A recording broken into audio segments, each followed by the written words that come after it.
Welcome to AFL Nation. Bit of rivals for many a year, the Western Bulldogs and the Giants. But the head-to-head duel's been lopsided in recent times. The Dogs winning 9 of the past 10. And when last they met at this ground, it was an embarrassing night for the Giants. So by now, they should be taking it very personally. Both first-up winners and ultra impressive in doing so. Saturday afternoon fare. It's a no-gap game. The Bulldogs and the Giants are in the same weight division. Let's see how it pans out under the closed roof at Marvel. AFL Nation for DD. Yes, I DD this footy season. And Victoria Police, good under pressure. Search Victoria Police Careers. Gerard Waitley and Stephen Quartermain with you. Hello to your quarters. Hello, G. Looking forward to a great Arvo. On top of that, 9 out of 10 for the Dogs. They've won 15 of their last 18 here at Marvel, which has surprised me. And the Giants have lost 6 of their last 9 at Marvel by the average margin of 5 goals. So it all points to a Bulldogs victory, but that means nothing. It's round 1, so who knows. They're both great winners last week, though. Adam Kingsley has a way with these things, so he's got material to work with, that's for sure. Yeah, they're looking forward. It should be a great contest, and it's a pretty decent crowd for a Saturday over. It's just a shame the roof's shut. It is. Such a beautiful afternoon outside. Move on from that, eh? This is the pre-game show for Early Pay. Better business on your terms. Search Early Pay today. Adam Simpson is with us. Simo, welcome in. Well, here we go. Good afternoon, guys. Yeah, look, driving into the ground today, it was a beautiful morning and just reminds me of Saturdays in Melbourne when there's 3 great games on, you know, been on the telly as well, but just the feeling of driving in and seeing everyone out and about. Yeah, the roof's closed, but this feels like it is a super Saturday today and it starts with a great game. All right, before we delve right into the preview between the Dogs and the Giants, let's get the market update from Ladbrokes. Punt with Ladbrokes' new fast app. Go you good thing. What's gambling really costing you? An intriguing game at Marvel Stadium with the Western Bulldogs hosting GWS. Both sides come into this after causing upsets last week, but as the Bulldogs are clear favourite at $1.30, the Giants are $3.50 with the line 22.5 and the over-under set at 197.5. Sam Darcy kicked 2 goals last week against Brisbane. He's $7.50 to kick the first goal and $2.55 to boot the most goals. A quick look at the flag market, and for the first time in club history, the Gold Coast Suns are premiership favourites. Gold Coast has been $15 into 5, with Brisbane now 6, Sydney 7 and the Bulldogs 11. There's lots to check out on the app, and as we always say, please gamble responsibly. Punt with Ladbrokes' new fast app. Find and track footy same-game multis quicker than ever. What's gambling really costing you? For free and confidential support, visit gamblinghelponline.org.au. Righto, the Dogs coming out onto Marvel. The warm-up's underway for Ream, Australia's favourite. That's steady, hot and strong. Both teams are unchanged. Simo, just give us your overall thoughts and then we'll delve deep into how it's going to unfold. Well, both teams, you know, winning your first game's great because it gets you up and about. You reflect on some of the things you worked on over pre-season. The evidence is there. And then the next round you play a team that also is coming off the same type of feeling. So it should be a really good contest. English is the one for me, Jared. I think he's the one that could make or break this game with the way he plays. And quite often it's not many one-on-one duels you get anymore, but when it's a ruck battle, that's when you can really have an ascendancy. And he does deliver to the mids really well. So, yeah, the Doggies should come in with the confidence knowing that they played this ground well and they played the Giants well, Steve. Giants did well last week covering for Taylor, but boy, they're going to feel the pinch today with Norton, Darcy up there. It's really no matchup for Darcy. Well, it's interesting. Harris Andrews played him from in front, and he did a number on him. And Darcy didn't have a great influence on the game. So, I mean, I can't say you work out a play in one round, but he's got to work through some different type of positioning now, Darcy. It's not just going to be the same way. And I think stages last year, you get pushed off the ball a little bit, but still very good contested mark play. And we still think he's going to be this unicorn. He's still green. You know, he's only a baby. Absolutely. Yeah. So he's going to work through some tactics now, some one-on-one strategies against him. But, yeah, he could be set up for a big day today. And how do you rate Ed Richards now, who's playing game 150 the Sabo? I could be wrong. I thought he was almost the highest rated player last year. He's number one player in the competition in terms of the player ratings and champion data. So I've rated him high for a number of years. So I don't see... I haven't seen an evolution. I've just always rated him really high. And it's what he does with the ball as much as getting the ball that makes him an A-grade talent. And we've been talking a lot this week, Jared, about the top 6 or 7 players and each side being A-graders, and this team is stacked. And he's probably right up there with Bond as the most talented player that's actually getting the best out of themselves, because you can have the talent, but you got to deliver. And he's delivering. Bulldogs team defence, we've talked about it in the last practice match against the Hawks and last week. It's been an improvement on what we've seen last year, just isolating last year. Yeah. Tested today, though, Hogan, Stringer, Green. So it'll be a real test for this new sort of team defence at the Bulldogs. Well, there's 2 ways you can discuss team defence. One, because team defence is when it's in your front half and how you squeeze in behind the play. Your back 6 is a different kettle of fish. We spoke a bit about this in crunch time with North Melbourne. You know, were they trying to fix their team defence, or is it the back 6? So, you know, do they play back shoulder? Do they play slightly in front? Do they work together to free up a spare? Do they drop off a high half forward? All these type of things. The Bulldogs do reasonably well from a team defence point of view. I think the vulnerabilities is personnel and getting that right. So I haven't seen a big change in personnel down back. So I think it's stages this year. They're going to get exposed with just the lack of talent down there that they can get it done when it's just a one-on-one. I don't know if that made sense or not. No, it does make, and today I reckon could be that sort of day when you've got some pretty handy talent what up the front backs for the will tell Giants. you, they will say to you, if you put pressure up the ground, we'll be a good back 6. And if there's no pressure, if the Bulldogs mids just are on the offense and don't work the other way, quite often they're quite vulnerable. And that happened a little bit last week with Hawthorn's defence. They looked out of shape, didn't they? Looked out of whack. Yep.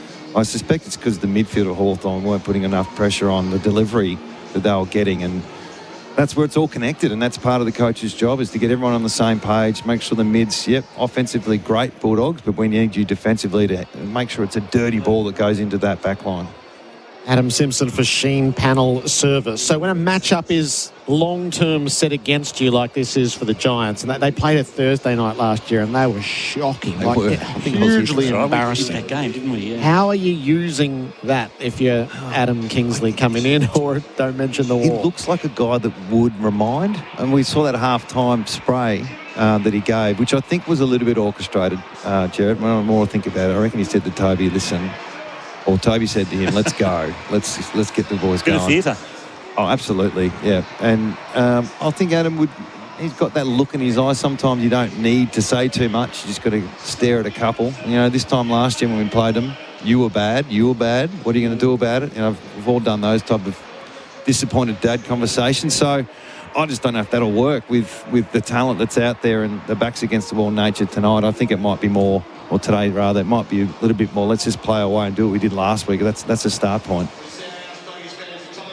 This is the pre-game show for Early Pay. Better business on your terms. Search Early Pay today. The midfield matchups, you mentioned the ruck. What about what's below them? Well, what I did notice last week with the Giants is without some of their top 5, top 6 players, they had no trouble with the talent side of things. And we don't know some of these younger players as well as we know. Rouston looks like he's going to be really... Yeah. These guys who are nurtured up there off Broadway, and you look across the board of the team and it still looks pretty strong, doesn't it? It's not like an Essendon side that miss a few players, or a Carlton side that you miss your 2 or 3 best players. They've got...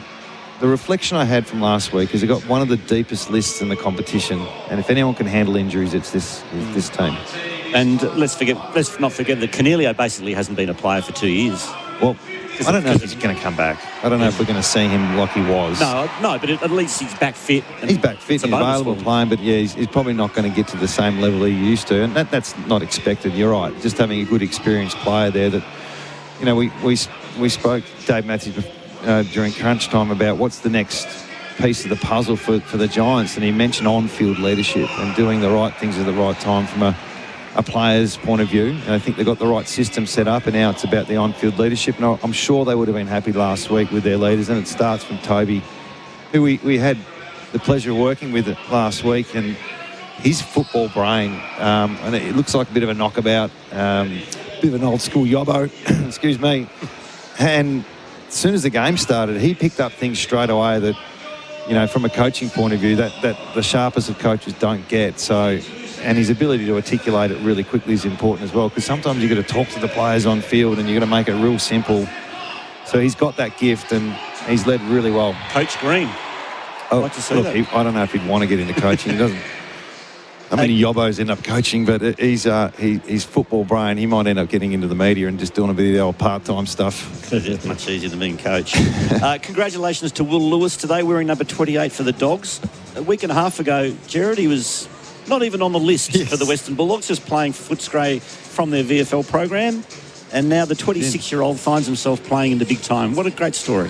Part of the premiership team that the Dogs have used their VFL side especially well. They remind me of Richmond and the program that they've got going there and providing ready-made players. And it's very Luke Beveridge, isn't it, to put him straight in?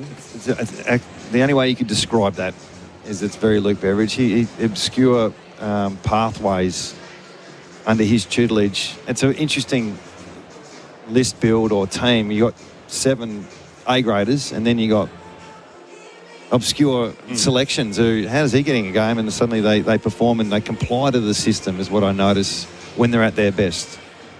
They still need their stars though, Gerard. You still need those top 6. If they don't play well, they're vulnerable, and that's probably the Achilles heel for the Bulldogs.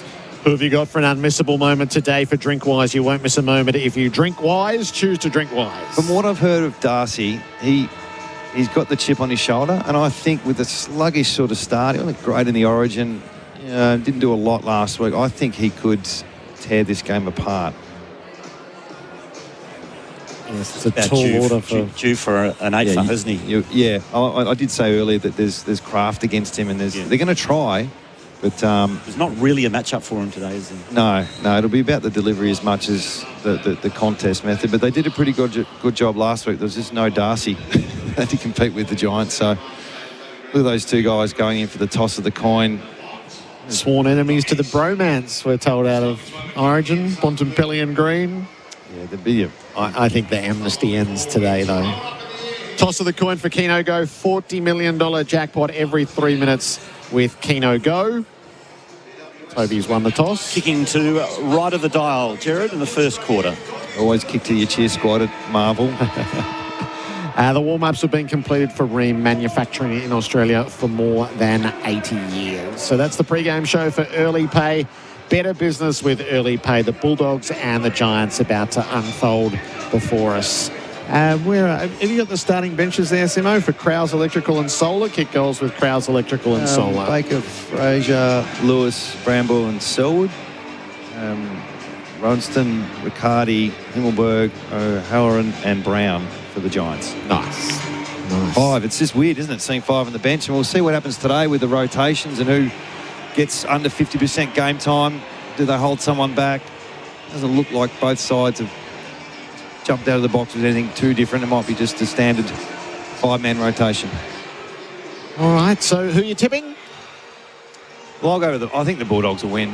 And it's a really important game for the Dogs. If they can solidify tonight or today, then the season's theirs, really. I think they can really set it up. A few of the Giants players singled out Bontempelli to give him a bump. Toby wasn't one of them, and Jake Stringer went to the wrong end, so he's now found his way forward. Saturday afternoon for the AFL Nation for DD, yes IDD, and for Victoria Police Careers. Apply now. It's the Bulldogs and the Giants on AFL Nation, and you're with Stephen Quartermain. Thank you, Gerard.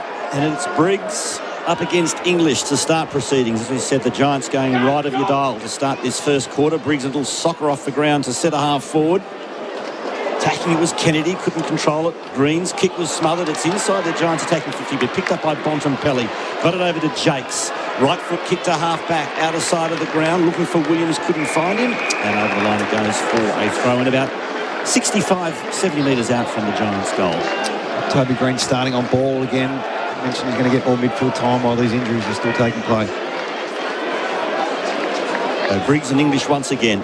Umpire tosses it in. Brings the tap, socket off the ground by Oliver. And as far as Butterick, and the right boot kicks to the wing. No one in particular. Nice trap by Iden. Now Green in the middle of Marvel Stadium displays it out wide to the broadcast side. The mark's taken by Cornelio. As a look at the deep targets, the Bulldogs have folded a couple back, so it's a wide kick. It's too wide for Stringer, and it bounces out of play for Freo. Cornelio starting as a half forward, hands on the ball early, but disposal is still a bit of a work in progress for someone being around for so long. It's not quite hit the mark with his disposal. Adam Simpson for Sheen panel service.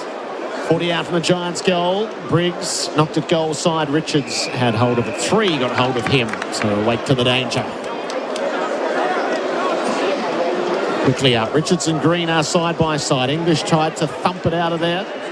Richards and Kennedy and Oliver all pile on together. The third stoppage.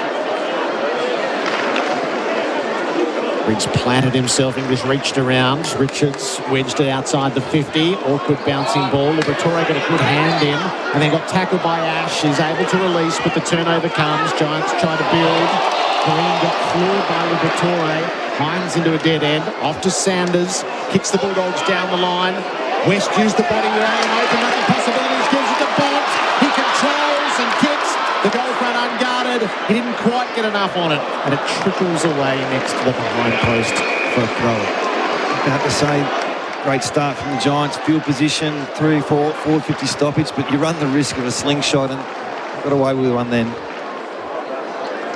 So deep in Bulldogs attacking territory. The northern end of the ground. Darcy with the ruck duties. He got blocked by Green, and that is a silly mistake from Toby Green. As he was about to go in the ruck, Green came in almost third man and just shepherded Darcy out of the contest. Umpire, no hesitation to award a free kick, and Darcy will have a shot at goal directly in front, 20 out. Yeah, Sanders was on his own on the other side, and he just didn't realise the rucks were going to run in.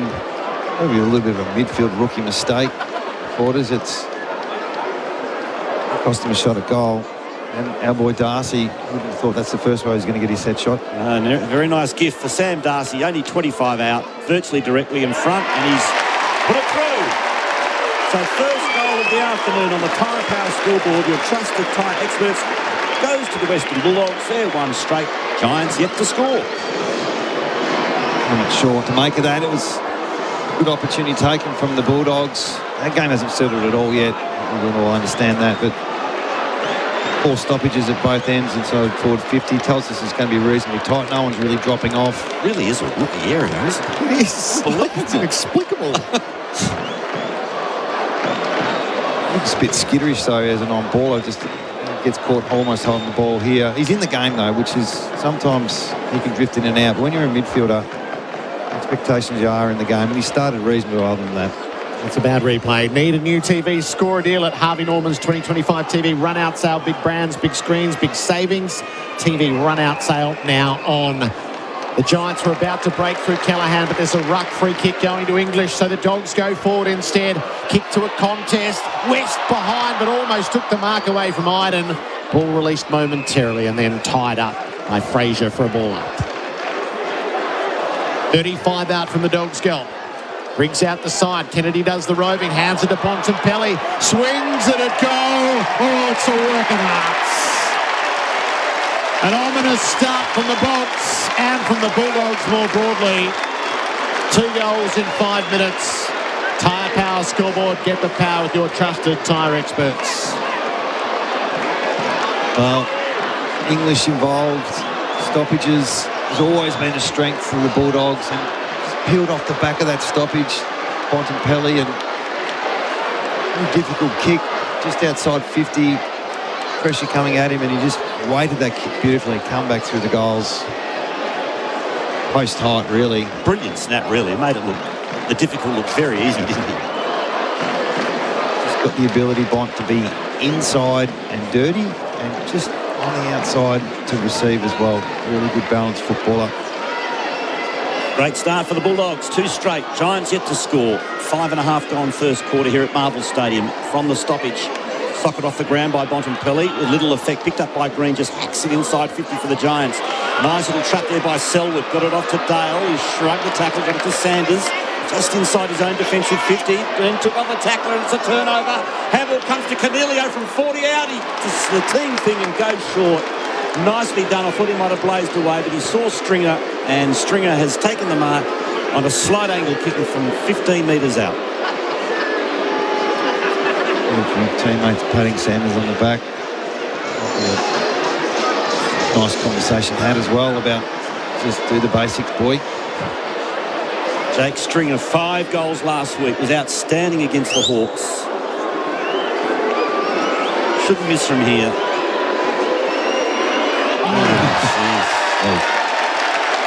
Put it out of bounds on the full from 20 metres out on a slight angle.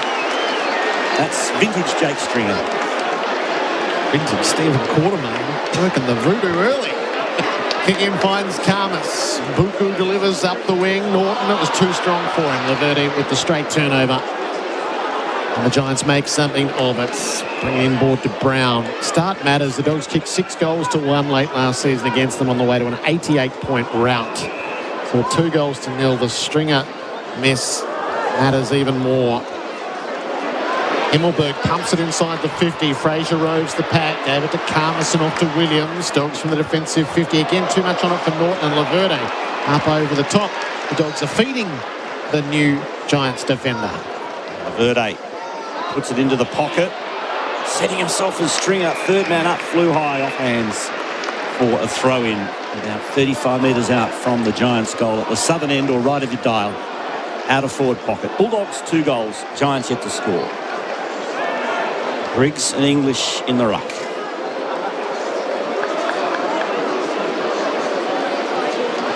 Briggs got the front posse, put it down, but it was all Bulldogs at the feet of Briggs. One of them is Kennedy. Gets the handball off to O'Donnell. Good right foot kick under pressure. Gets about 50 metres on it to the wing, outer side. Up by Darcy. Handball's a turnover. Now Ash in the middle of the ground, kicks it forward for the Giants. Scunged it, so it's a chaotic ball inside 50. Selwood dropped it, left it behind, and O'Halloran slotted the goal as a result. Big defensive error. And Xavier O'Halloran right on the spot to make the Dogs pay. It's 2 goals to 1. Tyre Power Scoreboard, your trusted tyre experts. Another costly mistake. Well, I think the Giants have actually started pretty well, Jared. I mean, they've had the game played in their front half. You know, they've had 5 forward half turnovers already. It's just it's gone up the other end twice for the Bulldogs and they've scored both times. So, you know, the midfield group, the A-graders we've been talking, they're all doing their job. Unfortunately, young Sanders and then Selwood, just costly 1% mistakes that they've really pounced on, and that time it was a goal. You see a change in ruck. McCarty going into the middle, and this is one of the vulnerabilities. About this time of the quarter, you start to change your midfield group and your rucks. English comfortably to Bontempelli. Now tries to control it. Just lost a handle on it. Ralston hovering on his heels. Taps it forward. As far as Sanders, who knocks it in the direction of Fraser. He's now out of territory and will have a throw in slightly into the Bulldogs attacking half left of your dial on the outer side of the ground. They're 2 straight. Giants 1 goal. 9 minutes gone first quarter on the Tyre Power Scoreboard. English has a big height advantage over Riccardi. He just plants himself to win the toss at the tap. Ball in dispute. Thomas gathers for the Giants. Shot it out the side. Oliver gives ground to Green. Kick was partially smothered and Bontempelli gathers. Tosses it up in the Darcy direction. 1-on-1 with Buckley. Didn't mark. Darcy's after it. Himmelberg kept it away from him. Richards right against the boundary. Looking to open things up. Curls it around the corner. Kennedy got hands to it but dropped it. Riccardi sharp hands in close. Thomas had a go. Iden, Green, and finally Himmelberg with the high ball. It's only just going to clear the 50. They all flew. Marks dropped. Williams to Bramble as a result. Kennedy worked it around. Hines' kick was cut off by Riccardi. Giants would love to get it out of here in a hurry. Himmelberg used Ralston and Ash, who's on the run from halfback. Pretty intense pressure from both teams. That's a beautiful kick to half forward. The mark's taken by Brown. Didn't have to break stride. Now he doubles back and waits for the troops to get inside 50. He's got a short on in Angwin. Taking the mark just outside attacking 50 on the broadcast side of the ground. The modern game, isn't it? The whole team's now flooded back in defence. Angwin goes short and he spots up the makeshift ruckman in Riccardi. who will line up from about 49 metres out on a 45-degree angle. Just an interesting ruck battle. Riccardi now, obviously his job on English is to get around the ground, and English wants stoppages so he can dominate that area. It's an interesting battle. 3 goals last week to Jake Riccardi. Played a very important role in their win over the Hawks. So this from 49. It's a good-looking kick. Umpire watches it sail right over his head, right through the middle, and we're all level here at Marvel. 11 gone first quarter on the Tyre Power scoreboard. Your trusted tyre experts. Get the power with your trusted tyre experts from Tyre Power, and it's the Bulldogs 2 goals, Adam Simpson, the Giants 2 goals. Good start from both sides, but Giants, really good evidence there. We think of the Giants, we think of the tsunami and this run and overlap. They had an opportunity to go all the way in that passage of play, and they stopped and decided to wait around the arc for the numbers to catch up, and then they find that little hit-up lead, Riccardi and 45 out, and it just shows there's more tricks to the Giants than just the tsunami. They've got some smart players and a good system. Riccardi in the ruck, now we've got Darcy in the ruck, so the 2 second stringers. Darcy's 207 centimetres, so you'd probably rather English. Running hot for Ream, installer Ream, Australia's favourites. At the ball up, Darcy clearly wins the tap, but it's rowed by the Giants. From Callahan didn't go particularly far. It's cut off. Dale combines with Lobb, kicks the Dogs back into centre field. Darcy rises gracefully and rolls out onto the right boot to kick inside 50. West stumbled as he set himself. Hines does the roving, squeeze the kick out. It won't bounce back at the goal front for him. And trickles out of play next to the behind post. Start to overread this, Jared. I just feel like these tools are going to make a difference. You know, whether it's Darcy or English or Riccardi or Briggs, these guys seem to be making the difference at the moment where the ball goes. Bontempelli against Riccardi in the ruck. Locked into the pocket to Liberatore, to Richards. Nice sidestep, then squeezes the kick to the tip of the goal square. Pack fly, off hands, Norton. Did he get boot to ball? No, in fact, it was Baker. Doesn't think so. Let's have a look here. Score review. Major safety knives. Cut smarter, work safer. Visit margaaustralia.com.au. You admit it was touched. This is going on, isn't it?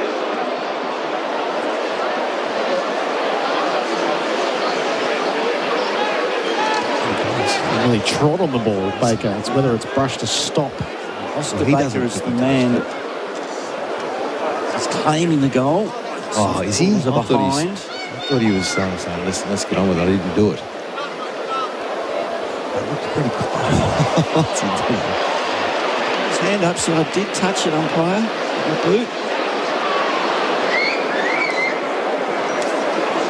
It's a tough one, this one. You have to go with the goal umpire. You have to. Who's right on the spot. Yep. With an unimpeded view of it, side on. What did he call, Jared? He called it behind. Of course. Review complete. Looking at these angles, we can see the ball comes off the hands of the GWS defender last before crossing the goal line. Decision on the scoreboard.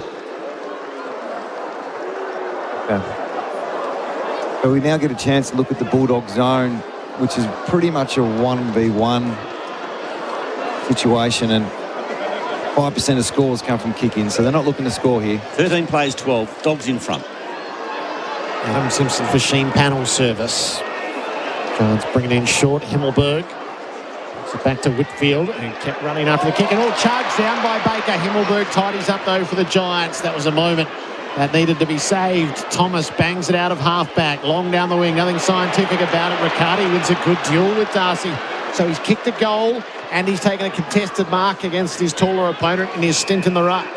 Sideways to Ash. Brings it into centre field for Iden. Links the hand pass to the run of Fonte. Delivers too strong for Toby Green. It's a poor kick. And Sanders takes the mark largely in approach. Davidson goes short. Marked by Fraser. Pushes the handball to Dale. So the Dogs through the corridor. Will try to. Could be a turnover. Jakes is there. He can't control it. Giants get it back. Good pressure from the GWS team. Now the handball comes out to Green. Strikes the tackle. Great little handball to Gothard. He just can't get there. Lobb read it well. And showed some great nous there to come in and create the contest and see it safely over the line. Down off his man, went to the contest and neutralised that one. So we've got to throw in 45 out from the Giants' goal. Broadcast side, southern end. It's the Dogs 13 leading GWS 12. Riccardi. Tap, shot by Liberatore though. Kicks to Darcy, who takes a good mark of half back. He rolls and goes. He's over-kicked Wests. So it's for Iden to get to first, and he's got support from Buckley. Works the hand pass to Ash. Giants coming out of half-back. Ash with a full head of steam. Angwin's patrolling the wing. By the time he gets it, he's at half-forward. Shuffles it on to Toby. And Green threads the pass beautifully to Hogan on a full-flowing lead. Seen this play probably 4 or 5 times now where it's gone from one side of the ground to the other off a turnover. Darcy taking that mark of a defensive 50 stoppage and just rolling and kicking to a spares. The ideal situation. So another turnover. 6 turnovers now they've had in the front half. Hit 3 last week, Jesse Hogan, including his 400th career goal. 10 metres in from the boundary. Right forward pocket. Jesse Hogan on approach. Pushed it across the face. And kicks it behind. Scores a level again. Tyre Power scored, your trusted tyre experts. Good chance to look at the Bulldogs kick-ins now. They kicked 5 goals from kick-ins last week against the Lions. Dale to Liberatore. Thought about giving it back, but decided to go long to the wing, setting himself and taking a good mark as Briggs. Strong hands from the big man. Short and sideways to Himmelberg. Slightly in his own defensive half. What they've been doing, Steve, here, just going around. Don't go straight. Callahan has it now. And he goes out wide to Fonte on the outer side of the ground. And short to Ash. A very methodical build-up here for the Giants. Ash now decides to go long to the hot spot, 15 out. Back of the pack, Hogan stood down. Little clever handball to Brown off the ground. Wow. He's got it. No. From behind. Quick kick in from the Bulldogs. Giants lead it by that kick. Kennedy has it in the back pocket. Bounced almost on the spot. Davidson up. Angwin made the spoil. Brown, Oliver combined. Giants are going back to full forward. Hogan had a leap. Drop a mark. He might have taken because he got clipped around the ear. And the spoil illegal, and Jesse Hogan on a better angle and closer in. Squares it up. Not 15. Briggs didn't get enough on it. Too smart by half. It's a blunder, and Jake's off the last line for the Dogs. Jesse should have had a shot from there. Baker for the Bulldogs. Now on a bit of a break here. Another dog is Fraser. Kicks one to half forward. Wasn't the best of kicks. Now West has been free kicked. So he gets the ball at half forward for the Dogs. To Williams. Back to Baker. Sidesteps one tackle. Goes inside 50. It was a floater. Whitfield couldn't quite take the mark. Trapped it. Not bad though. Got the handball over to Callahan. Knocked over the line from his hands by Sanders. A throw in the forward pocket. It's the Bulldogs 13, the Giants 14. 19 gone first quarter. Tyre Power scoreboard. Your trusted tyre experts. Some disposal numbers. Toby Green up to 8 possessions. And Bailey Dale up to 6. Bontempelli at the 5. That's Briggs against the first gamer in Lewis. Huge number of players around the ball here. It ain't coming out as Oliver is on top of Kennedy. Umpire will toss it up about 40 metres out from the Dogs' goal. AFL Nation for DD, SIDD and for Victoria Police careers apply now. Briggs batted it out the side of the pack. Dogs have got some numbers around it, but Callahan makes sure it goes the Giants' way. Used Oliver and Ash, and now Callahan's got it at half-back. Pumps it to half-forward. Needs Brown to do a bit. Came up at it, didn't take the mark. Davidson for the Dogs under pressure.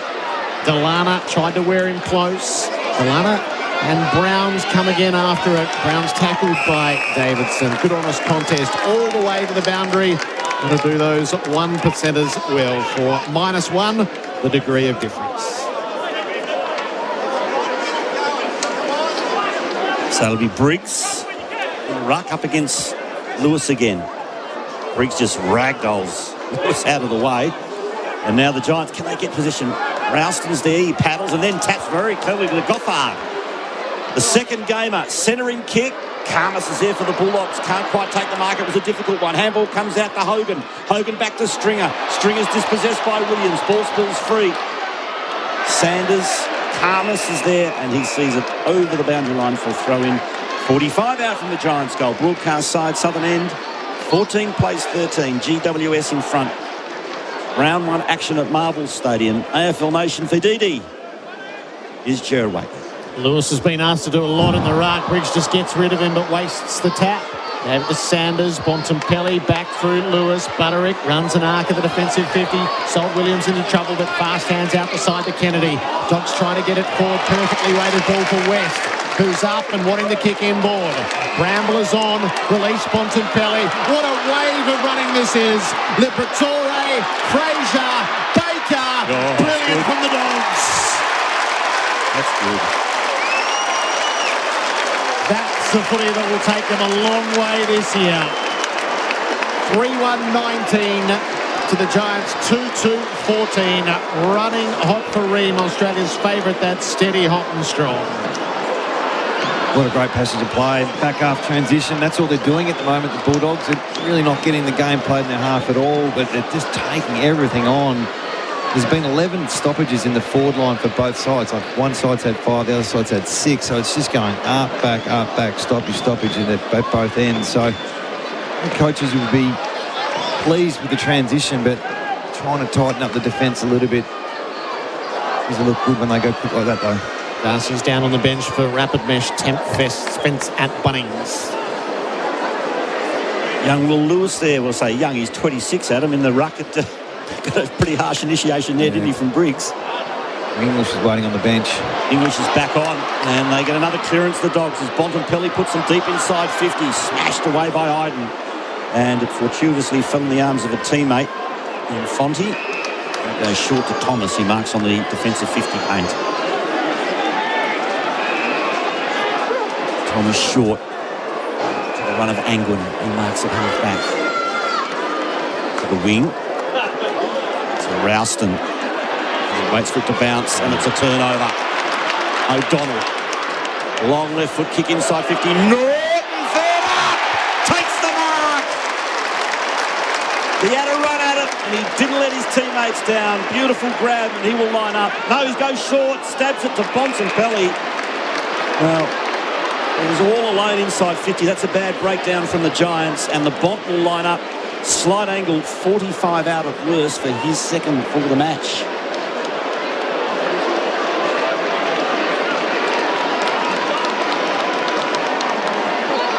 Marcus Bontempelli. At the northern end. At the moment, the Dogs lead by 5 points.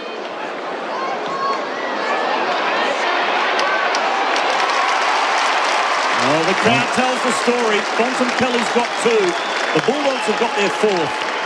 25 plays 14 as we near quarter time on the Tyre Power scoreboard, your trusted tyre experts. Our special comments expert today, Adam Simpson.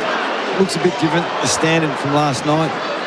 Jared and Steve, It's just, you can tell the A-graders when they play. It's just so entertaining to watch. Bontempelli's now had 9 possessions, 3 inside 50s, 250 metres gained and 3 score involvements. And he's a star, so he knows where to find the ball. But the passage of play, we saw the goal before, and this was a bit more dirty. This was a turnover in their back half, and they transitioned well, and so many stars around the ground. And when they click, they look as good as anyone at the moment. Ball back in the middle this footy season, never miss a moment with McDelivery.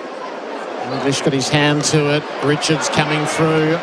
Kennedy received it from Sanders, kicks up to full forward. Defensive spoil made by Himmelberg, slides it across the face of the defensive goal for a throw-in.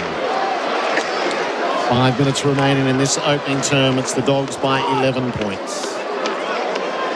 Already kicked 2 goals from forward 50 stoppages, the Bulldogs. That's the scenario again. English plants himself in front, taps it out to Baker. Couldn't get the shot away himself, went to Hines, bounces it, Grubby for a goal. A third major from forward 50 stoppage. Decisive in the coach of the day factor for Henley Holmes. Call 1-800-64-64-64, and suddenly it's the Dogs by 17 points. Well, that's now a pattern, Jared, and if you're a coach, if Adam Kingsley now looking at his stats, and it's 3 goals, 1 from forward 50, or defensive 50 stoppages for the Giants, and the first one was Darcy, the free kick. You can't really do much about that, but the other 3, one was one was Bontempelli's long-range snap, which is a feedback handball. That got out the back then and got to the open side of all the numbers, so all different types of plays, but the one area they'll focus on a quarter time, it's got to be that. And if you're the Bulldogs, let's get some stoppages in the forward 50. Nice little 17-point buffer now in favour of the Dogs from the centre stoppage taken by Green. He's in 2 minds, got it to Oliver. He's under pressure, gives it back to Riccardi. To Fonte by hand. Now back to Oliver. He's got some space to move. Can he use the ball? He kicks out in the direction of Gruchevski. Couldn't take the mark. And Armour sees it safely over the line for a throw-in. Giants forward pocket. Need to respond here. English against Riccardi in the ruck. The Bulldogs are going at 70% scoring efficiency in their front half. Ball falls a little short. Riccardi tapped it to Oliver. And he's gone for a throw. Yep. He's penalised for a throw is Clayton Oliver. Free kick to the Dogs deep in defence. And Karmas has got it in the defensive goal square. And he goes short. The mark is taken by Jakes. Oh, not much of a kick on the way out. Cut off by Hogan, who was pretty eager to give it to Green or to draw English off the mark. Keeps his powder dry. Sideways to Riccardi. Dogs have got 2 spares back, so Giants are kicking it around. O'Halloran. The goal in the early minutes of the game. Hogan was on in the pocket. He's gone to the top of the square. Stringer mistimed his jump, and Buku Karmas always had that under control. Brings the Dogs into the back pocket for English. Oh, terrible. Didn't put enough on it. Telegraphed it. And Harvey Thomas nicked it. Third just single skill error or mistake made by a Bulldogs player in their own deep 50. Beg your pardon, it's Phoenix Gothard who pinched it. Kicked the sealer last week on debut. A moment he will carry for many a year. The set shot just inside the 50. Gothard puts the drop punts at the right-hand post, and it fades in its trajectory. Comes through for behind. 16 points down the Giants. Tyre Power scoreboard, your trusted tyre experts. 16 points in front of the Bulldogs. 28.5 gone first term. Kick-in's good. Threaded the eye of the needle and found Sanders. Still inside defensive 50. Looking to dish off, does back to Dale. He runs outside 50 and goes straight up the guts. Kicks it over the head of Darcy. Mopping up though was Richards. Got it off to Bontempelli. Breaks the tackle. Left foot kick out into space. Looking for Davidson. Couldn't quite find him. Now Giants win it back. Thomas in the back pocket. Little dinky kick's good. Finds O'Halloran just outside defensive 50. Broadcast side. 2 minutes 40 to go. Just wonder if any coaching messages have come down to slow it up or double down. O'Halloran kicks to a 2-on-1 and easy pickings for Rory Lobb against Toby Green. He's pulled up a bit sore, Toby. His left knee is okay. A Lobb on centre wing. Target is Darcy. Good stuff, courage in front from Himmelberg to force the contest. And his teammates go up and pat him on the backside. They acknowledge that. And we've got a stoppage, 55 out from the Dogs' goal. English Riccardi. Riccardi over the top, got the tap to Oliver. Nice shark. And Halloran again, a long ball with the wing. Karmas, third man up. Beautiful spike. Knocks it over the line for a throw-in. Started the year well, Karmas. Good pre-season form. Looks just a little bit more settled this year than he did last year. Big job today on Hogan. 2 minutes remain in the term. Riccardi had hold of English. Fraser just danced through and claimed the advantage. She's going sideways and bouncing and kicks all the way to the outer wing. Jakes is in pursuit. Davidson lends a hand. Thomas runs interference. Ball loose momentarily. Jakes tried to get it to the possession of Selwood, who got caught with the footy. It's a mad squabble over on the outer wing. Brown joins in and forces the ball up. Galana on hand as well. So right on halfway, English arrives, knocks it the Dogs' way. Callaghan retrieves the loose footy. One pass close to the boundary for Green. There's a whistle. A bit of interference. Kennedy. And given the free kick for the Dogs. Kennedy kicks on the 45. Got through the hands of Butterig. Davidson up to full forwards. Irons trying to get into it. Halloran keeps it away. Halloran keeps him away from it and paddles it over the boundary for a throw in. 40 around from the Dogs' goal front. Steve, I reckon the Giants defenders have defended well. It's just these situations here where it's Forward stoppage. a forward stoppage or random turnovers that they've struggled. So another opportunity for the Dogs. Darcy gets the front posse, grabbed it, forced to do handball blindly. Comes to Riccardi. He's tackled. Umpire will ball it up. 35 out from the Dogs' goal.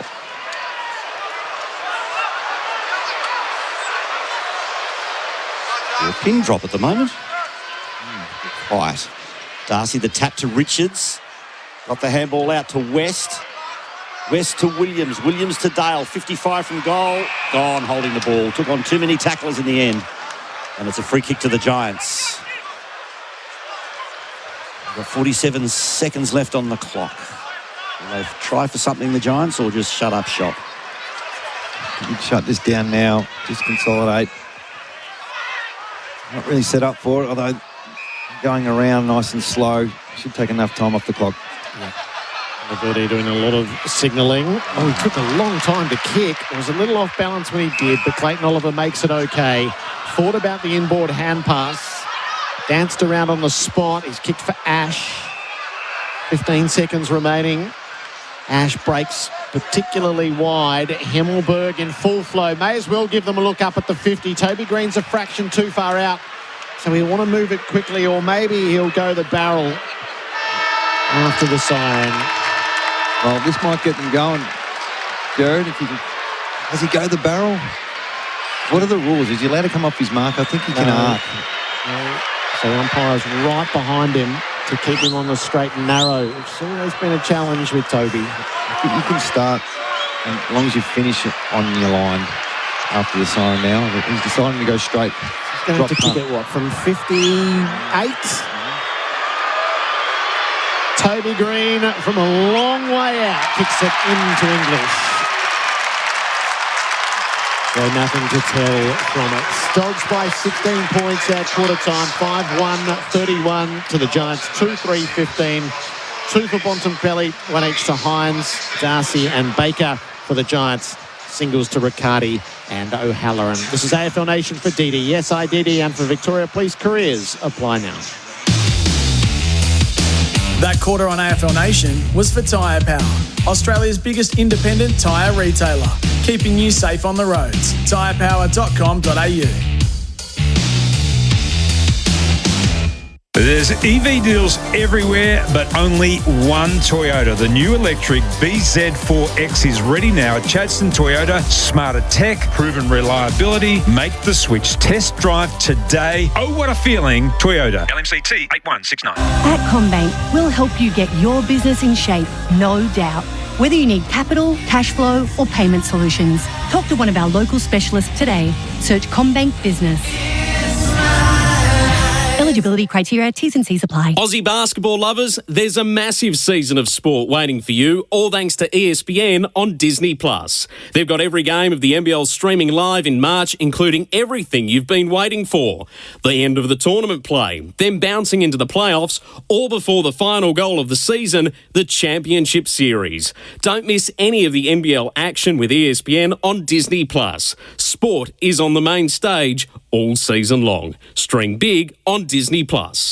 Oh, mate, that's over the fence.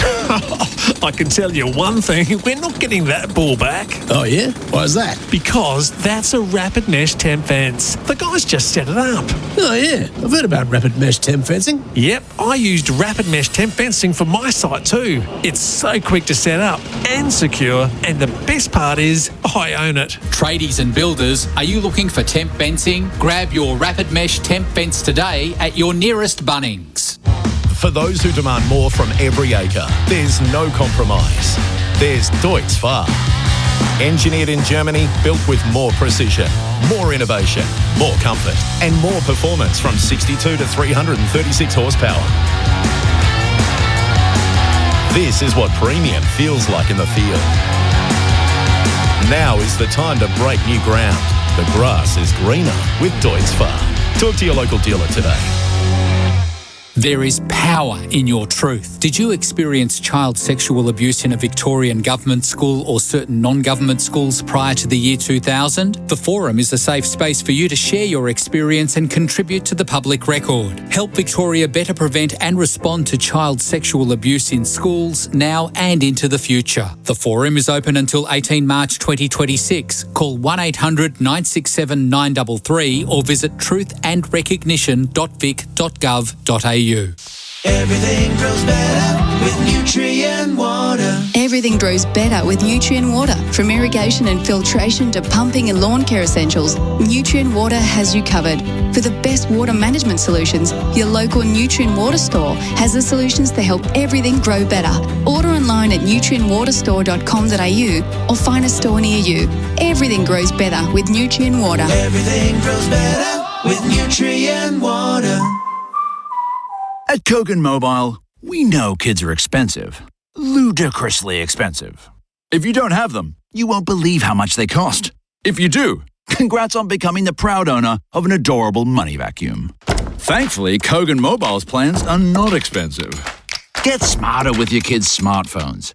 Grab a 140 gig plan for just $179.90 to use over 12 months. Search Kogan Mobile to find out more.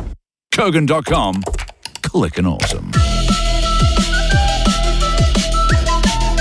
That's the sound of saying yes to another Spressi March with the gals and other fancy bevies like that. Say yes to cheap trips so you can do more. Say yes, Ididi. Macca's new Bistro Bernays Angus range can now be enjoyed with a refreshing Kirk's Lemon Lime and Bitters. Compliments to the chef.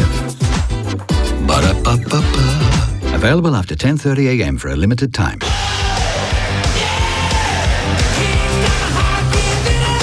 You're listening to AFL Nation for DD. Yes, IDD this footy season. And Victoria Police. Kick your career goals at Victoria Police. Apply now.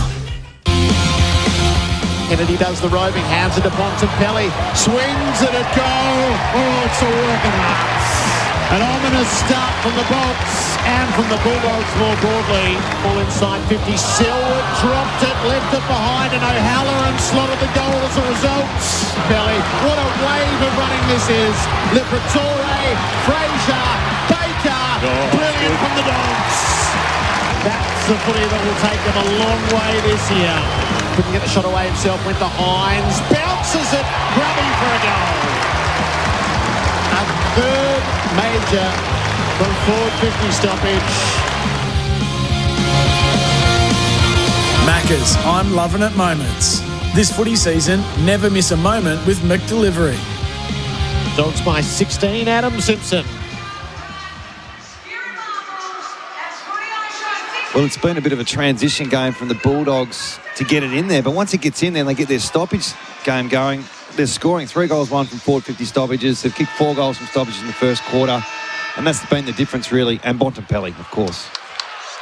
Darcy on the bench, Clayton Oliver on the bench, Krause Electrical and Solar. Second term underway. Toby Green off the ground, hacked it forward. Doubt that went 15. It was claimed by Jakes, who had to give it away to Bontempelli. English tipped it, one-hander, brought it in. He uses Sanders, who guides it on to Richards. He thought about going quickly into the pocket and is going to back off instead. Set shot from 50 out wide. Ed Richards goes back to contemplate it. His stocks are soaring inside the comp. Right through last year. Best on ground turn at the Gabba, and the Dogs win in opening rounds. Ed Richards from 49, not quite enough. In the square they gather. Defence didn't get it through. West worked it around Fraser into a dead end. Back to West, trying to break through. Two-man tackle. He took him on and he goes, holding the ball. Didn't really have an alternative there. Had to try and bust the tackle and couldn't do so. So free kick to the Giants to Whitfield. To Iden. Not sure what to do with it. Inside his own defensive 50, goes short just outside the broadcast side, marked by Cornelio. It's the Giants kicking to the northern end or left of the dial in this second quarter. Cornelio's got it. Goes long to the wing. Back of the pack. Picked off by Hogan. Not a great handball to Callaghan. Chomping at the heels is Bontempelli. Callaghan plays a bit of soccer. Now taps it inside 50. Handballs into space. Overrunning it was Brown. Here's Lob. Back to Bontempelli. Put him under the hammer. Callaghan squeezes the kick out and floats one through. Badly needed goal for the Giants. Looking at those two players, Callaghan and Bontempelli, I wonder what Bont was like when he was Callaghan's age. Because they play a very similar type of game, and it was a great one-on-one.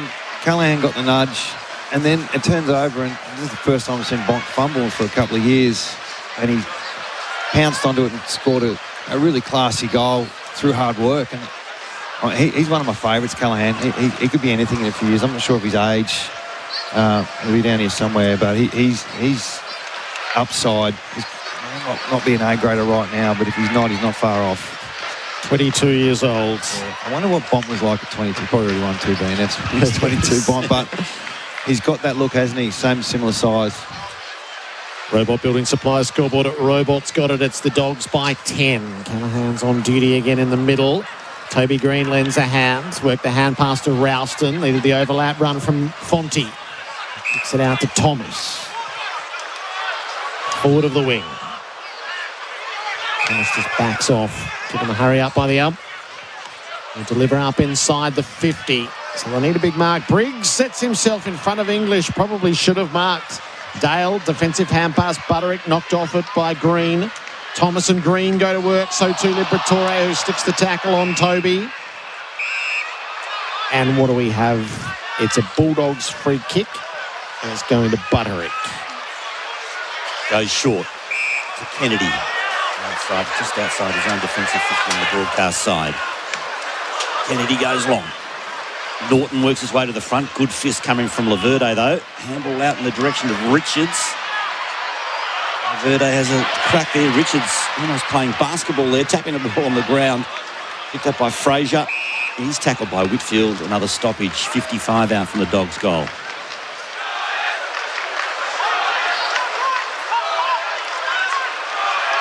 Briggs got the tap by Fraser. He's wrapped up by Callaghan. Another stoppage. Still 55 out from the Bulldogs' goal. They lead 31-21. 4 gone second term on the Robot Building Supplies scoreboard. English reached over the top. Got the tap to Kennedy. Fed it out to Fraser. Bramble on the attacking 50 paint. Onto the left. Kicks to 20 metres out. Big pack fly. Whitfield, was he caught a bit high? No. Umpires called play on, and in the end we'll ball it up. 15 metres out from the Dogs' goal. Lots of forward 50 stoppages today for both sides. A weird type of game. I don't think it's really settled just yet. Briggs knocks it out the side. Toby Green's hand pass into the pocket. Callaghan's job to clear the area. Kicked it a little off the instep. So skew in terms of its direction. Bramble, as a result, worked it up Butterick, trying to escape Cornelio. Got stuck in the tackle. Back to Bramble. He's down in the tackle by Hogan. Ooh. Defensive work by the Giants. Unrewarded. And below the broadcast position, it'll be tossed up. Bucks arrive. English swats it forward. Baker couldn't gather. Liberatore could. Hand passed up to Richards. Good athletic win. Out in front of Kennedy, who's tagged. Worked it away. Williams trying to open the play up for Liberatore. West over on the far side. Outside 50. Looking for one more target, and that's Norton. On the lead in the pocket. Good bit of play there. Transition to the open side. First time we've really seen Norton on the lead for the day. It's been pretty congested down there. Lots of numbers back for the Giants. But when you get that ball to the open side, it creates some leading lanes to use and really good connection. The couple at the Gabba was a decisive figure in the final term last week. Aaron Norton wide out on the left from 40 metres out. Sets the drop punt on a true line. Norton's on the board. The Dogs lead again by 16 points. Tyre Power scoreboard. Get the power with your trusted tyre experts. It's 6-1-37 to the Giants 3-3-21. I'm looking at some of the numbers on just what the game's telling us at the moment, and the Bulldogs in the first quarter in particular were attacking from the back half. They only had one forward half turnover. The Giants 9. So supply was an issue for the Bulldogs. When they got it in, they scored. Turned the tables a little bit this quarter. You see the game slightly getting played in the Bulldogs half, and that's when they can really double down on their clearance work and their connection. 16 points to diff in favour of Bulldogs. AFL Nation for DD. And for Victoria Police careers. Apply now. Up she goes. English got the tap, but straight down the throat of Toby Green. He's off to the races. A long ball inside 50. Stringer using his muscle. Couldn't take the mark. Harness lays the big tackle. That was on Gruchevski. Play on is the call. Lob in the back pocket.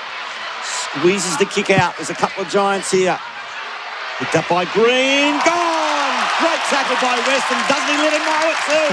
Right in Toby's face. He says, "Cop that." Been a good boy too, Green.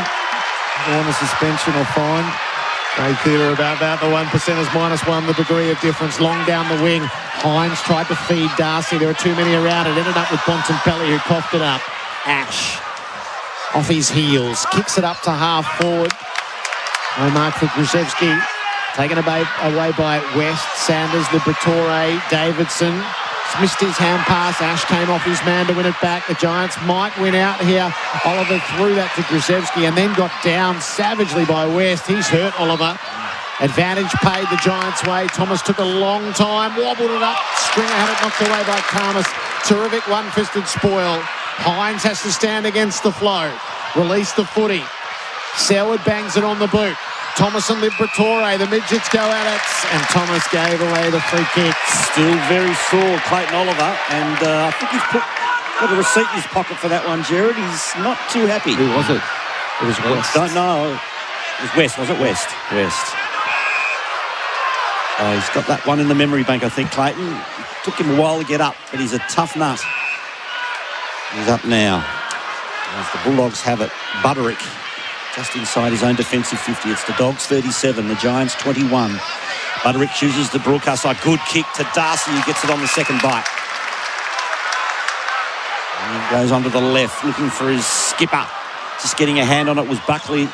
It's still Bulldog possession here, or is it no? Now it's a turnover. Buckley has another go. Grabs it in the middle of the ground. Draws the player. Handballs to Ralston. Over the top to Brown. Can go on and kick a left foot goal. Oh, it's a stinker of a kick. Straight down the throat of Cardinals in the goal square. Brown needed to do better. And it's a lucky let off for the Dogs. What a waste. Lob. It's it out across the face of goal for Liberatore. Looking down the outer wing. Fraser's in a one-on-one with Ralston. Ralston did pretty well to Harvard. And Fonte's the third man in, although he's having trouble picking it up. Richards got him high and he's camped over the footy. And Richards goes on with it a little. There's plenty of feeling between these two teams historically. Getting a glimpse backwards. Laverty. Iden. The switch is on to Buckley. He's in the centre square. There'll be a player come from the bench here, Riccardi. Could be viable. He'll stay more central, just enough on it to give it to Clayton Oliver. Up inside the 50 on the entry. Grzelski's got a couple against him. He did pretty well. Releases the hand pass in close. Got that overwhelmed by the pressure. Grzelski goes again. Hand pass to Riccardi. Around the body. He's got it right to the square. Brown dropped the chest mark. And then it's towed through for a rushed behind. 15-point deficits. The Tyre Power scoreboard, your trusted tyre experts.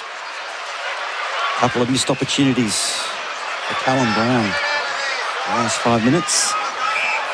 Dogs by 15. So work it around the broadcast side.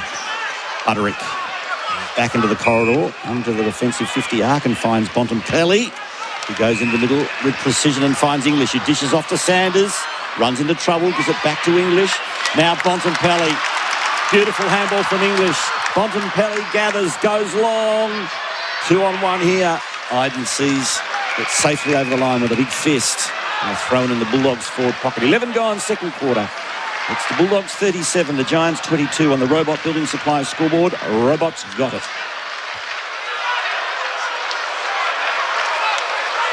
Darcy Riccardi in the ruck here. Forward pocket for the Dogs at the throw in. Darcy got rid of Riccardi. Got it to his boot and kicked the goal. Brute strength. Sam Darcy with his second. And there's another one. And Riccardi's in the hole for that. Forward 50 goals for the Dogs. Tyre Power scoreboard, your trusted tyre experts. 7-1 plays, 3-4. It's almost unfair, though, on Riccardi. I mean, he's got to do better, but the differential in height is huge. So you've got to try and do something, because otherwise this is going to be an easy hit out. So he tries something different. It doesn't work. Darcy grabs it, puts it on the boot. He kicks the Doggies' fourth goal from a forward 50 stoppage. And these bigs, getting the matchup is really important. So when Briggs is off, and then Darcy's in the ruck, and then English is in the ruck, can you get the right matchups if you're the Giants? I don't think the Bulldogs care, but the Giants need to get Riccardi. Well, you can't really go against English either, I suppose. So there's a massive hole there in terms of the second ruck. Can Briggs play a bit longer? Don't ruck in your own forward half. Do those type of things, because when he's in the ruck, Riccardi is very vulnerable. Snag of the day for Tasman Butchers, the meat specialists. From the stoppage in the middle, Darcy got the tap to Kennedy. Kennedy goes back inside 50 for the Western Bulldogs. Coming through is Callaghan. Forced it out to Iden to Himmelberg. That's a little lazy cutter to the outer side. Comes back into the arms of Bontempelli. Beautiful kick to Davidson. Superb from the Bont. Hardly ever wastes a kick. Spotted up Davidson. Just put it in the right position and allowed Davidson to take a strong chest mark, and he will line up slight angle, 45 out. Consider putting someone on Bont, guys, just to shadow a little bit, even for a learning experience for younger players. He's up to 16 possessions, over 400 metres gained, and apart from the tolls, he's been the difference. Sam Davidson. Puts it right through the middle. So they've taken control of this match now, the Western Bulldogs. 3 second quarter goals. Giants have managed one this term. And it's a very handy buffer. 49 plays 22. It's out to 27 points. And that is a very handy lead. Our Sheen panel service expert, Adam Simpson. Well, I've always said don't be number one at one thing. Be top four at everything. And at the moment, the Bulldogs in the last 12 months to 18 months, their scores from stoppages and the ability to transition through that phase has been elite. They want to get a bit better at the turnover game. They've only had 3 turnovers in the front half, but that was a great example of a turnover. Centre forward gets in Bontempelli's hands, and they get a score source from a different avenue. If you have a car accident, call Sheen first for a replacement vehicle and lifetime guarantee on repairs. T's and C's apply. Free kick in the middle. He's going the Giants' way. Oliver has a look at the forward setup. Pumps it inside 50. He needed Hogan to fly. Karmas made the spoil. Ralston underneath. Hand passed it out in front of Gothard. Gave it away to Angwin. Tossed it up near full forward. Selwood stood his ground in defence. Back six been pretty good today. Don't have the same names as the equivalent of the Giants forwards, but they stood up pretty well, won their one-on-ones. And we'll switch to the near side for Lobb. Against the defensive 50. Baker's in a duel with Fonte. Fonte the spoil. Giants had numbers. Whitfield, Buckley, Delana, Callaghan. Out the side to Whitfield. Couldn't go anywhere, and then the kick goes out of bounds on the bump. Couldn't find Thomas. Right in front of the interchange gates here at Marvel Stadium. 27 points in front, the Dogs. It'll be Riccardi in the ruck against Lewis. So that's a fairer matchup, Adam. That's a Bulldog strategy in my eyes.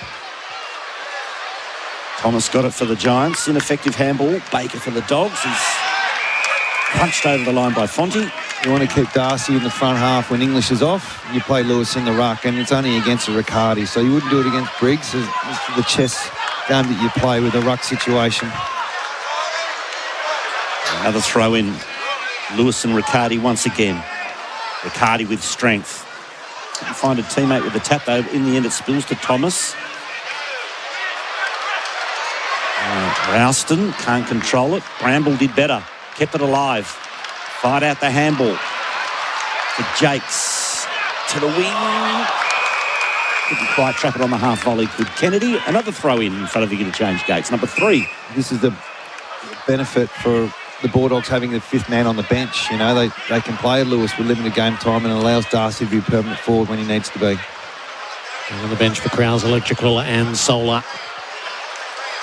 At the throw in, Riccardi and Lewis grapple with each other. Riccardi down near Oliver. He went off the ground. Whitfield tried to give it to Thomas. There's a lot of pressure around. Baker's running interference for the Dogs, but Callaghan ripped it clear. Hand pass wasn't great. Bramble cut it off, gave it to Lewis, dumped into the turf by Ralston. Not exactly Madden versus Gorn, though, is it? It's a combination, but just half the contest. Bring it to ground, let him get to work.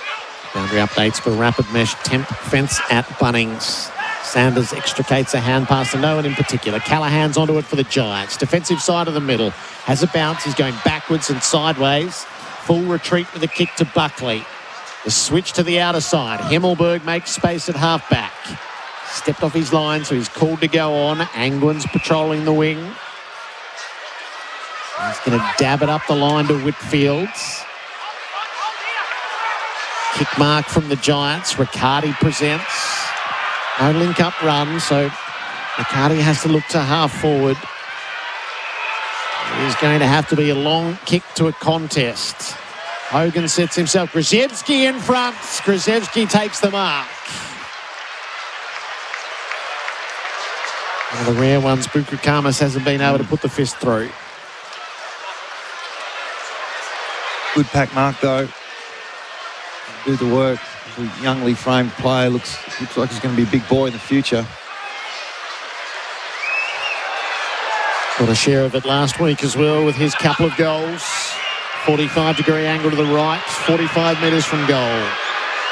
Max Grzyzewski sends it on its way. It had a good shape about it until it hit the post. The replay for Need a New TV. Score a deal at Harvey Norman's 2025 TV run-out sale. Big brands, big screens, big savings. TV run-out sale on now. Giants are down by 26. The kick-in finds Kennedy to Fraser. Couldn't quite take the mark, but plenty of time to recover. The half-back to Bramble. He takes the mark and plays on. Down the line to Baker. He's been pretty good for the Dogs today. He goes the long option. His target is Norton. The front posse couldn't take the mark. Front and centre was Davidson. Nice left foot snap. That was classy. Davidson's got his second for the quarter. And that really was a fantastic snag of the day for Tasman Butchers, the meat specialists. Well, it's interesting, Steve, with these kick-ins, and the Bulldogs kicked 5 goals from the kick-ins last week, so they're doing something that's slightly in front of the game, and it takes you to about round 6 before you realise what the comp's doing. It's one-on-one defence. They make the ground as big as you possibly can. They spot kick their way to a certain point where they hit the long top of the goal square kick, and it's working really well. They've got enough skill in this side to pick your way through a side that plays one-on-one defence when you're defending a kick-in. And quite often you don't play one-on-one when it's just a turnover. You go to a zone structure and make the bubble really tight. But for some reason, teams decide to go one-on-one defending a kick-in, and the Bulldogs have worked it out. Dogs by 32, running hot for Ream. Installer Ream, Australia's favourite. Darcy wins the tap. Richards combines with Sanders and back to Darcy. Works his kick to half forward. Baker has front position. Fonte made the spoil and the recovery. So the Giants out of half-back. Hand pass to Whitfield. Feeds it forward to Oliver. Thomas right against the boundary in front of the interchange gate. Stabs it up the line. Grzyzewski takes the mark. On the 45. Had to be good. Got it back to Thomas. Early the 15. Crowd certainly have the tape measures out. 12 metres. Whitfield and Brown. Brown's having a look up at the 50. It's a kick and hope into a pack. Brown beaten by Karmas. Edged him underneath and took the intercept mark. Not much system going forward, is there, Adam, for the Giants? Well, they're going around, which is allowing everyone to flood back in defence. Bulldogs work it out. Liberatore Get it to the wing. Darcy gets the handball receive. Plays on straight away. Looks for Norton with a sizzling pass. Norton swings around on the left. Kicks into the goal square. Bontempelli will go back and kick his third. And the Bulldogs are reigning supreme here at Marvel. They are looking good. Beautifully done by Darcy. Beautifully done by Norton. And Bontempelli will finish off the good work. He's only 2 metres out in the goal square, directly in front for his third. This will make it a 38-point ball game.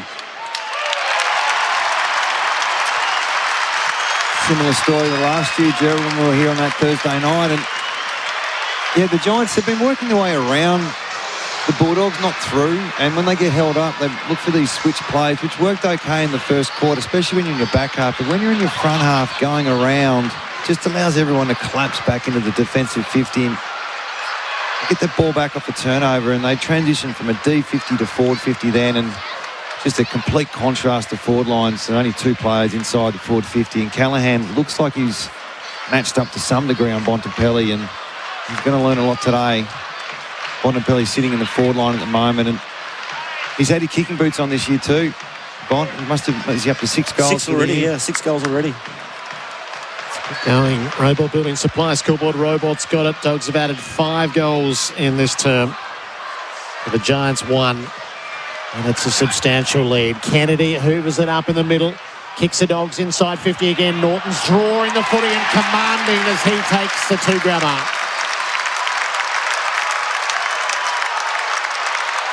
This won't be stopped. No. Starts in the middle. A little bit of space there to lead into, which is surprising when it's coming out of a centre bounce. He had that much space, but the kick was beautiful. Aaron Norton's kicked a goal in this term. We come through the 50 directly in front. Norton's kick's a beauty. Never deviated. The Dogs rampant. 44-point leaders. Time on of the second term. Robot Building Supply scoreboard. R-O-B-O-T. Robots got it. It's 11-1 to 3-5. This looks like a really settled side, doesn't it? Everyone's in their positions, playing their roles, exploring some ruck rotations with the 5th man on the bench. Not bad for round 1. Yeah, well, they look good. I mean, they look good pre-season. I mean, this side's reasonably experienced now, especially their top-end talent. And the other players, the role players, seem really clear about their roles within the side. And I keep harping on it. The ruck rotation's doing some tremendous damage against the Giants at the moment. And it's the Bulldogs by a whopping 44 points on the Robot Building Supplies scoreboard. There's still 4.5 minutes to go in this second quarter.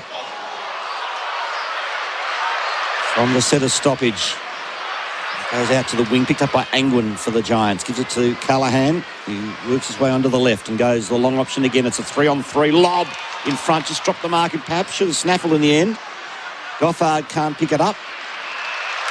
And has a ball up 48 metres out from the Giants' goal at the northern end. The back line looks a lot more settled too, Steve. Sorry? The back line looks settled as well. Breaks the tap. Oliver in there working hard. Fed it out, but it was taken by Butterick. Onto the left boot, out into space. Iden will get there first for GWS. Gives it to Laverde. Oh, he's overcooked the kick. Bad mistake. Bramble at half-back.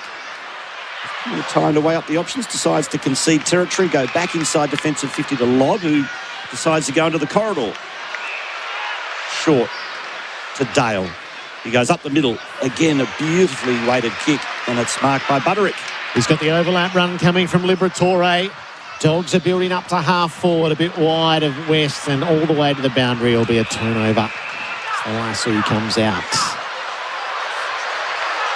So disappointing breakdown of a promising move. Whitfield dabs it up to Toby Green. Has the run of Ash going by. Runs to the wing.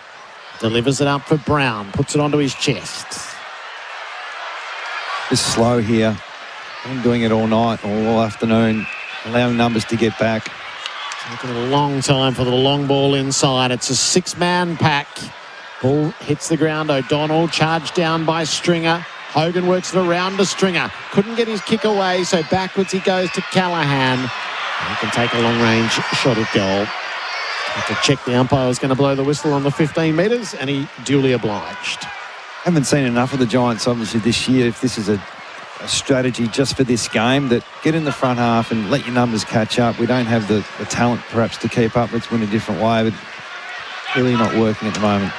And Callaghan has seen Bontempelli boot 3 goals so far in this game to put up one of his own. Callaghan leaps and thrashes it a mile through for a goal. His second. And one back against a Torrance. Down by 38 points. 4-5-29 to the Dogs. 11-1-67 on the Robot Building Supply scoreboard. Robot's got it.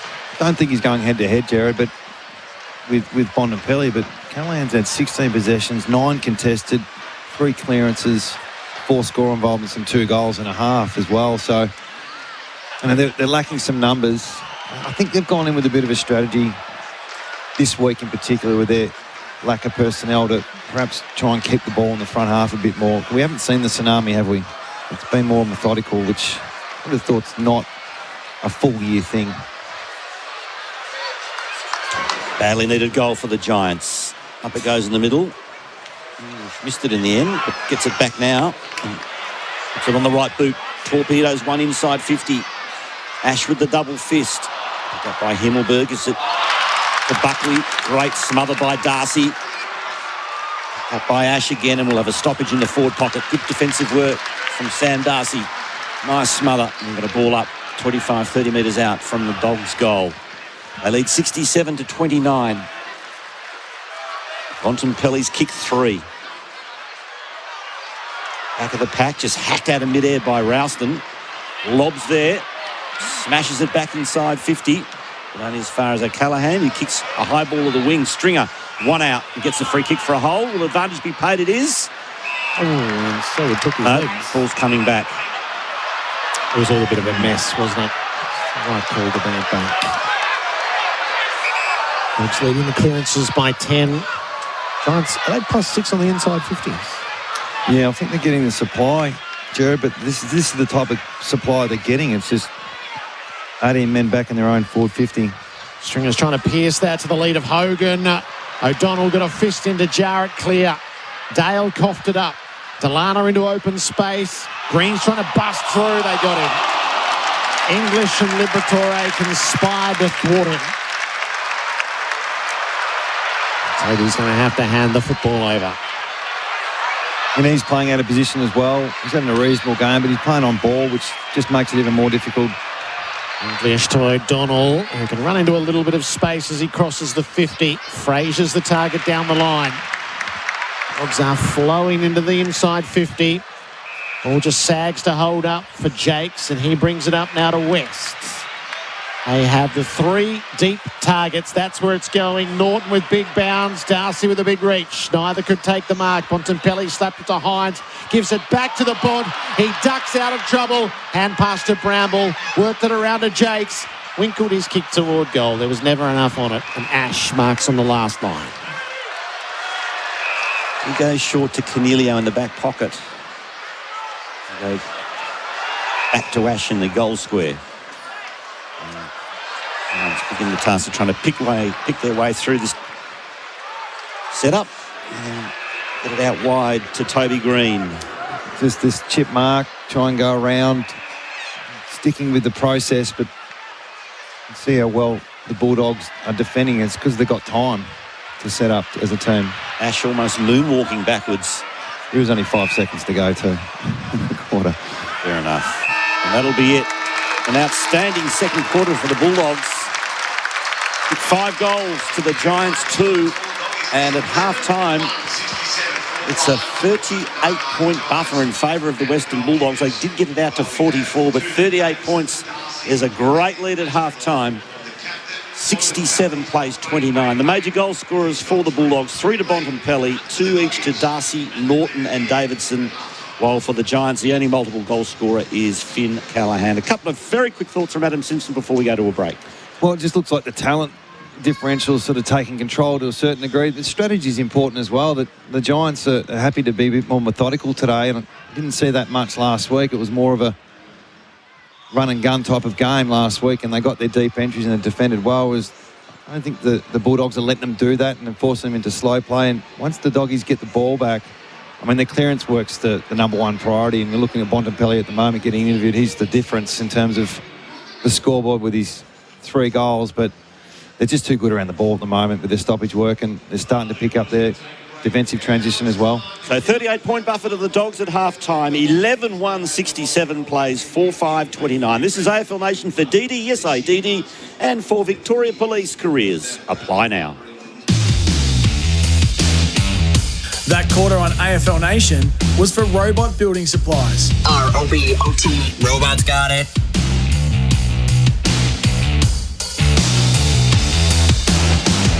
The Disability Gateway assists those with disability to find the right support and services. And it's free. Call today on 1800 643 787. Did you know you can watch all your favourite SEN shows on YouTube? Subscribe today. There's EV deals everywhere, but only one Toyota. The new electric BZ4X is ready now at Chadstone Toyota. Smarter tech, proven reliability. Make the switch. Test drive today. Oh, what a feeling. Toyota. LMCT 8169. At Bunnings Trade, we can help you get your paint jobs done before the Easter break. We've got all the top trade brands like Wattle, Dulux, Monarch and loads more. Get in and grab what you need to get that final coat done before the long weekend. Bunnings Trade. Helping business is our trade. Macca's delicious new Bistro Bernays Angus range has 100% juicy Aussie Angus beef and creamy Bernays sauce. Compliments to the chef. Ba-da-ba-ba-ba. Available after 10:30 a.m. for a limited time. Do you like beer? Do you like golf?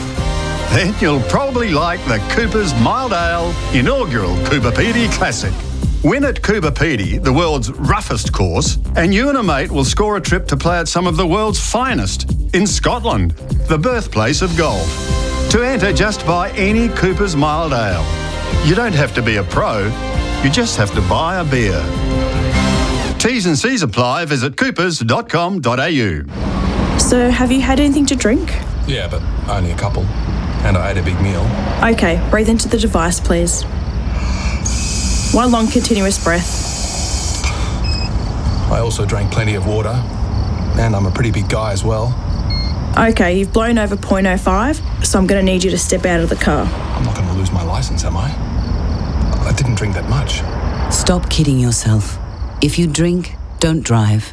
A message from the TAC. Love your fishing and boating? Well, you will love the redeveloped Yoringa Harbour. Nestled away in the rich fishing grounds of Western Port Bay, the new Yoringa Harbour has so much to offer the keenest boating enthusiasts. On-site boat storage means the Yoringa crew will valet your boat in, fueled and ready for your beautiful day on Western Port Bay. Yoringa suits anyone living in the southeast and beyond that wants easy launching, incredible fishing and loads of on-site storage. Escape the boat ramp chaos and discover hassle-free boating today at Yoringa.com.au. It's the 10th anniversary of #Say It Now, an initiative founded by Tobin Brothers Funerals. James McLeod, Managing Director, explains. Over the years, the main thing I've heard at life celebrations are expressions of regret. People saying, I could have, or I wish I'd told them. So don't wait. #Say It Now to a loved one and let them know how much they mean to you. Get involved this Sunday till March 21st at tobinbrothers.com.au. Tobin Brothers Funerals, celebrating lives. Here's another top tyre tip from Tyre Power. We all want to get more kilometres from each tank. Did you know that your tyres can affect your car's fuel efficiency? Always make sure your tyre pressure is right and that your wheels are properly balanced and aligned. If in doubt, give the experts a shout at Tyre Power. It's just another way Tyre Power is helping you save. Visit tyrepower.com.au or call 13 21 91 for your local independent owner. We've got a big summer of sport for you with ESPN on Disney+. What an atmosphere tonight. Featuring the NBL Finals. Hold on to your hats! And NCAA March Madness. Championship madness! As well as live NBA, WNBL. Puts it up and gets the shot! NHL. And UEFA Women's Champions League. Extraordinary! With ESPN on Disney+, sport is on the main stage all summer long. It's good! Stream big. Disney Plus.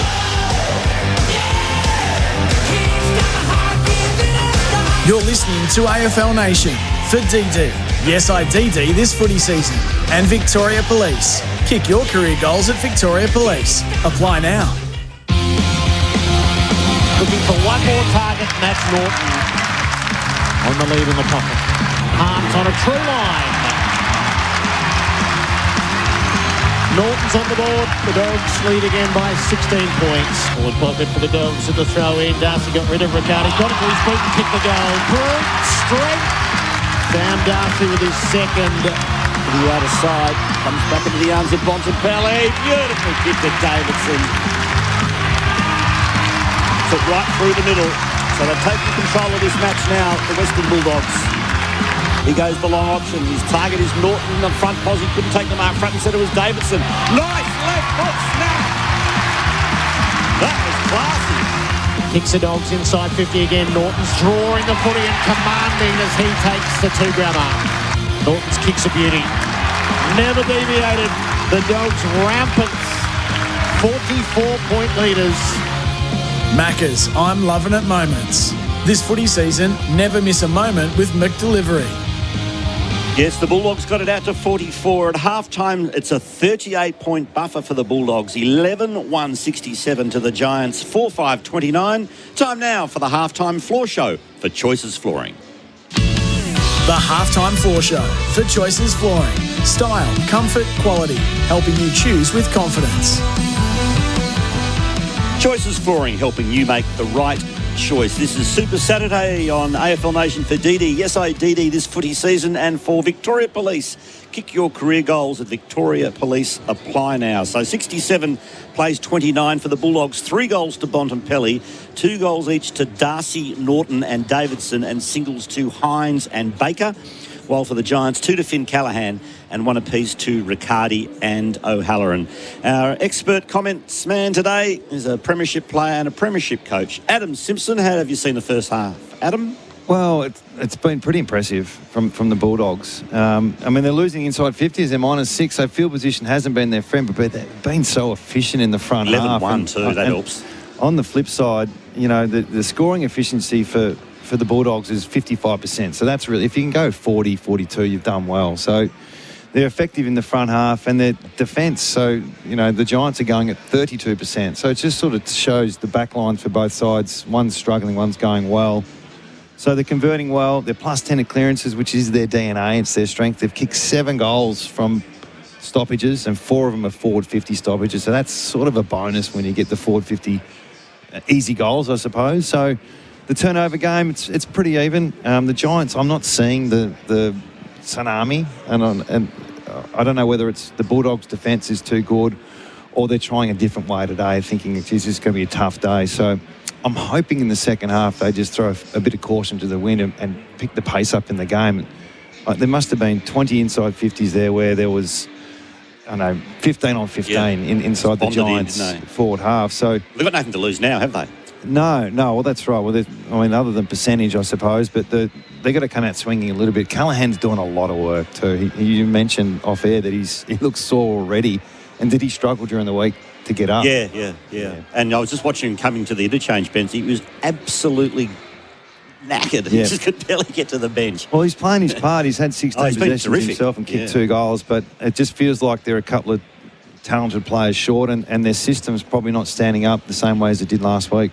Well, who's made it look simple? For Revo Fitness, training made simple. Oh, I wish I could say someone else because I'm getting bored already about talking about Bontempelli, but he's had 18 possessions and 5 scoring involvements and kicked 3, and he's had 9 contested possessions. So he's had someone's full game stats and a half. So he's the one. Now, the next one, I know you've shown a lot of interest in the first half about this position. The Mackay Tall Timber Ruckman of the day so far for Mackay Timber. Quality Tasmanian oak timber. Well, word on the street is Bevo spent a lot of time in the pre-season games working on the rotations. And I was thinking, what do you mean? Because that's really the last thing you think about is you try and get that done in the build-up to a game. But I think he's worked really hard on what this ruck situation looks like. How to free up Darcy when he wants to.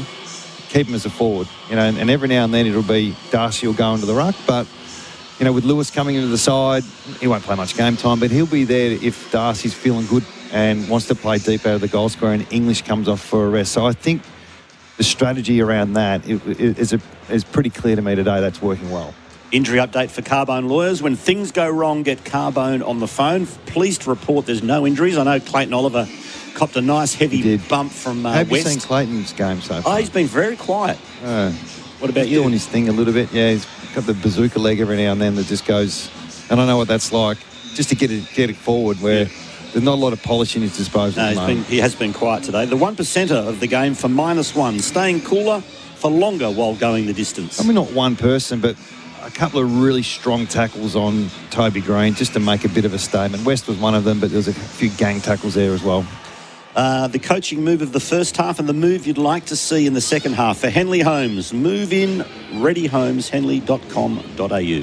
Yeah, I didn't see a lot of coaching moves, to be honest. I think both teams just played. Maybe a bit more work on Callahan on Bontempelli. I'm not sure if that was a move or we just saw them on each other. The second half... You just want the Giants to throw caution to the wind. Have a go. Yeah, let's just see if we can get through the corridor. I think the Bulldogs are protecting the corridor quite well, so maybe that's something that's getting in the way. And a lot of the Giants' attack is coming from deep in their D50, and it's hard to go slingshot. So get some turnovers closer to your goal and let's go quick. The unmissable moment for Drinkwise. You won't miss a moment if you drink wise. Was it the Baker goal? The transition piece where it was handball, along skinny side right in front of us, and then it got overlapped through the corridor and he finished off with a real classy goal from 40 out. The live ladder update for Harley & Sons Roofing for the best roof in town. We're not too concerned about the ladder at this stage. We do know that if this goes on track, that the Bulldogs will be on top of the ladder for a few hours. Premiership favourites come Monday, probably. Well, the Gold Coast Suns are the favourites. I heard that, yeah. First time ever. Well, that was the Choices Flooring halftime show. Style, comfort, quality, helping you choose with confidence. And this is AFL Nation for DD. Yes, DD this footy season. And for our friends at Victoria Police, kick your career goals at Victoria Police. Apply now. Halftime, it's the Bulldogs 67, leading the Giants 29.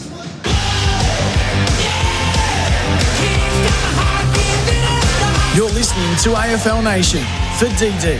Yes, DD this footy season. And Victoria Police. Kick your career goals at Victoria Police. Apply now. Darren's days of digging blind are over.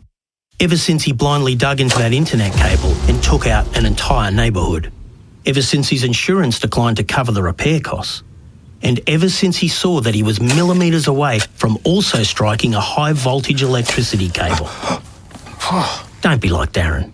Always search before you dig online before every job to avoid striking buried pipes and cables. Search before you dig online every time and never dig blind. Imagine homes where luxury isn't an upgrade. Build a solar all-electric Henley home with up to $95,600 of standard inclusions others call extras. Imagine luxury at no extra cost with Henley Homes. Ugh. When your internet gives you lemons, get Tangerine. Switch to Tangerine and get 10% off your monthly plan fee for every SIM-only mobile or mobile broadband plan you bundle with an active Tangerine NBN service. Oh. With easy setup, short hold times, no confusion, Tangerine offers great value internet with no lock-in contracts and high-speed plans available that keep up with your everyday. When your internet gives you lemons, get Tangerine. Visit tangerine.com.au to sign up today. Ozito brushless power tools. Tested by Grit and built to work. When it comes to doing tough jobs, do it yourself. Ozito. Home and garden brushless power tools. Do you. Only at Bunnings Warehouse. There's EV deals everywhere, but only one Toyota. The new electric BZ4X is ready now at Chadstone Toyota. Smarter tech, proven reliability. Make the switch. Test drive today. Oh, what a feeling. Toyota. LMCT 8169. Footy's back, and so is all the action at Tyre Power. Celebrate the start of the season with the team from Tyre Power, and you'll get the power to buy 3 and get 1 free on selected Pirelli tyres. Buy 3 and get 1 free on selected Pirelli tyres, but only at Tyre Power during their Footy's Back sale. It's time to tackle road safety with a new set of tyres at Tyre Power. Visit tyrepower.com.au or call 13 21 91 for your local independent owner. If you love a country pub, you'll love the Ultima Hotel in the heart of the Mallee. This classic country pub is located in the town of Ultima, just down the road from Swan Hill. Whether it's a Sunday session with meat off the famous smoker, a few games of pool, or just a great day with mates, head to the mighty Ultima Hotel in the heart of the Mallee. They're also proud supporters of the Ultima Roos, Lara Cats, Swan Hill, Jockey and Bannockburn cricket clubs. Follow them on Instagram at the Ultima Hotel to stay informed with what's going on at the pub. Macca's new Bistro Bernays Angus range can now be enjoyed with a refreshing Kirk's Lemon Lime and Bitters. Compliments to the chef. Ba-da-ba-ba-ba. Available after 10:30am for a limited time. For many Australians, owning a home feels far away. But now all first home buyers can access the expanded Australian Government 5% deposit scheme. Income caps have been removed and a wider range of homes now qualify, bringing home ownership in reach for more Australians. If you weren't eligible before, you now could be. Hi, Whiskers. To see if you could buy with a 5% deposit, visit firsthomebuyers.gov.au. Authorised by the Australian Government, Canberra. We've got a big summer of sport for you with ESPN on Disney+. What an atmosphere tonight. Featuring the NBL Finals. Hold on your hats! And NCAA March Madness. Championship madness! As well as live NBA, WNBL. Puts it up and gets the shot! NHL. And UEFA Women's Champions League. Extraordinary! With ESPN on Disney+, sport is on the main stage all summer long. It's good! Stream big on Disney+.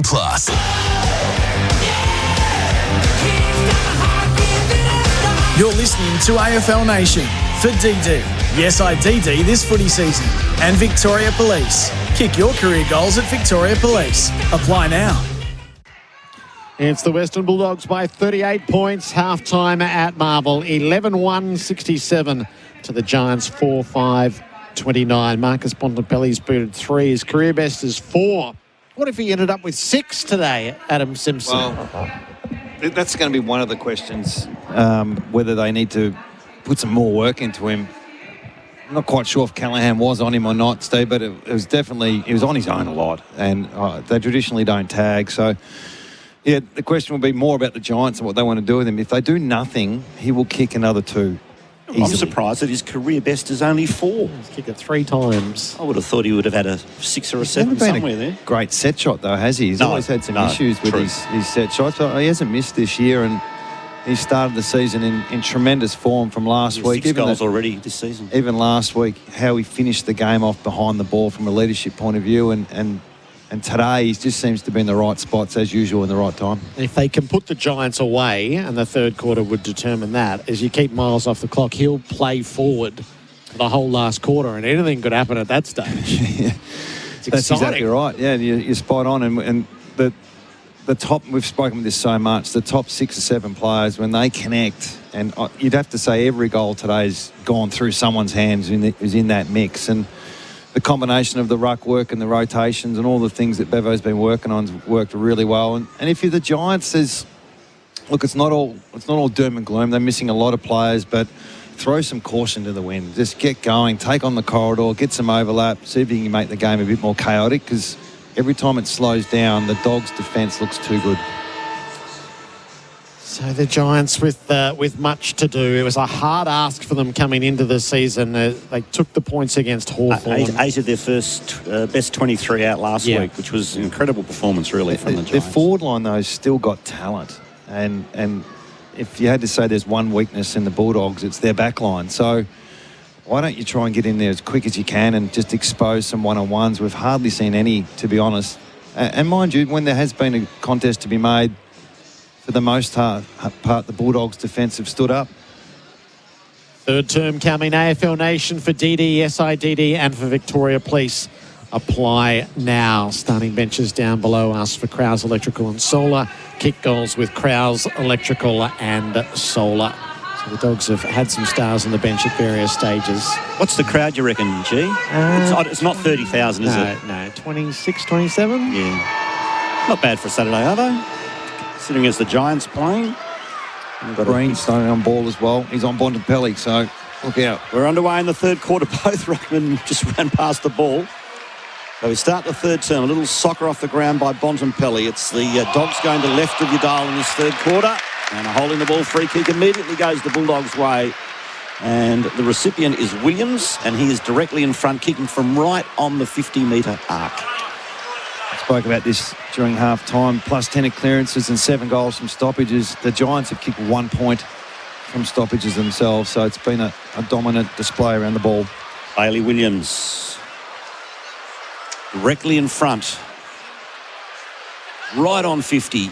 Good-looking kick. Just fades to the right. And that's the Bulldogs, only the Bulldogs' second blemish for the afternoon. They're 11-2. The Giants are 4-5. Midfield with the kick-in duties. Lays it in short to Ash. He's got Fonte on the way out. This is what they did in the first half, Jared. Just kick mark, and they'll get back off this mark here, maybe look to go around, and look how well organised the Bulldogs' defence. Everyone's pointing, directing, staying connected. So England is searching for a target, but it is going to have to be a long kick down the line. Lobb and Briggs. Hogan comes in as the third. No mark. Free kick. Bulldogs' way. It is green on Bontempelli. Toby held on. So Bont prods forward. Taken by Dale. It gives it back to Bont. Up to Richards. And again, Bont almost. Richards just didn't give it. He would have been hot with Oliver in the vicinity. Richards goes for Norton instead. He rises. Can't mark. Buckley lost it underneath. Sanders around to Liberatore. He's going to take his turn and land the goal. Dogs pick up where they left off. 45-point leaders. Combank scoreboard backing Aussie businesses. 12-2 to 4-5. So you show that on Monday for the Bulldogs as a total footy clip. It started with defence and how they defended a free kick in their own forward 50. They took away the switch, which is maybe something they spoke about at half-time. Forced the Giants into slow play down the line. They get their turnover and then they respond to kicking a goal off that turnover. So that's how Bevo would have drawn it up and how to defend as a team and how to score as a team. So really good, connected team at the moment. Bontempelli, by the way, up to 21 disposals, 478 metres gained, as well as his 3 goals, having some sort of game. But we shouldn't be surprised. Up it goes in the middle. English the tap. Shark by Oliver. Couldn't get a kick away. Bontempelli slung into the turf. Picked up by Liberatore. Puts the Bulldogs back inside 50. Darcy Norton in front. Great grab from Aaron Norton. Darcy would have had it if it wasn't for Norton. And he will go back and he will line up for his third. Too good. Yeah. You mentioned the worry about who's going to defend Darcy in that back line at the start of the game, Stephen. Buckley's the only one down there that's really legitimate. So if they protect him, then Norton's popping up. So for his third, he's directly in front, 40 metres out. He's steered it home. 3 goals to Norton. And this is a blowout. 80 plays 29. Yeah. That's 51 points. Did not see this coming. No, that's the second goal from the centre bounce.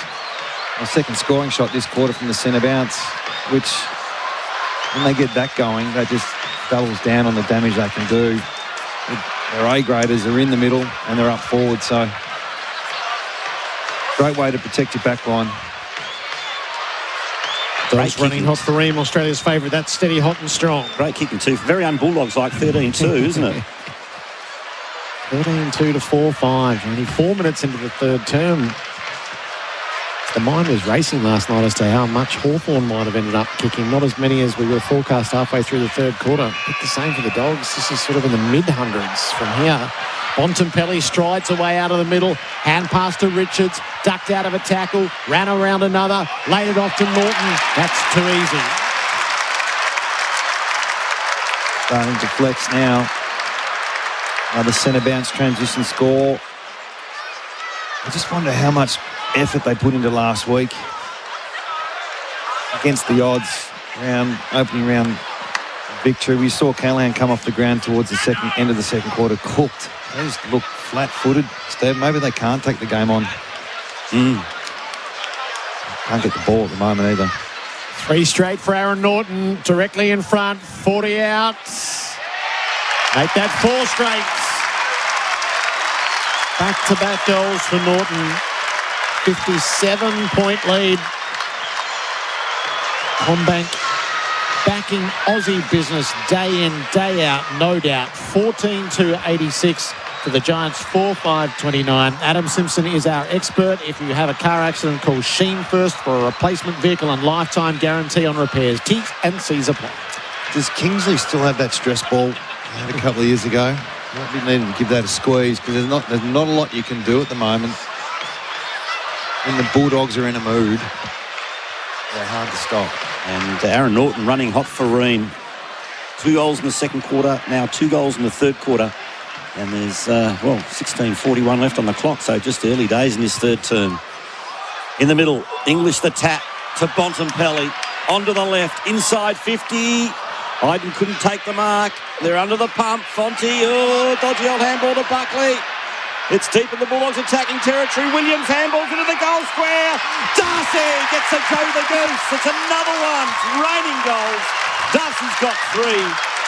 And this is getting a tad embarrassing for the Giants, as good as the Bulldogs have been. Oh, geez.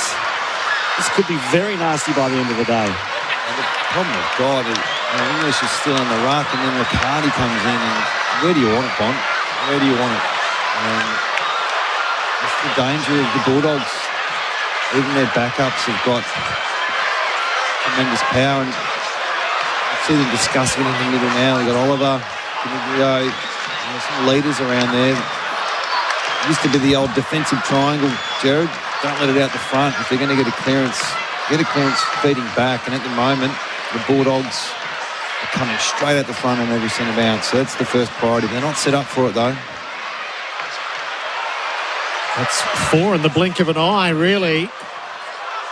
Kennedy was coming through one way. It was repelled by O'Halloran the other, but the Dogs still went out. English up to Richards, knocked it on to Kennedy, kicks it up to full forward. Didn't favour the forwards on that occasion. Laverde off balance when he kicked. It'll bounce out of play, and thus Fraser can pick it up for the Dogs at right half forward.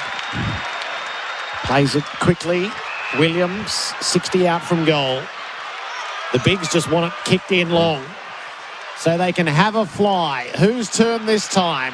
Darcy drew a crowd, ball knocked through. Rushed behind. Getting greedy, the Dogs fans. Bevo booing, was it? So 2 rushed behinds. The only miss has been Bailey Williams in their 15-3. 64-point leaders. See how they're defending this, Jared? They'll give you the pocket and then they'll slow you down. It's a really clever way of defending. Clayton Oliver kicks a long ball to the wing. Nudged underneath it was Hogan, cleverly by Karmas. Dogs win it back again. Liberatore, Dale. Into the middle of the ground. Mark dropped by Williams. Time to pick it up to Jakes. Out wide to Norton, who's got it on the wing, as well as his 4 goals. Kicks to half forward. Dale kept on running. Boundary line beats him. It's a free kick going to the Giants. Back in defensive 50 he goes to Ash. To Himmelberg. Back to the run of Ash. Out wide. A couple of Giants there. One of them is Green. Takes the mark. Can handball over the top if he wants to. Angwin instead decides to kick to the 50. Hogan's there. Lob comes from the side. And knocks it over the line for a throw-in. 55 out from the Giants' goal. It's the Dogs 93, the Giants 29 on the Combank backing Aussie business scoreboard. Ball on its way back into play. Riccardi having to ruck against English. Use the body well, Riccardi. Got it to his boot. O'Halloran is onto it. Sets the Giants up. Rouston went with the flight. It cleared him. Jakes with a lunging tackle wins holding the ball. Dogs are doing everything right. Yeah. O'Donnell claims the advantage. Maybe he shouldn't have. Williams and Jakes help him out, and now Liberatore has a clear of the 50. Bontempelli wanted it on the 45. Toby's trying to keep up with the Bont at the moment. Long down the line instead, and Himmelberg planted himself in front. Mark all too high, take your pick. I hope they don't get these shows on Monday and Tuesday and show the matchup, because poor old Toby, he's not a midfielder. He cannot keep up with Bont. Brown, Laverde, Brown. They've leaked ground here in defence. Iden, who plays it out the far side to Fonte.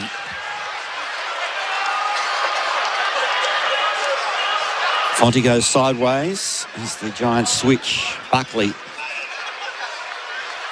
to Laverde. To Ash, who moves the ball to the Dockland side of the ground.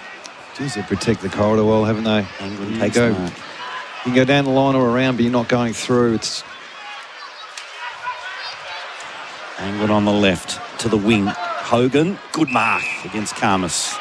Plays on, handballs to Green.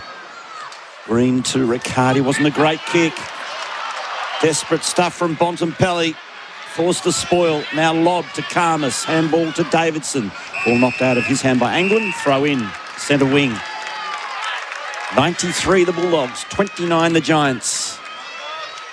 We've been going almost 11 minutes in the third term on the CommBank, the backing Aussie Business scoreboard. At the throw in, English in front. Taps it down, they squabble over it. Fed up the way of Angwin. Leo did well in the skirmish. Kick inside 50. Ralston pulls it clear. Gave it to Brown. Gives it to Toby. Trickles it at goal. And Toby Green lands one. Again, heavily against the flow, the Giants. And he's been doing an awful lot of running, Toby Green. They're down by 58 points. It's 5-5 to 15-3. CommBank scoreboard backing Aussie businesses. Well, I noticed he just drifted back into the front half and immediately he gets some results. So, I mean, it just probably shows they're undermanned, guys, that the fact he's been playing on ball too much, and he's not a midfielder. He's a forward that pinch hits, and they've missed him in the front half, in particular ground level. And he's been exposed a little bit throughout the midfield as well. When you've got these hard-working midfielders that the Bulldogs have, it's just hard to keep up all the time, and now finds himself in the goal square. The starting mids are O'Halloran, Callaghan and Keelio for the Giants, but the Dogs win the clearance. Darcy puts it inside 50. Giants win it back. Angwin to Laverde to the wing. Oh, Gothard got a free kick there. It's bumped into the back by Selwood, who I read with interest today is the 5th of 10 siblings. Would have been a scrap over the cornflakes at breakfast. Michael Selwood playing game number 2 for the Doggies, the 25 mid-season draftee. As the Giants have the ball, Buckley goes to the outer side to Himmelberg at halfback. Long down the line, Grzewski couldn't take the mark. Williams stood up in the tackle, got it to Sanders, nicely done. He's hemmed in. Back to Jakes, to Williams. Forced to kick hurriedly on the right. It's a long ball to half forward. In front is Buckley, can't take the mark, but he got nudged under the ball. No, it's a free kick going the Dogs' way. It's going to be taken by the first gamer in Lewis. So Lewis kicks to a central location for Bramble. Bontempelli's going to get another at centre half forward. How will he use it? Crowd's encouraging him to have a ping. And Bontempelli is inclined to oblige. He gave it the lot. He got it there, but couldn't keep the direction. Not getting ahead of himself, is he there? It's his first point for the year. Happy. Yep. 59-point leaders, AFL Nation for DD. Yes, DD and for Victoria Police careers apply now. Just really happy to give up anything lateral. And that's the trigger to lock them in. Sort of rinse and repeat, isn't it, the way they bring the ball out? As Fonte tries to create something. Got it to Angwin. Advantage paid. Giants have got it. No, now it's coming back because O'Halloran didn't know where to go. So he has to give it back now to Fonte, who'll have to go back over his mark at half back on the Dockland side. Kicks to Whitfield, who by his lofty standards has been pretty quiet. As the Giants get in the middle. Riccardi's got it. 94 to 35. Nearing the halfway mark of the third term here at Marvel Stadium. Round 1. Callaghan takes the mark. Plays on. Long left foot kick inside 50. Oh, Green flew high. Couldn't quite snaffle the mark. A great attempt.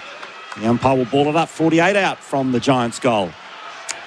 You're right about Whitfield. He's up to 16 possessions, but only 140 metres gained. I need him with that run and carry. Haven't seen it today.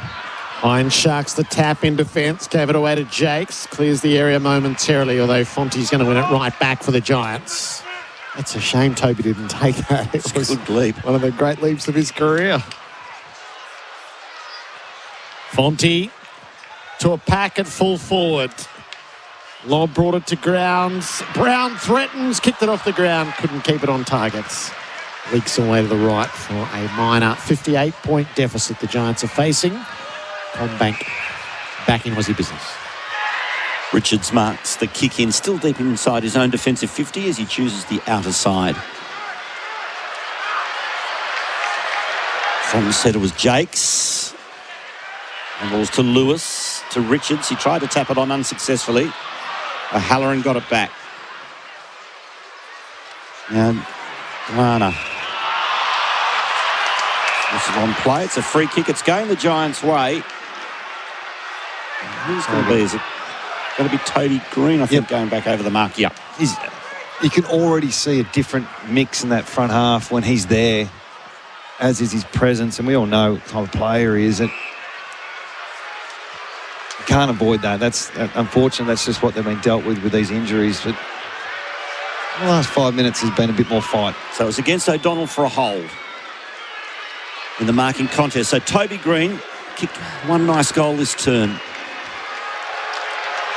This is his 20th disposal for the Arvo. 45-degree angle, 45 metres out from goal at the southern end. Skipper comes in and he has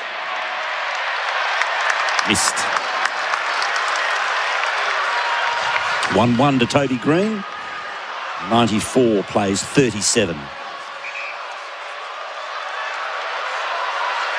Dale to kick in. Left knee is strapped. He stabbed it. Marcus dropped by O'Donnell. He took his eye off it, but he had time to regather and give it to Hines. Plays it near the wing. Selwood. Did enough to be paid the mark. Didn't hold it for terribly long. So Selwood defensive side of the middle. Slips the hand pass to Jakes. Unloads for half forward. Norton, big strides to it. Spoils made in front though. Fonte stood his ground and sees it out into the stands. Right half forward for the Dogs. Bontempelli's closing in on 600 metres gained in the work that he's done. Jesse Hogan's down below us on the bench awaiting his turn. Rapid mesh temp fence at Bunnings.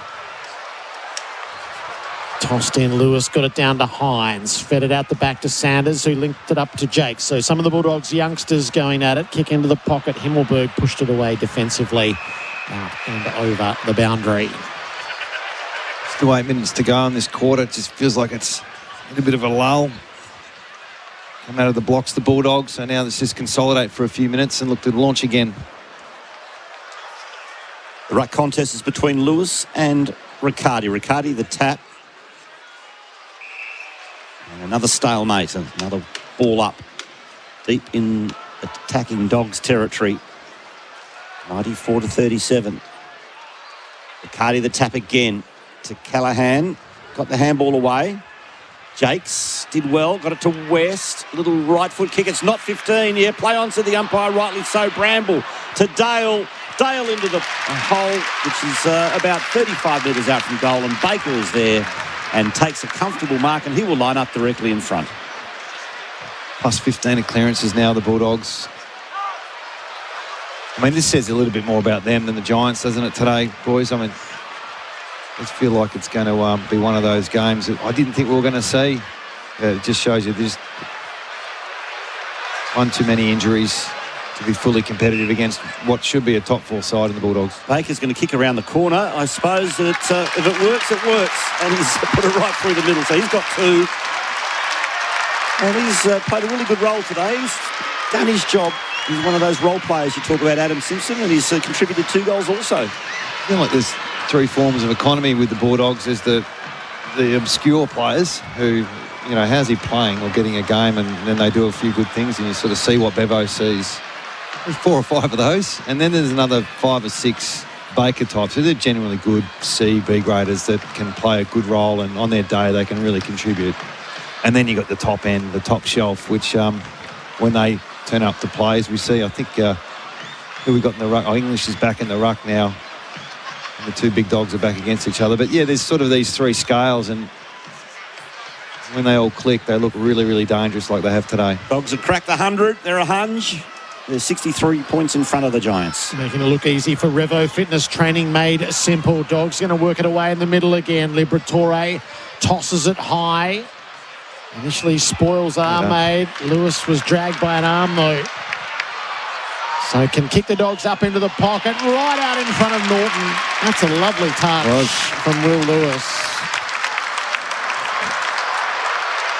And his teammates go over in full appreciation.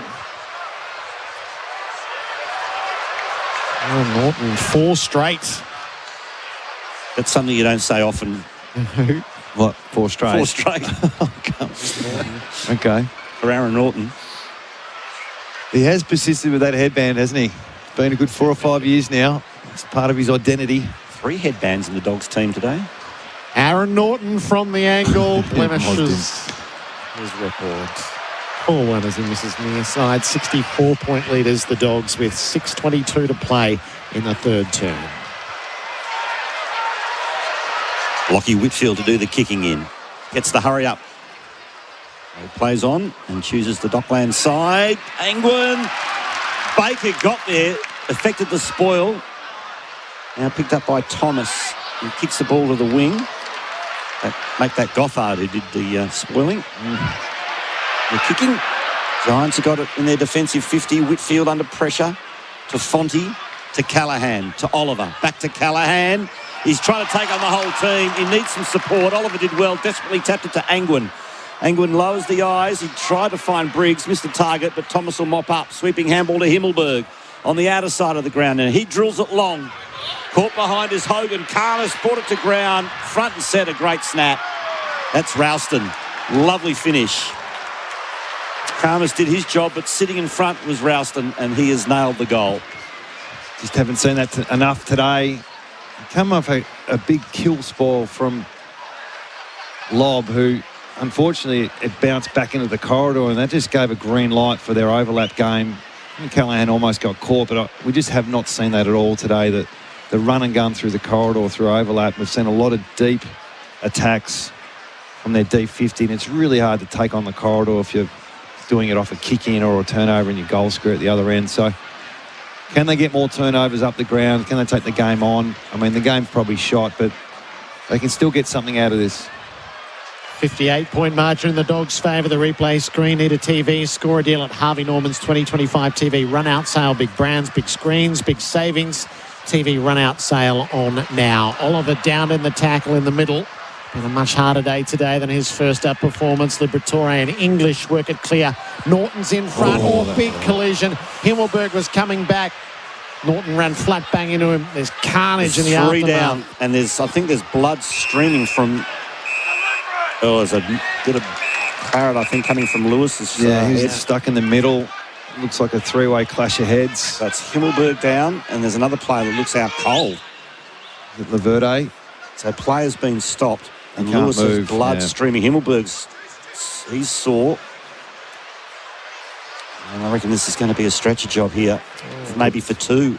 Maybe 3. There's 3 of them are down, all with head knocks. Yep.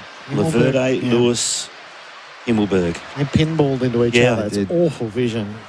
You could see, unfortunately, the blood streaming from the head of Lewis. So Himmelberg was bravely going back, and Norton was coming out full steam. Himmelberg's also bleeding. That's as nasty as you're going to get. All very brave. All very fair. Just an unfortunate clash. Himmelberg might be his jaw, potentially. Laverde looks like he just got knocked out straight away. And he's okay. Himmelberg's running off. He's got a nasty gash on the jaw. Lewis is up as well. And Laverde was the one who had the rattle straight away, and he'll need more attention than the other 2 at this stage, but you don't want to see that. So he's trying to get up, which is interesting. Injury update for Carbone lawyers. Fair chance all 3 are out of the game. Laverde's So Lewis is running off as well, jogging off, I should say. He's got a nasty gash to his right eye. Yeah. And the good news is that Laverde is walking off, but he's very, very shaky. And he definitely won't be playing again today. Were there any new instructions now, Jared, with the concussion? It's the protocols they slip into, the 20 minutes straight away. The AFL can override from the bunker. Yep. I suspect we might not see any of those guys back. The circumstance of the game probably plays a role as well. It's 58 points in the Dogs' favour with 5 to go in the third term. So we restart play. And Butterick goes short to Dale on the Docklands wing. He gives it back into the corridor to Liberatore, who switches to the outer side, and the mark's taken by Karmas at half-back. To the wing he goes with the left foot. Finds Selwood. Selwood down the line to Baker. The headbands combine.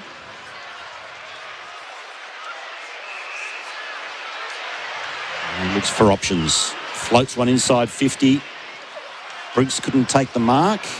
And lays a thumping tackle, and the umpire will ball it up 30 metres out from the Bulldogs' goal. They lead 101-43 on the CommBank Backing Aussie Business scoreboard. Backing Aussie Business day in, day out, no doubt. Briggs trickled it to Toby Green, who clears the defensive area, but not terribly well. Jakes took the intercept mark, trying to get it to Darcy, hung it a bit high, so you know it was high. Buckley brought it to ground. Ash clears. Long ball, well played. Gothard watched it come over his shoulder and then takes off. Runs away from Butterick. No, Butterick got him at the last. Kick up inside the 50. Spoil put on Brown by Lobb. Defensive efforts from the Dogs, drawing applause from their fans. It'll be a throw-in, 50 out from the Giants' goal. If you're Adam Kingsley, he's got to worry about now replacing 2 defenders in what is already a decimated back line. It could get a little bit ugly in the last quarter if that's the case. The throw-in just snaffled by Briggs. He puts it to Brown, but he couldn't take the mark. He was under a lot of pressure. Dale threaded the handball through to Kennedy. He kicks the half-back. Norton too strong. The first example. Yeah, there it is. Just too strong for Angwin. Norton squares it back into the corridor. Exactly what Adam Simpson was talking about. Headaches everywhere for the Giants as the Dogs working into the middle. Richards a raking kick towards West.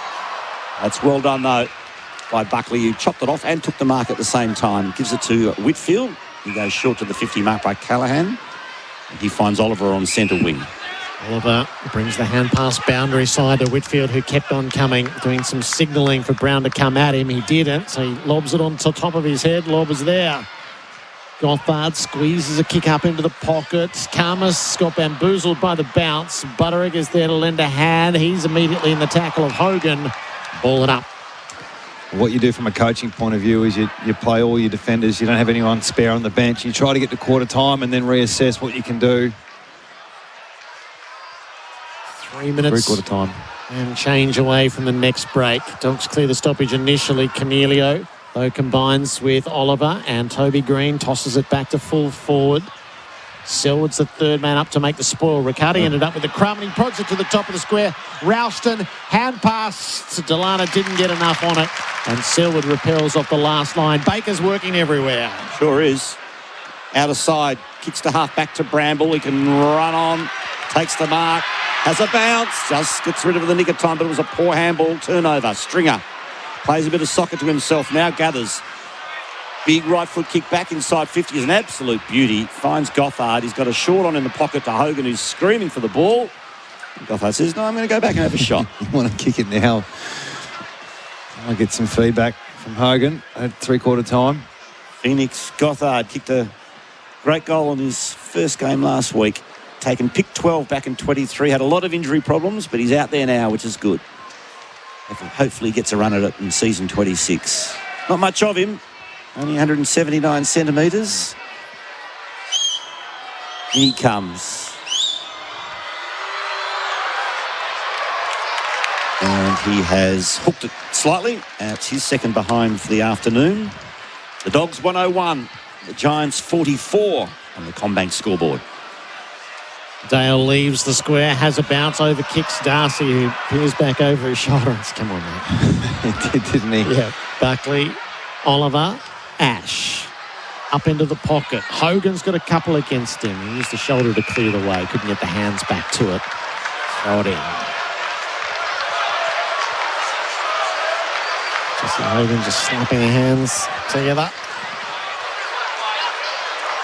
1%ers -1, staying cooler for longer while going the distance. Riccardi got it out of the ruck.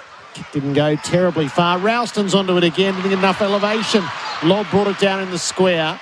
Has time to regather. Play it out to Kalmus.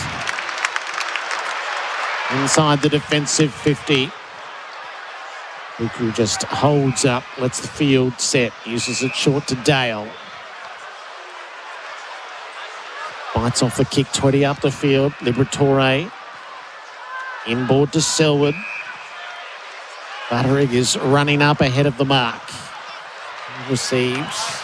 Near side is Jakes. Dogs have nutted this out well. Kick for Richards. 52 away from goal. Steps into the pocket. Bontempelli on the reach. Right against the boundary.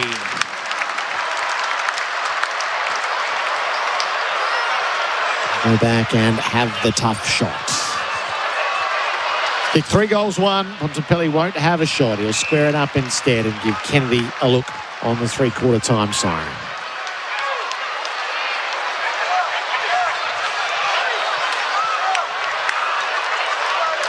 The Dogs have built their lead progressively in this term. They've kicked 5.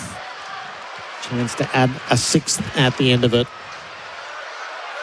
Chance to kick the couple. Matt Kennedy, brilliant first year with the Dogs. Settles in for the set shot on a 45-degree angle. Kennedy starts it right. It won't quite work back. There's a behind to finish the turn. Dogs are up by 58 points. 16-5, 101 to the Giants, 6-8, 44. Multiple goal kickers, Norton with 4, Bontempelli and Darcy with 3, Baker and Davidson with 2 each, while Callahan has 2 for the Giants. Bulldogs by 58, 3/4 time. AFL Nation for DD, yes IDD, and for Victoria Police careers apply now. That quarter on AFL Nation was for CommBank, backing Aussie business day in, day out. No doubt.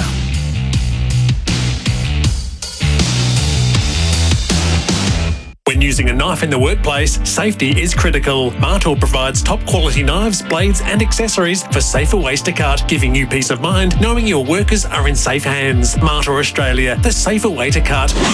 Visit martelaustralia.com.au. Imagine homes where luxury isn't an upgrade. Build a solar all-electric Henley home with up to $95,600 of standard inclusions others call extras. Imagine luxury at no extra cost with Henley Homes. Robot Building Supplies is a family-run business and understands the value of being home with the family. Robots got it. That's why they have supplies to help you build a man cave, a kid's game room, a tool shed. Robots got it. Helping build family time and man caves since 1946. Robots got it. Robot Building Supplies. Notting Hill, Sunshine, Preston, Dramana, Pakenham, Coldstream and Darnham. We're robot, but we're human. robotbuildingsupplies.com.au. ROBOT, Robot Building Supplies. For those who demand more from every acre, there's no compromise. There's Deutz Fahr. Engineered in Germany, built with more precision, more innovation, more comfort, and more performance from 62 to 336 horsepower. This is what premium feels like in the field. Now is the time to break new ground. The grass is greener with Deutz Fahr. Talk to your local dealer today. Dreaming of lower energy bills? Wake up to Crowell's Electrical and Solar. The all-new Dyna Signy all-in-one battery and inverter solar system is here. It's sleek, safe, takes up bugger all space with the best monitoring app. Even better, Crowell's can add the Dyna Signy to whatever compliant solar system you've already got, and they'll never stop caring about it. For 14 years, Crowell's has offered annual servicing, ongoing maintenance, and their own techs perform every installation, not subbies. Visit crowellselectrical.com. REC 22623. The footy, it's here, it's happening, and the footy's back sale is on now at Tyre Power. When it comes to tyres, place your family in safe hands and go with the premiership team, Tyre Power. During the footy's back sale, buy 3, get 1 free on Pirelli Cinturato tyres, exclusive and only at Tyre Power. Don't forget about the Tyre Power Tipping Comp. You can enter anytime during the season at sentipping.com.au and play for over $25,000 worth of cash and prizes, including including $5,000 cash from Tyre Power. You can get it digging holes and pounding in fence poles. 88 posts perfectly interspersed. You've sure got a thirst. And when the sun goes down and the day is done, there's only one beer that'll do. But when you got to get up and get at it again, VB's got a mid-strength now too. New VB Mid 3.5. A hard-earned thirst needs a big cold beer, and the best cold beer is Vic. Victoria Bitter. 18 plus, drink responsibly. Doors Plus March Madness sale on this week. Save up to 10% on all custom-made doors. Screen doors, al fresco doors, bifold doors, sliding and stacking doors, all on sale. March Madness on now. Doors Plus, no fuss. At CommBank, we'll help you get your business in shape, no doubt. Whether you need capital, cash flow, or payment solutions, talk to one of our local specialists today. Search CommBank Business. Eligibility criteria, T's and C's apply. Macca's delicious new Bistro Béarnaise Angus range has 100% juicy Aussie Angus beef and creamy Béarnaise sauce. Compliments to the chef. Ba-da-ba-ba-ba. Available after 10:30am for a limited time. Landscapers and tradies need plants? Plantmark is your trusted wholesale nursery with a huge range at true trade prices. They supply landscape projects of all sizes, from quote to delivery. Open 6 days at 4 locations across Melbourne. Plantmark.com.au.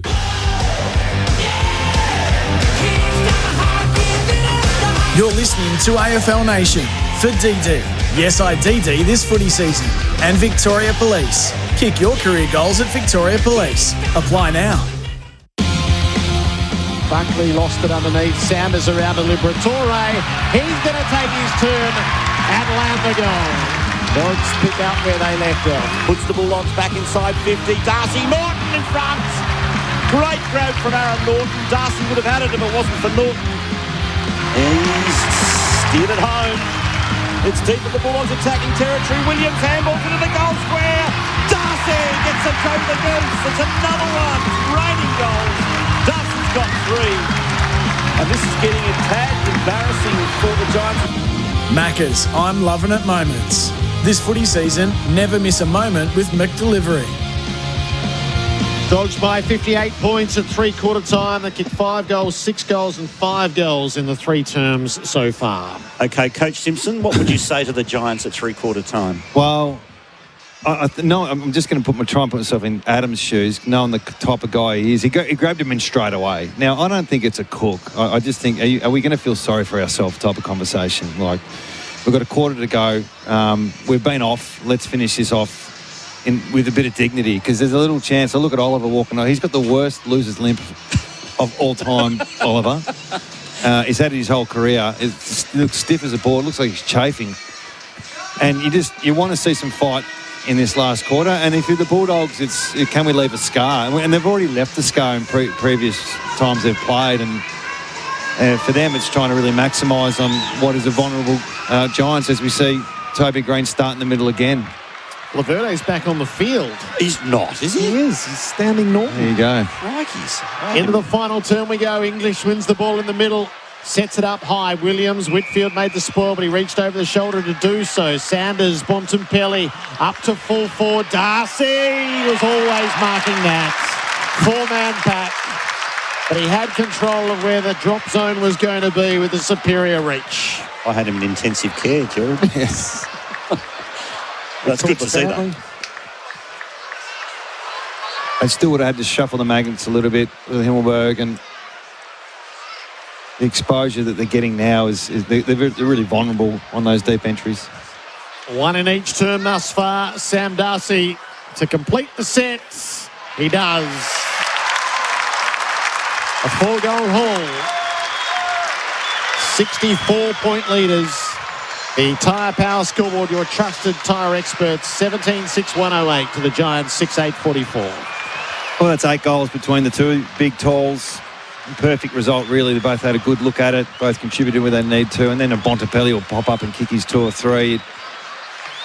They're well organised. The ground level players haven't had to do a lot, have they, in that forward line? A lot of marks have been taken, or it's been a stoppage score. 108-44. Tyre Power scoreboard.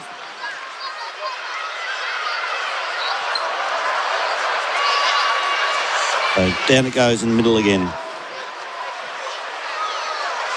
Green got caught high and advantages paid. Cornelio handballs to Ash. A penetrating kick deep inside 50 for the Giants. Karmas did the spoiling. Fall of the ball is Fraser. He's wrapped up by Stringer, who's been very quiet. What are Stringer's stats? It's been difficult to be a forward up there, let's be honest, but he's been pretty quiet compared to last week. Another stoppage. Stringer came to see him on the board. We'll find him in a minute. Keep scrolling, keep scrolling. English taps to Jakes, gives it to Kennedy in the back pocket for the Dogs. 4 possessions he's had. 4. Left foot kick to Norton against Laverde. Little soccer being played by Norton, but it goes over the line. That'll be a Giants kick. It's a good rule, isn't it? Just an automatic, no debate. I'm sure it makes the game a little bit quicker, but I don't think it's as quick as what people think.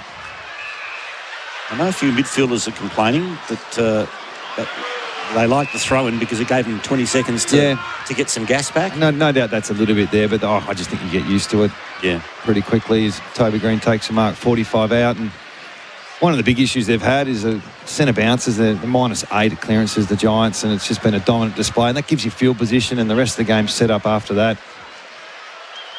Toby Green started the match in the midfield. Couldn't quite cut it in there. He's back up forward. He kicked 1-1 in the third quarter. The Giants captain directly in front. He'll be kicking from right on the 50-metre arc. At the northern end, drop punt looks good. Just misses to the left. 1-2 for the afternoon for Toby Green. 108 plays 45 on the Tyre Power scoreboard. Dogs quick on the spreads. Butterick shows Kennedy straight up the middle, and he continues on. Butterick has fed it back, delivers out to half-back. Now he missed his target. And it's out of bounds on a turnover.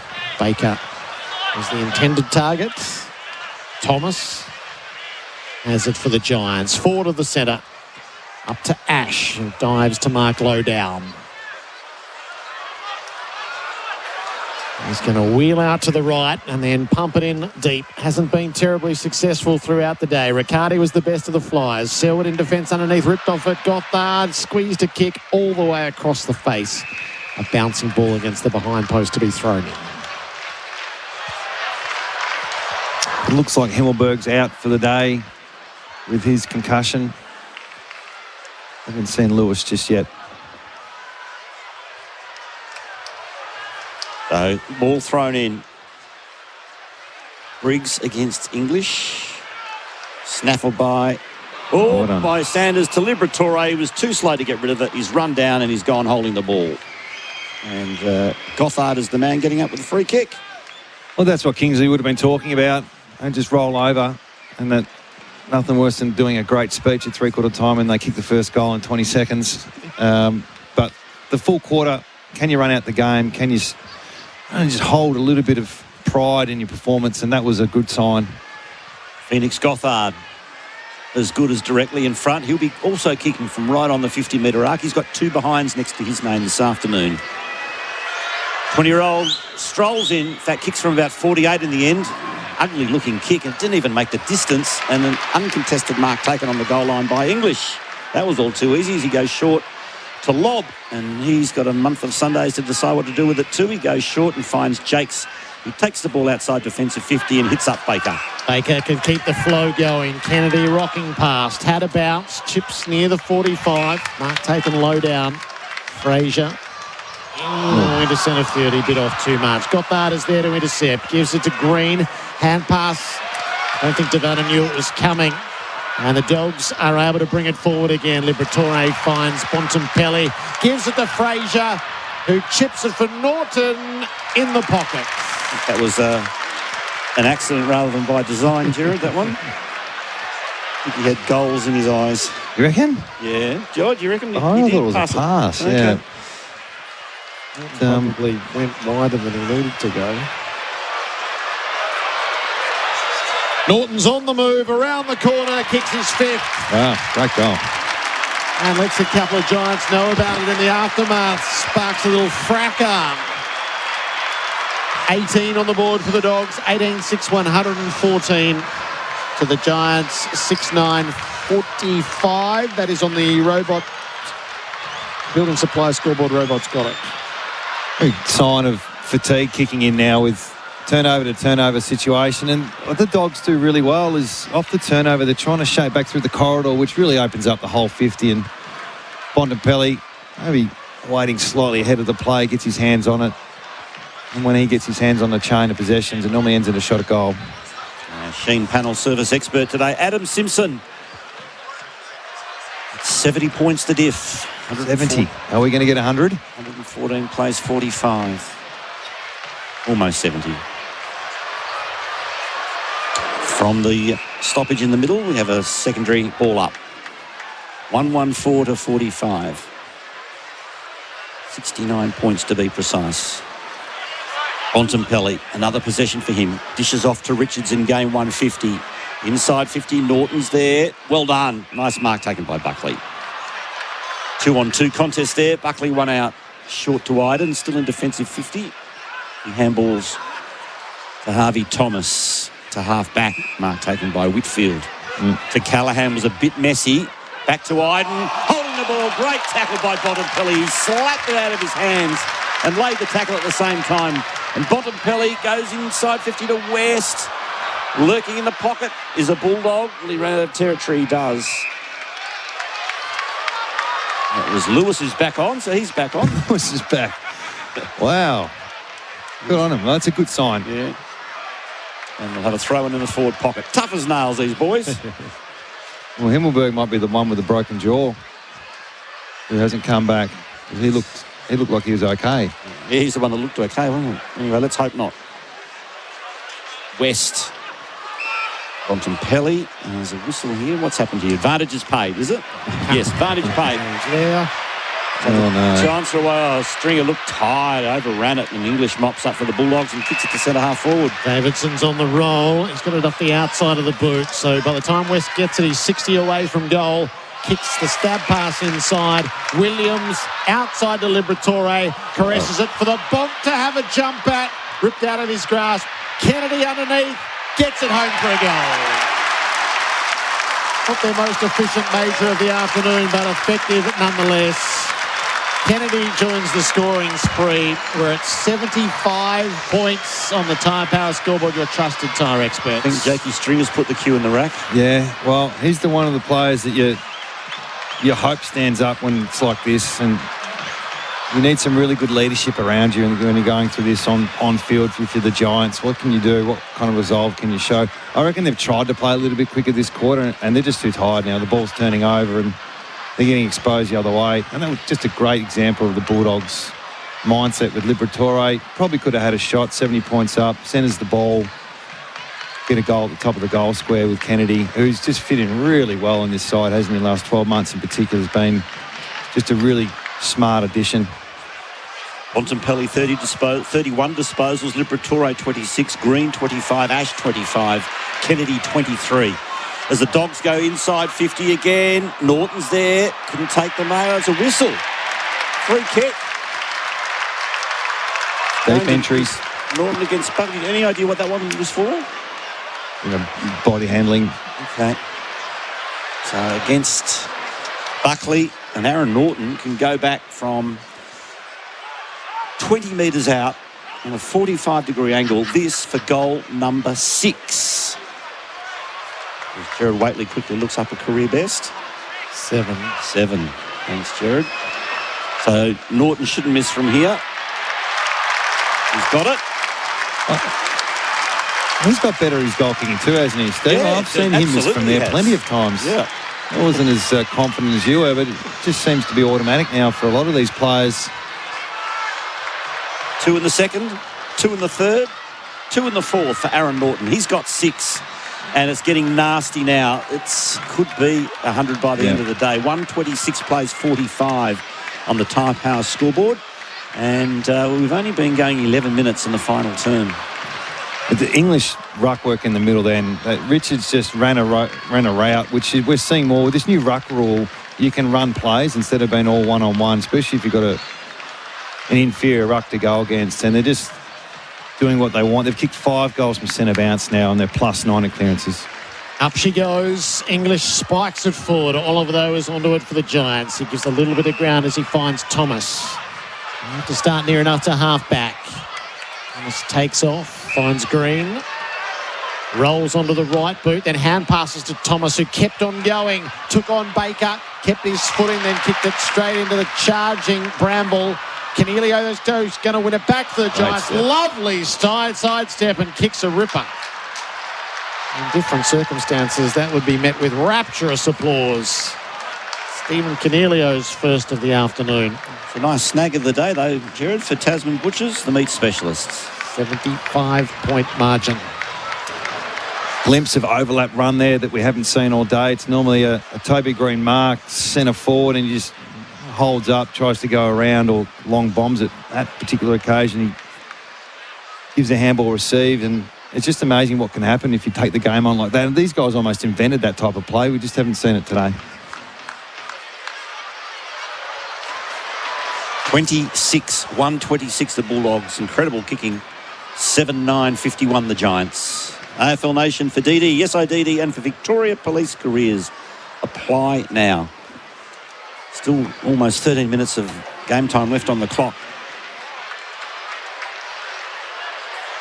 The ball goes to half forward for the Dogs, but it's marked for the Giants by Whitfield.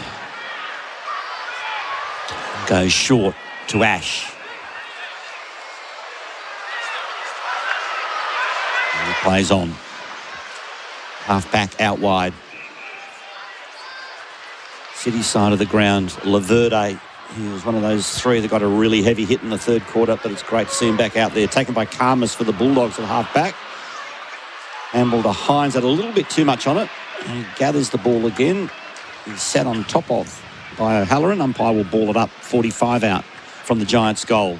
Kicking to left of your dial or the northern end in this final term, GWS. O'Halloran to Green.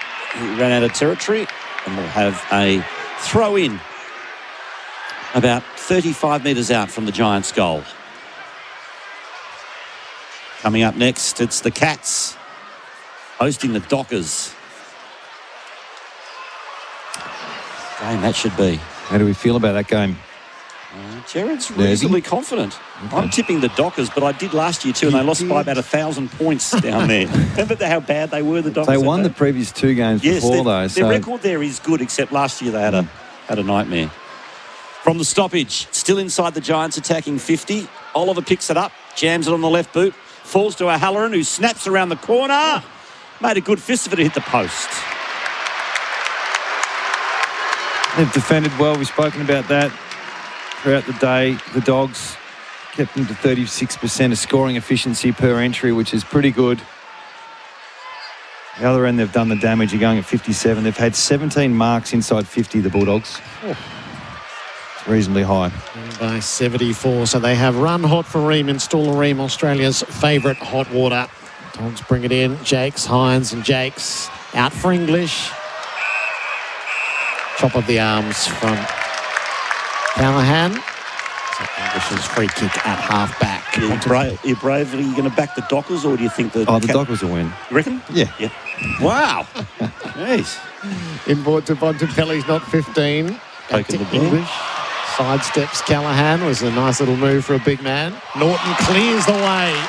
Was banged over Laverde and took the mark. He's 2 kicks out from goal. Norton checks it up to the hot spot. Lewis used the body, didn't take the mark though. Angwin releases the pressure. Riccardi, Whitfield, sweeping hand pass back to Riccardi. Has some run on the outside with O'Halloran.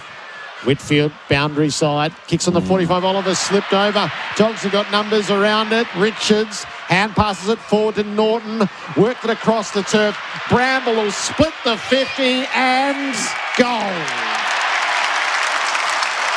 Lockie Brambles never kicked goals out of turn, but he's got them in consecutive weeks.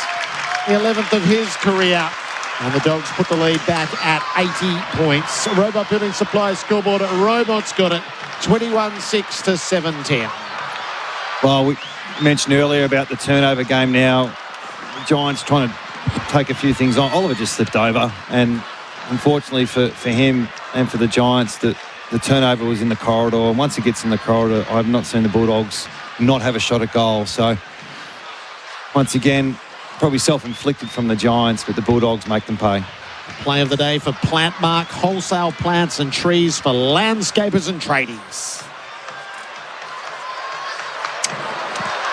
Valleydale's gone forward. Okay. Waiting for Bont to go down that forward line, but he's still on ball.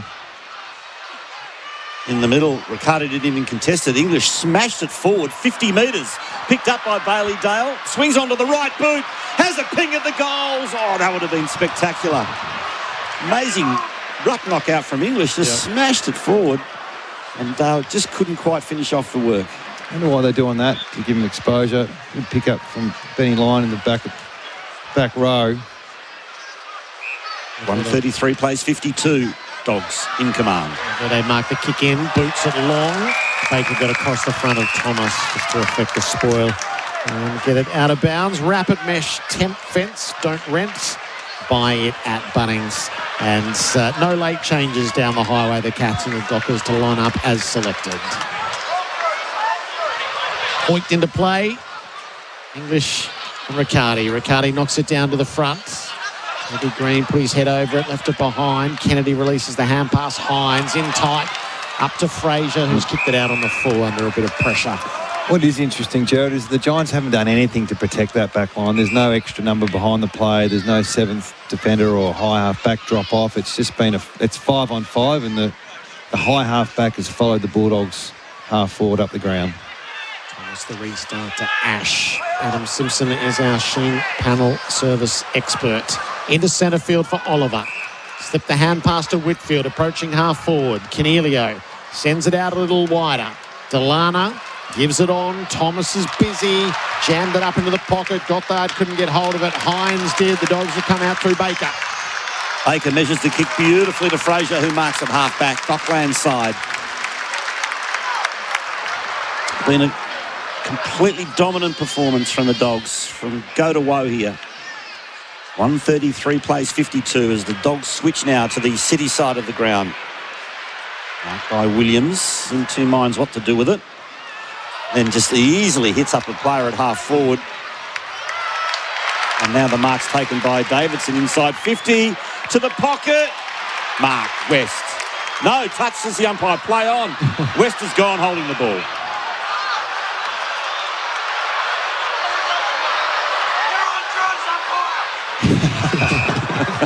Some advice coming from over the fence. The Giants run it out. Rousted to Callaghan. Kicks it long for Hogan. Lob made a spoil. Hogan trapped it against the boundary. Has a look from some support. Kicks it inboard. He did place that very well for Riccardi. Took the mark in front of English. Really had to play a role today in the ruck, hasn't he? Haven't really seen him as a forward. He's been doing his best to make it competitive in the middle, which he hasn't done, unfortunately. It's been a dominant display from English. So Riccardi inside the centre square when he'll make his approach.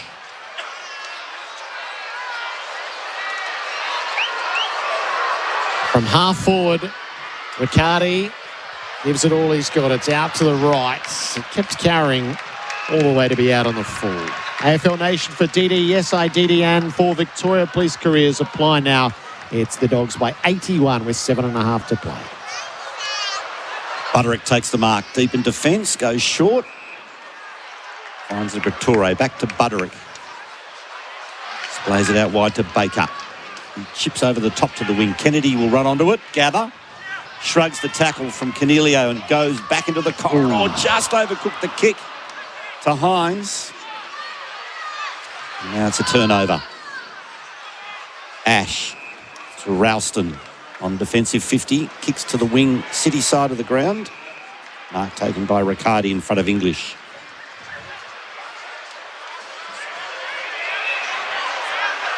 $81 points the difference. A little bit of circle work happening now. This thing's fair to say gone out of the game, boys. The Giants host St Kilda next week, and the Dogs, they travel to Adelaide to take on the Crows. I think it's Friday night football. That'll be a good game. Crows open their account tonight for the season, taking on Collingwood. Super Saturday of football on AFL Nation. The turnover, Dogs get it back. They got it on the outer wing. Davidson measures it inside 50. Could be a free kick to Darcy. It is. So, interference in the marking contest. And Sam Darcy's got 4, 1 in each quarter, and he'll be lining up on a 45-degree angle, kicking from 40 metres out at worst. So Norton's got 6. Darcy can kick this. The Twin Towers have had quite some day. 10 between them so far. Sam Darcy for number 5. Just missed that to the right. First blemish for him today. 4 goals, 1 for Sam Darcy. Norton 6-1. Bontempelli's kicked 3. Davison 2. Baker 2. And the major goal scorers. The only multiple for the Giants has been Callaghan with 2. No question who the coach of the day is. Henley Holmes, call 1-800-64-64-64. This is going to be 10 out of 11 for the Dogs over the Giants. So it might have been a rivalry that had plenty of spite and fight about it for a while, but it's Serena Williams, Sharapova lopsided at the moment. Fonte runs through half-back. Hand passes it up to Oliver, who brings it on to Angwin, plays it wide for Ralston. That's to reach halfway. He caresses the kick up over the top of Ash, and Bukakarmas left his man at the right time. Hand pass to Davidson, builds the Dogs up through the middle. Fraser was on his own, had a little fumble, but support on the overlap. Liberatore delivers for West to have a jump at, used the body on Buckley illegally. Umpire called it a shepherd. A little bit unlucky. It would have been play on 15 years ago, but tighten that up a little bit. Let him touch the ball if you're going to do that. They've just defended the corridor so well, and it's always the number one priority when you play the Giants is deny the corridor and let them try and go around, and they've done that beautifully today. Ralston on the outer wing finds Fonte. He takes the mark, still in the same vicinity. Chips one over the top. Laverde plays on with a handball to Callaghan. And he's just kept on running as best he can, but it's a poor kick inside 50. Dropping the mark, though, was O'Donnell. One he should have gobbled up. Fortunately for the Dogs, they're out of trouble. In the end, it's Hines for the Bulldogs. Goes to the wing outer side. Liberatore with the 1 mitt. Did it beautifully. Takes on a couple of tacklers. Ball spills free. Handball over his head. I think it was Darcy. And then Jakes is caught high. He didn't drop the knees there, did he? So Jakes has got the free kick. No advantage paid. Well, he might have had the spaghetti legs to drop to get that free kick. Game number 2. Jakes puts it inside 50, but it's a mark taken by Briggs in front of Darcy, deep in defence for GWS. Across the face of goal. Thomas is having a good final term. Iden. 50 from defensive goal. Creeps off his line. Delivers up to Ash. It's not 15.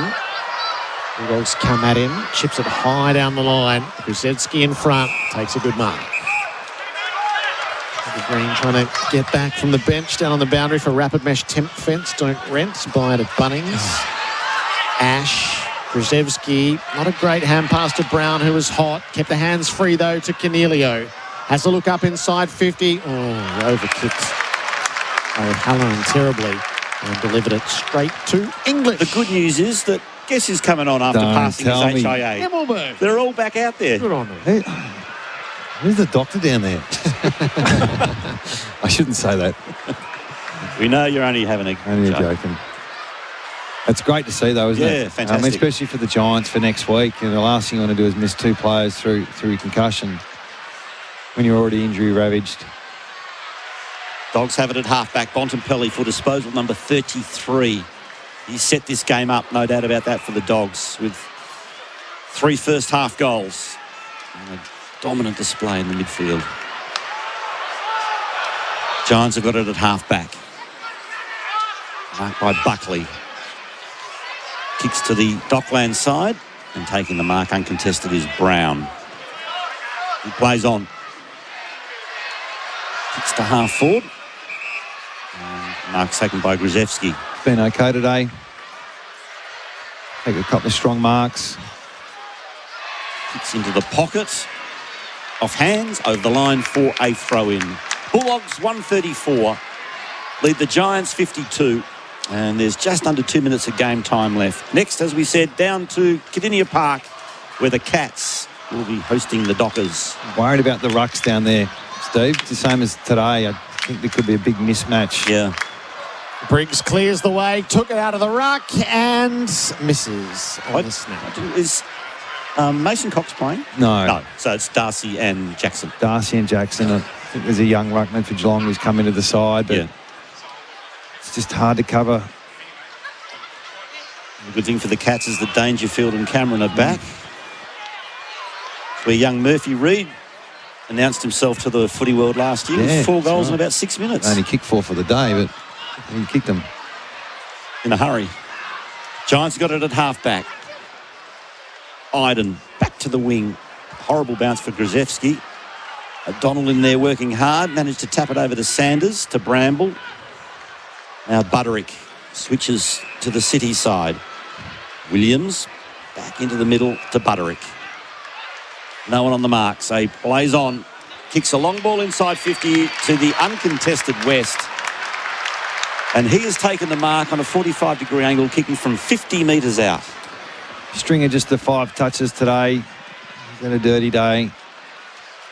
All their forwards haven't put a lot of pressure on either on the way out.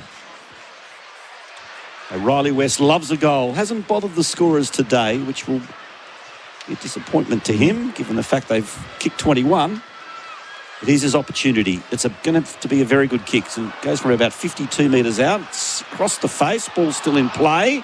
Iden did well to save the day for the Giants, and they got the ball in the back pocket. Ralston to clear the area. He's kicked it out on the full.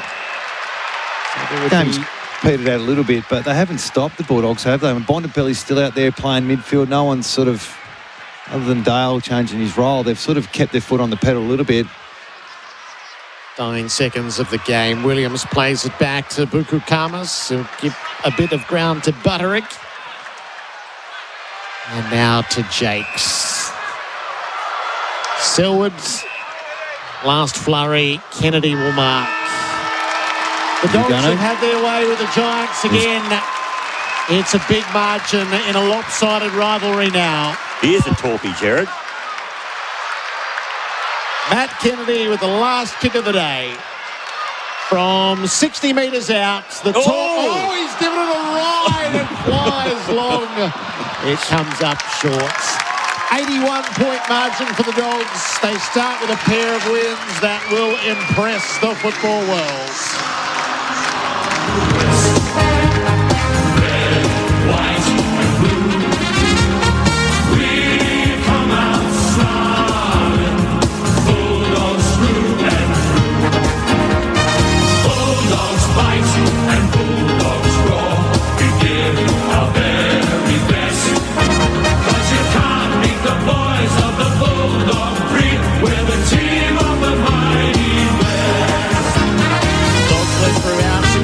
At quarter time, 38 at the half, 58 at three-quarter time, 81 at the close. Final score at Marvel, Bulldogs 21-8, 134. Defeat the Giants 7-11, 53. 6 for Norton, 4 for Darcy, 3 for Bontempelli, 2 for Davidson and Baker, with singles to Hines, Kennedy, Liberatore and Bramble. 2 for Callahan for the Giants, 1 each to Cornelio, Green, Ralston, Riccardi and O'Halloran. So they've won 16 of their last 19 at Marvel now. The average winning margin before today was 60 points. So this is a real fortress now, isn't it? Absolutely. A real fortress. What do you think? Adam Simpson, who has been our expert throughout the afternoon for Sheen panel service. I think we're all hoping for a bit more from the Giants, but it's probably more about the Bulldogs, Jared. They're just a well-rounded. They got their talent, their A graders, but the system I saw today, in particular the way they defended the Giants, they forced them wide, they protected the corridor, and then once you do that, the discipline around that, you can bring your freedom within it. And starts in the middle. I mean, they're plus 10 at centre bounce clearances. They've kicked 5 goals, 2 out of the middle. They've kicked 11 goals from stoppages. They've had 19 marks inside their forward 50. Their key forwards have kicked 11 goals between them. So a pretty perfect day, to be honest. No injuries to see.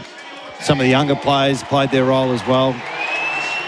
So they go into next week full of confidence, knowing that their system back stands up. Although, who were they playing against today? Like, what was our true reflection? I mean, what we saw last week, was that more about the Hawks being a bit off rather than the Giants being dominant? Or did they just put a lot of effort into last week and they just looked a bit off the boil tonight? I'm sure Adam would be bitterly disappointed about the result, but maybe the back of his mind, he may have thought this may have happened if they didn't get off to a good start. So the Dogs head to Adelaide next Friday night. We'll get a real indication of where they're at. At the moment, Gerard, they're in a very good place. They are. They're right in the top couple of chances on the early takings, aren't they? Yeah.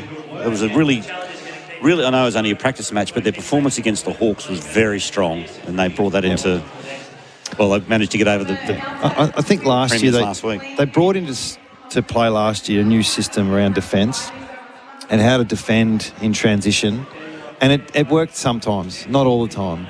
So the goal for them is to defend like they did today, and then the rest of the stuff seems to take care of itself to a certain degree. I mean, the forwards are pretty accurate today, weren't they? It wasn't like they squandered any opportunities, but if they can get their defence right and support that back six, then expectations should be top four. Just in the early signs, very early to make that call, but we wouldn't be surprised, would we? No, I had them in the top four. I just thought that they were due. Well, they didn't play finals last year. Yeah, I know. And, and they weren't missing too many throughout the year. So the question marks have come on to Luke and the system and their back line, and I just think they must have tweaked the right things in the off-season. Winning team celebrates for Tobin Brothers, celebrating lives every day of the year. The Bulldogs signing their footies. They'll hand it out to the home crowd. Super Saturday on AFL Nation for DD. SIDD this footy season and for Victoria Police careers apply now. Trying to run us through some categories? Yes. Who made it look simple for Revo Fitness? Adam Simpson? This is going to be pretty easy today. Bontempelli clearly was the one who makes everything look easy. 33 disposals, 3 goals. I reckon he could make the Monash Freo look easy for me. 665 metres gained. Yeah, he was pretty good. He's had a great day. And he's had 11 score involvements, 11 inside 50s, and 3 goals. Revo Fitness, no lock-ins, 24/7 gyms from $9.69 per week. Well, coach of the day for Henley Holmes. Well, I mean, I know Daniel Pratt's a mate of mine, but he's in charge of this team defence and the back six. So I've been giving him a little bit of grief the last 12 months, but he's finally earned his keep. And obviously Luke Beveridge. Henley Holmes, what others call extras, they call standard. The snag of the day for Tasman Butchers. Eat better meat with Tasman Butchers. Plenty to choose from, but I think that goal you guys called in the first quarter that started at half-back and finished with Baker was a great chain of possessions. Great team goal, wasn't it? Really good indication of their offence. Tasman Butchers, the meat specialists. The 1%er of the day for -1. Your trusted partner, -1, the degree of difference. Probably stick with the intent they had around Toby Green. I reckon he got caught 3 times in the first quarter. West did a really tough tackle, but there was the gang tackle on Green earlier. I thought, there's a good bit of intent just at the top of the 50 there. Play of the day for Plantmark. Well, play of the day, it's hard to get my head around which one. There was so many. One of the centre bounces goals, I think, with English just flushing Richards, deep entry, Norton takes a mark. It's just them at their best. Plantmark, wholesale plants and trees for landscapers and tradies. The unmissable moment for Drinkwise. You won't miss a moment if you drink wise. I like the Bont goal, the forward 50 stoppage one, where, when you're running away or lateral to the goals and you've got to kick across your body and time the curl of the ball to come back. I don't think I've ever done that kick properly. Not even at training, and he's done it from 45 out, so... The Mackay Tall Timber Ruckman of the Year, quality Tasmanian oak timber. I actually don't like Ruckman that much, but I seem to be talking about them too much. So I need to reflect as I drive home, because I thought English... Such a dominant force. Yeah. We heard Dave Matthews in the pre-game off air. He said, I'm a little bit... English always has a good day against us, and it reminded me that it's not just Briggs, it's Riccardi. And the combination, I thought English was pretty good in that space. Mackay Timber, manufacturer and suppliers of quality Tasmanian oak timber. The ladder update for Harley and Sons Roofing for the best roof in town. The Bulldogs are the only team that's top of the ladder, undefeated at the moment. Tell you what, the Blues are 7th. Western In the Bulldogs wildcard 8, Sydney round. 2nd, Gold Coast 3rd, Collingwood 4th, Hawthorn into the 5th position after their win last night, Giants 6th, and the Blue Baggers are on the board. Percentage is 154.1 for the Dogs. Yeah, that percentage, that was important today. I reckon Bevo would have mentioned that halfway through the third and three-quarter time would have been an important piece. Let's have some votes, shall we, Simo? Well, pretty obvious. I've gave Norton 1, English 2 and Bontempelli 3, which, you know, there's a lot of other players there that did their roles, but I thought those 3 in particular were pretty good. So Norton 6 goals and Bontempelli 3, and Darcy also chipped in with He had 4. pretty good service, didn't he, today, Norton? No, he's won his fair share, but... Lace out a few times, isn't it? Yep. He's kicking better and... Yeah, until you mozzed him. He's... And all their goal kicking across the board has been... Their field kicking as well. I mean, sometimes it falls in the wrong player's hands and it disrupts the chain of possession, but I think even some of their role players have come into the side with an element of skill about them that can contribute in offence. The Giants lick their wounds and they host St Kilda next week. Who have they got back? Do we know if there's anyone returning? I did hear that, you know, apart from Green, who's out for the year, that, you know, that there's a bye coming up for them soon. Yeah, the next month they should get half a dozen back. Well, within the that's month. when we start to put a joke. How much damage is going to be done to their season in the next 3 or 4 weeks is a real question. That's why last week was so important. Yeah, absolutely. And the Dogs, who have been poor starters, they've chased their seasons, and that's come with a toll. Clearly, there was a change of methodology, getting the long break by missing the finals. Shame on them for missing, but they've taken the advantage that offered to them, and they were souped up and ready to go weeks out, and they've got the spoils of that. And a tricky draw at the start, Brisbane in Brisbane and Adelaide in Adelaide. So they've ticked off one. Even the Giants here in the draw, I mean... Yeah, they would have been disappointed with their season last year, and they hit the ground running, that's for sure. It is interesting on how they handle the next month with their players. That they didn't rest anyone today. They just went right to the wire. We'll be able to share in the Dogs song here, which has been beamed into the stadium for those who are still in there. Yeah, round 3, they got to buy. Oh, they'll probably don't want it. Is it the Giants or the Bulldogs? Bulldogs. Okay. Sons of the West. Red, white and blue. We'll come out snarling. Bulldogs do and do what shit. Bulldogs fight and Bulldogs draw. We give the very best. We can't be the boys of Bulldogs. We will see the mighty West. I did say you don't want to get to the end of the year and go, if they had won one more game. And that's what they did last year. They finished 9th and they started the season poorly, so they've ticked that box. All right, so the Dogs, their winning ways continue, and it sets up a big Friday night. We'll wait to see how the Crows go opening their season at the MCG against Collingwood, but a more fitting Friday night fixture than... Just to quickly fast forward to the Cats game, you're confident?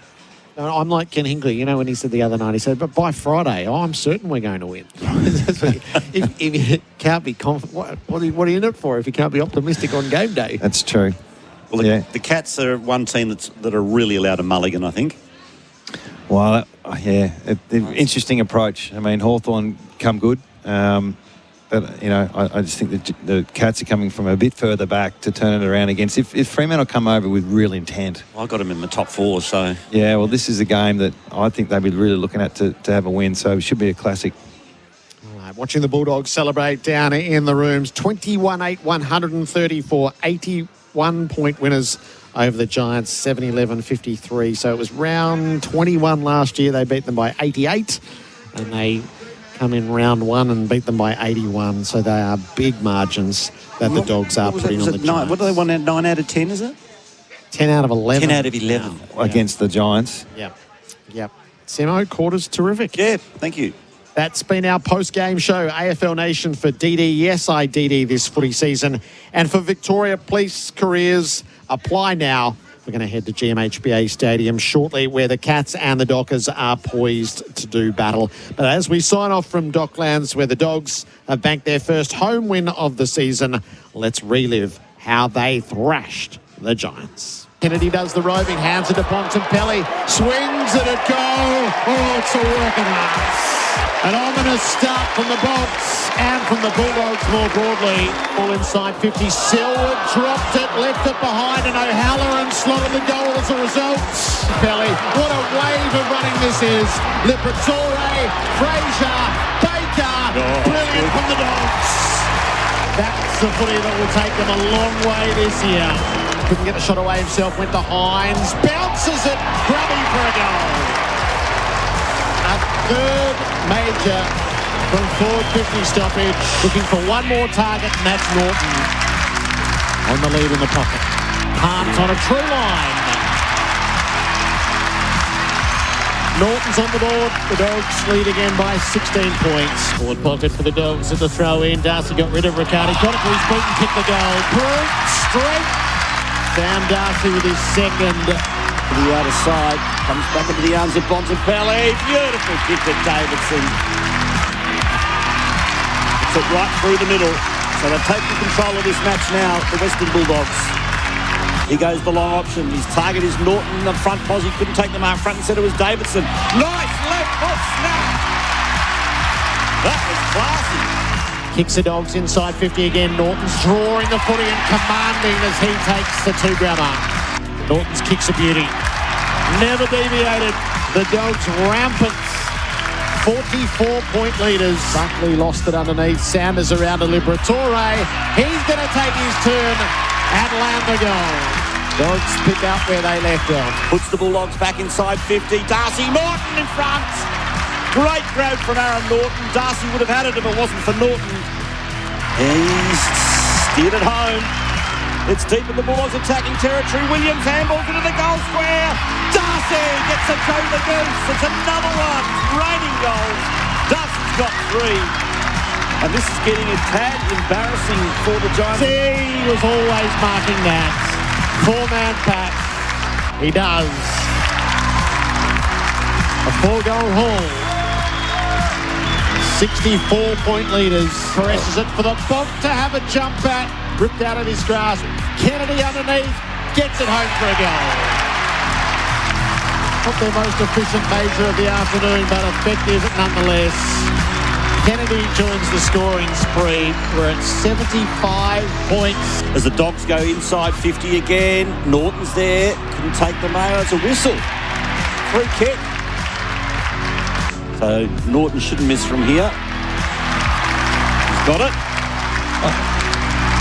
He's got better at his goal kicking too, hasn't he, Steve? Yeah, I've seen him miss from there plenty of times. Yeah. Dogs have got numbers around it. Richards hand passes it forward to Norton.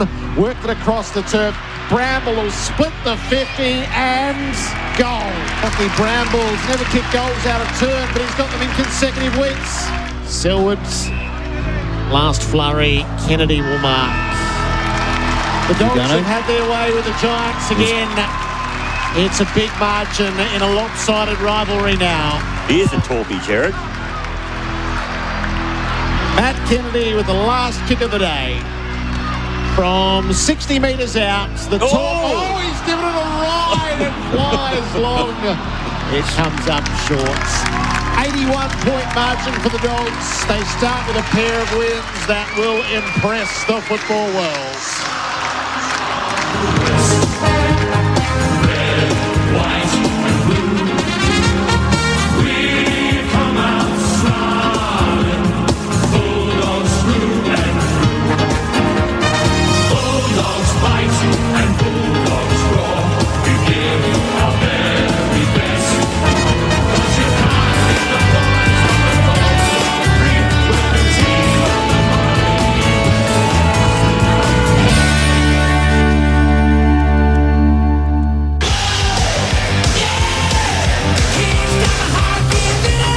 You're listening to AFL Nation for DD.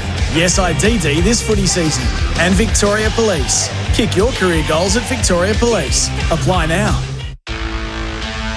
Round 1 on AFL Nation. Harry Sheasel and the Kangaroos take on Jason Horne-Francis and the Power, and it's live tomorrow on your home of sport, SEN.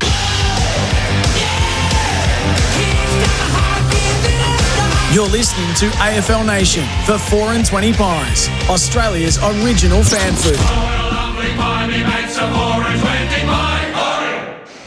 Round one, Saturday footy continues here on AFL Nation for 4 and 20 Pies, Australia's original fan food from GMHBA Stadium. Geelong taking on Fremantle here on a lovely day down the highway. Jordan Canellis with you. This is the pre-game show for Before You Dig, before every job search, Before You Dig online every time. And for Trojan, tools built tough, available at Bunnings Warehouse. In the call team today, Andy Marr. Hello, Andy. Geordie, lovely to be here alongside you. Perfect day. Adam Cooney, who you're about to say hello to, tells me that it's like this every single day of the year down here in Geelong.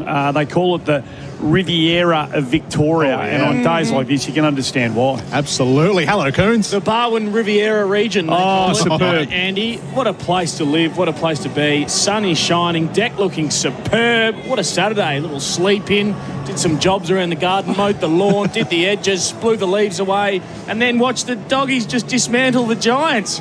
Beautiful Saturday afternoon so far. Only they to kick one more for you in the last 15 minutes would have been nice. Yeah, well, the overs were 195, so they were looking on track. Thought Norton might do it himself. Bont was huge early, but they didn't kick a goal in the last 10 minutes, just to let me down slightly. So, alas, we move on to today's game, which should be an absolute cracker. Freo generally play okay down here, except the last time they played down here, they were horrid.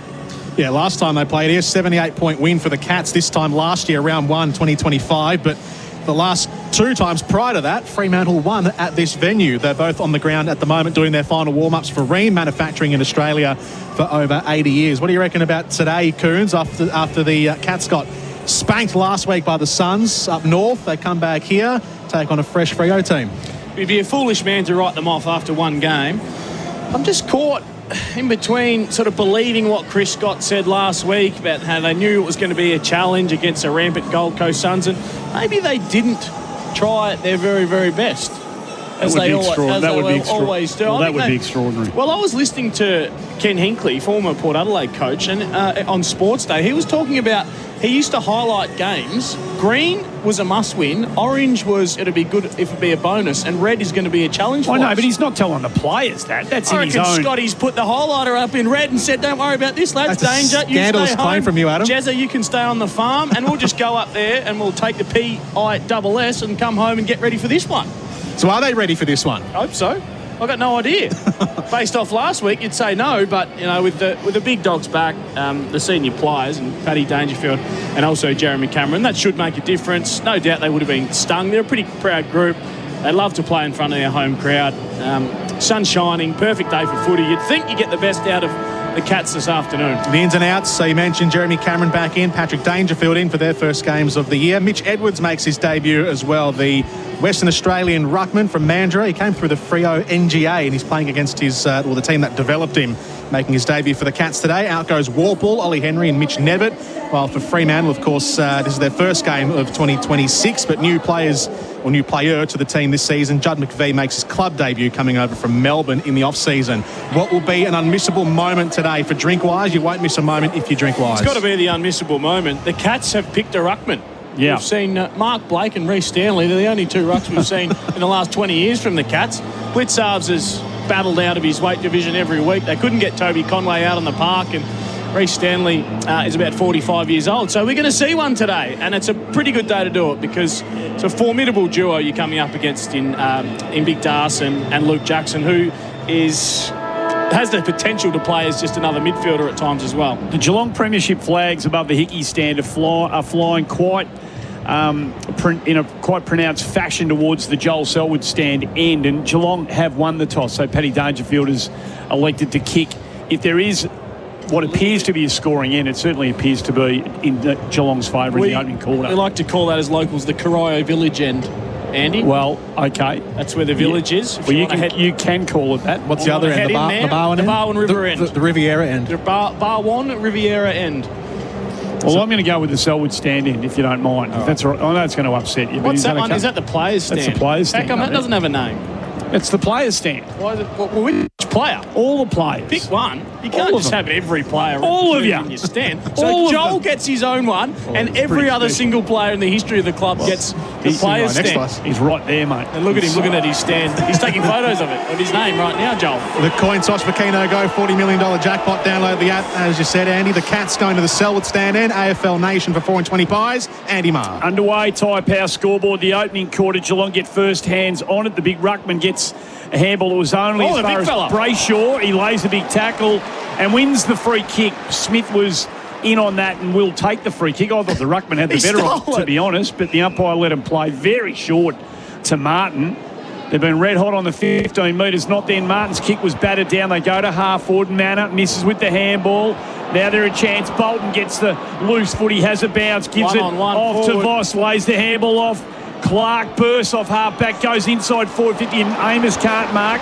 O'Sullivan there with him. Now he's wrapped up. He's got a problem.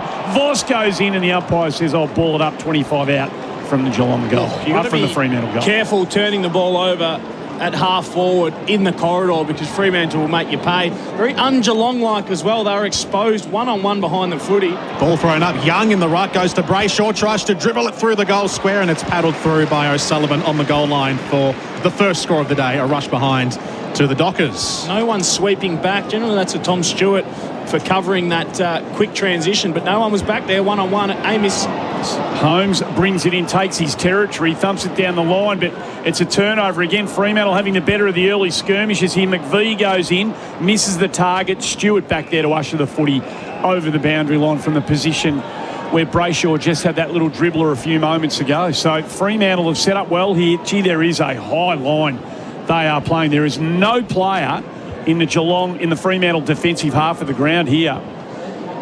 So ball tossed in. Jackson, Clines, Murphy Reid can't take it with him. Bailey Smith gets another look at the footy. Goes out wide. Blitzarves takes the mark at half back. He's got a couple of runners for him working out to the wing. It's a wide kick from Blitzarves and that'll be an out of bounds free kick. Straight out of play on the wing in front of the benches. And Corey Wagner will take the free kick. Well, they've already had 9 disposals, Geelong, and they've turned the ball over 3 times. And Fremantle have gone inside 50 on all 3 occasions. Pumps it forward, Wagner. Jackson underneath it, couldn't take the mark through his fingers. Sarong tracks it down to the pocket. He's got Atkins for close company. He wobbles an awkward kick to the top of the goal square. Here's Shai Bolton. Feigns one way, goes the other, and scores the game's opening goal. From straight in front, Bolton feigned on his left, spun around on his right, and puts it through in front of the Dockers travelling cheer squad at the players' stand ends. The Dockers won 1-7. The Cats yet to score. Well, it's all a bit sloppy at the moment from a Geelong point of view, and Fremantle are making them pay. They're getting long, deep entries. They've just missed the kick inside 50 on their first couple where Geelong turned it over. Just kicked it over the head of leading forwards. That one went to a really predictable spot. Sarong did well in the phone box, put it to the top of the square. And considering they had so many players behind the ball defending inside 50, Geelong, they let Shai Bolton at the top of the square just stand all by himself. And when he gets the ball in and around that vicinity, good things happen. So great start from Freo, and they do look about as shaky as they did last week, the Cats, to start this one. Really smart play from Caleb Sarong for Australian made right here. Adam Cooney, our expert for Powerbay Quality Solar Solution. Back in the middle we go. Fremantle again threatening to get first hands on it here, and they do. It spits out to Erasmus, gives it to Sarong, gets away from Atkins, lays it into the forward 50. No one can mark. Amos came out on a strong lead. Ball hits the deck. They got all the answers. Erasmus just walks through the defence and puts it across the face roof for a behind. 1-2-8. Geelong yet to look like scoring. All of that on the Tyre Power scoreboard, your trusted tyre experts. 4 inside 50s already. And Erasmus was playing on the wing, just held his width really well, and then followed up. Easy goal gone begging there for Neil. AFL Nation for 4 and 20 pies. The Cats at right half back with Bailey Smith standing on the boundary line.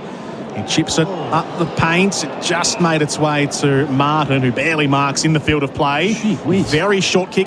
Sean Manor is called to play on. Jordan Clark wasn't aware. Manor's kick just reaches its target in Holmes, and the Cats can try and break past halfway. They do. Martin runs on. Handballs over the top to Dempsey. Still flirting with the boundary line here. Martin handballing forward. All by hands here, the Cats. Close into Smith. He wobbles a kick onto the chest of Jeremy Cameron. Dodgy old kick from Bailey Smith, but Jezza takes the mark. They walked the tightrope. We know it's a skinny deck here at GMHBA, and they went right down the boundary line all the way. There was a couple of dodgy handball decisions, but Cameron kicks the goal off one step. As easy as you like, we've seen him do that 784 times, or however many goals he's kicked in his career. Bit of a wobbler off the boot from Bailey Smith, but it got there in the end, so I'm not sure the umpires have a great grasp on distance. No, they've missed a couple of shorties so far. But then, you watch the Dogs game today, there was a couple that would have gone 21 or 22, but the umpire's so quick to call play on, not 15, that they've committed when the ball's in the air. So there are a couple that go easily 15 that the umpires have called play on. They just need to cool their jets a little bit, wait and see how far the ball is actually going to travel before making the call. But they did it well in the end, the Cats. It looked a bit dodgy. It looked like they might turn it over, but just that chain handball. Bailey Smith putting his head down with the headband on, running really hard to get on the end of it from half back inside 50. 5.5 minutes gone, opening quarter on the Elders clock. Geelong, Holmes, he runs onto it, has a bounce now, comes to the members' side, has another bounce. Sarong can't go with him. Into the pocket he goes. Neil out on a strong lead in front of McDonald. McDonald picked in front of Luke Ryan's. A pretty interesting selection call, I reckon, by Fremantle, off hands out of bounds. About 30 out from the Geelong goal. Very interesting. Maybe they're just worried about the extra height of big Scratcher Neil. So maybe Oscar takes it over a couple of centimetres. Ball thrown in, Jackson in front. Takes it cleanly. Second bite. Uses his legs. Hacks it out of there. Only as far as Guthrie, who marks kick and a half out from goal. This will send Geelong back inside 50. Zach Guthrie loads up on the right boot. Into the hot spot, top of the goal square. Floating in from the side was Martin. Couldn't take the mark. Trying to shark it is Manor, but he's buffeted out of play by Clark. Boundary throw in. If you tap it down to yourself as a ruckman, do you get a hit out and a clearance? I hope so. It was good work from Jackson. It's about 10 metres around from the left behind post. Ball to be thrown in. Alex Pearce has just come from the rooms. The Fremantle skipper. Ball thrown in. It's Jackson in defence who's going to just gallop away with it. There was no one near him. He looked over both shoulders and there was no one chasing him really. He had some distance. His kick wasn't so great though for the outer wing. Set Bolton a tough task. Tanner Bruin turns it around. Sends it back inside for the Cats. Oscar McDonald. He was just underneath it by a yard. Dangerfield slung to ground. No whistle. Play on. Brayshaw, and they can get away here through Warner. Oh, maybe just gets the handball away as he ran into trouble. Martin, the little toe poke. Bruin has the flying shot. Off one step. Kicks a magnificent goal. Adam Cooney suggesting it might have been touched. The Fremantle players are saying we want the review.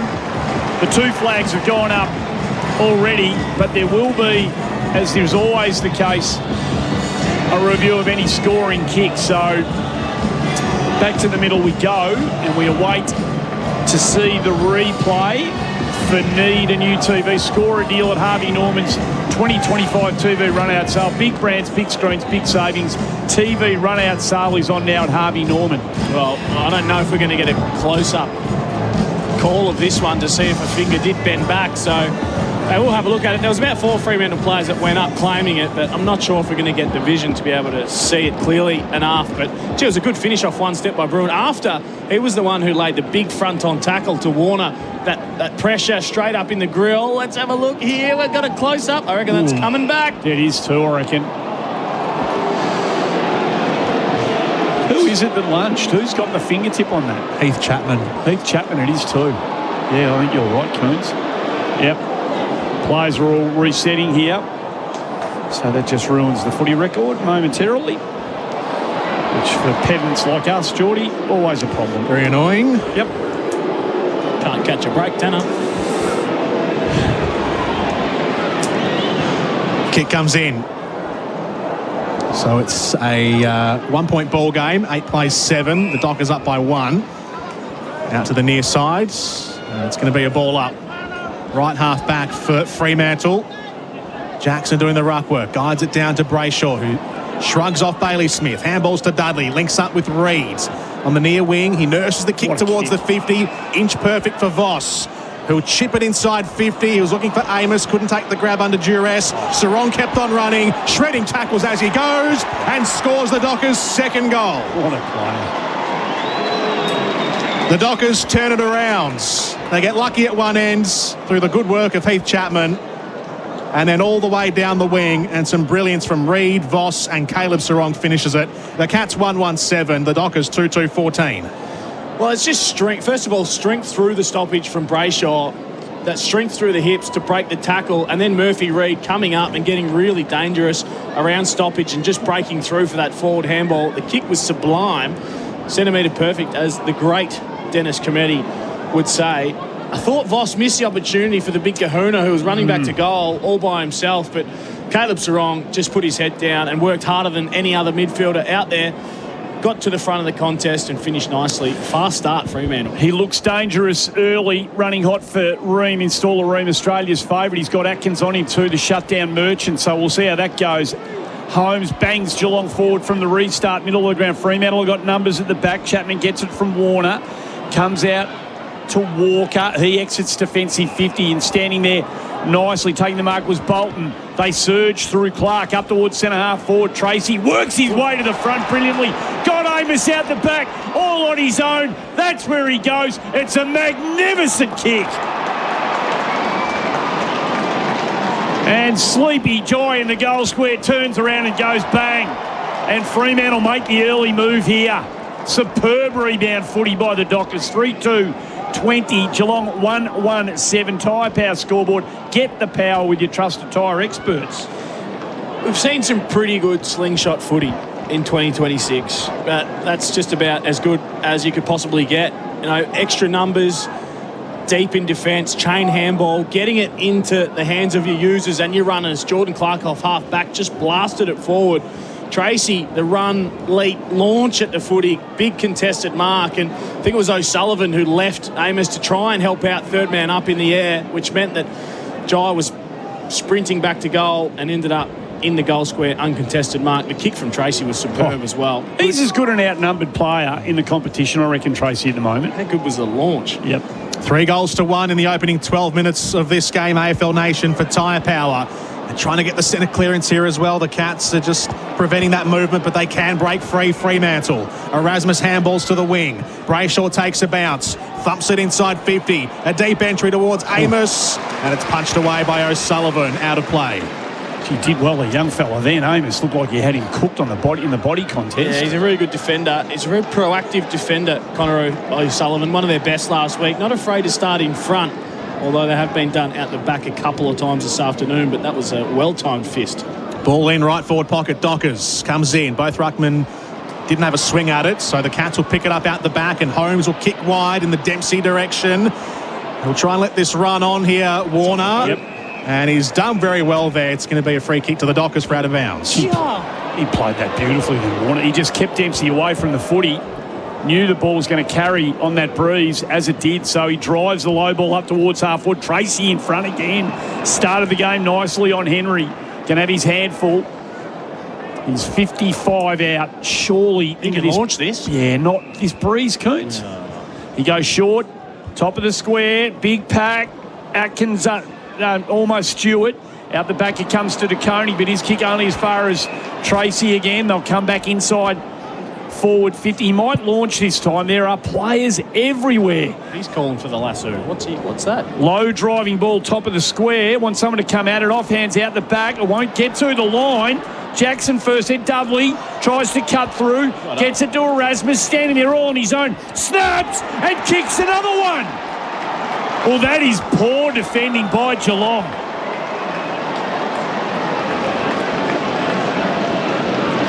(4-2) 26 the visitors. Geelong 1-1-7. They've made a hot start. How shaky are Geelong looking though?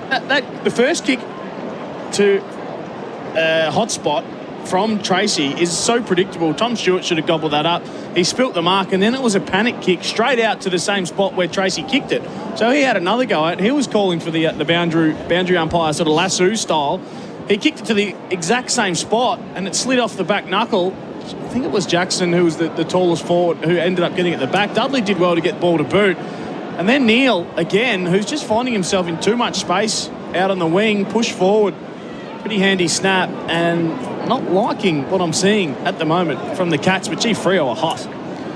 Unbelievable start from the Dockers. Running hot for Ream. Installer Ream, Australia's favourite. He's been given way too much latitude out there, Neil Erasmus, at the moment. Yeah, I don't know if Tanner Bruin's a natural winger. He's out there at the moment. Have we got a score review here? Oh. Tanner Bruin, I must, to his credit, he called that touched off the boot. It's a slow review, but it's a successful one from a Geelong perspective here. So another review. and a good one for the Cats. Just breathe a sigh of relief. It's going to be a slow... This footy record's a mess. Restart. You might have to use mine. Do you want to start again? I'm going to push through. I'm a warrior. Worried about you. I'm a warrior. I can do this. So 2 goals nullified already, one for each in this first quarter. It's 1-1-7 to 3-3-21. 14 points the difference. Fremantle in front. Alex Pearce still down on the boundary line doing some run-throughs. So there's... Has he come on the ground yet? No. Is it generally, he starts on the field. Yep. It's an early porcelain break, or maybe does he have some sort of issue in the warm-up? The Dockers go forward again from the lasso free kick. O'Driscoll was there at the 50. Handballs to Young. Steadies, guides it inside 50. Dudley takes a strong mark. Got some late contact from Stewart, but holds the grab 40 out directly in front. Coons, they are so off defensively at the moment. They are giving these Fremantle players inside 50 way too much latitude. Well, it's easy from up here, but we could see Tom Stewart just laying off Dudley. It was about 15 metres off him, just thinking that kick was going to go to the top of the square. And Young, great user, spotted Dudley up well. 15 goals in 16 games last season, his first year in footy. In 2026, he starts on the right note. Sinks a long set shot, Isaiah Dudley, from straight in front.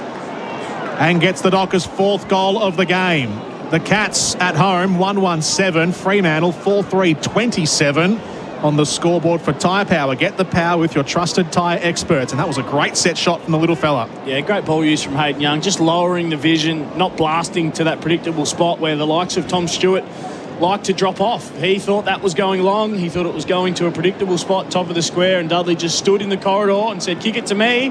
And Young was good enough to find him. 10 entries to start this one. They've scored 7 times. Geelong have their woes defensively at the moment. Adam Cooney, our expert today for Power Bay Premium Energy Solutions for Sustainable Australian Homes. All the numbers on the Tyre Power scoreboard, your trusted tyre expert.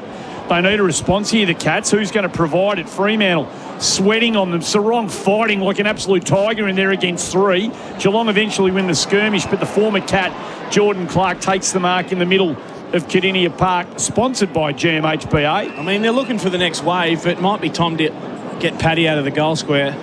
Yes, well, maybe you'd be interested to know how underdone, if at all, he is. Clark gets the handball, top of the square. Tracy got good hands on it, couldn't take the mark. Fremantle plays everywhere at the fall of the ball. Amos could have been taken high. No, said the umpire, ball up 20 out, directly in front. Too unselfish from O'Driscoll.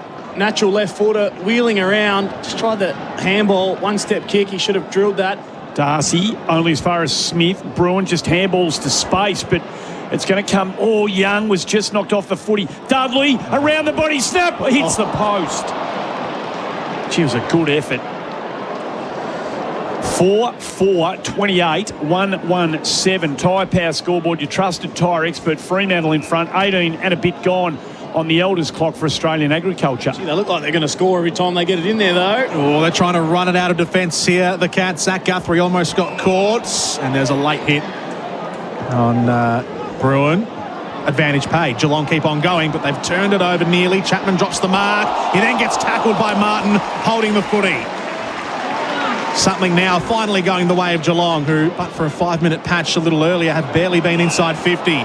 Here goes Atkins. He'll send them forward to the hot spot. Cameron's the target, of course. Neely's there. Off hands. Erasmus taken down by Dempsey. Straight in front. Ball keeps rolling on. Umpire keeps the whistle away.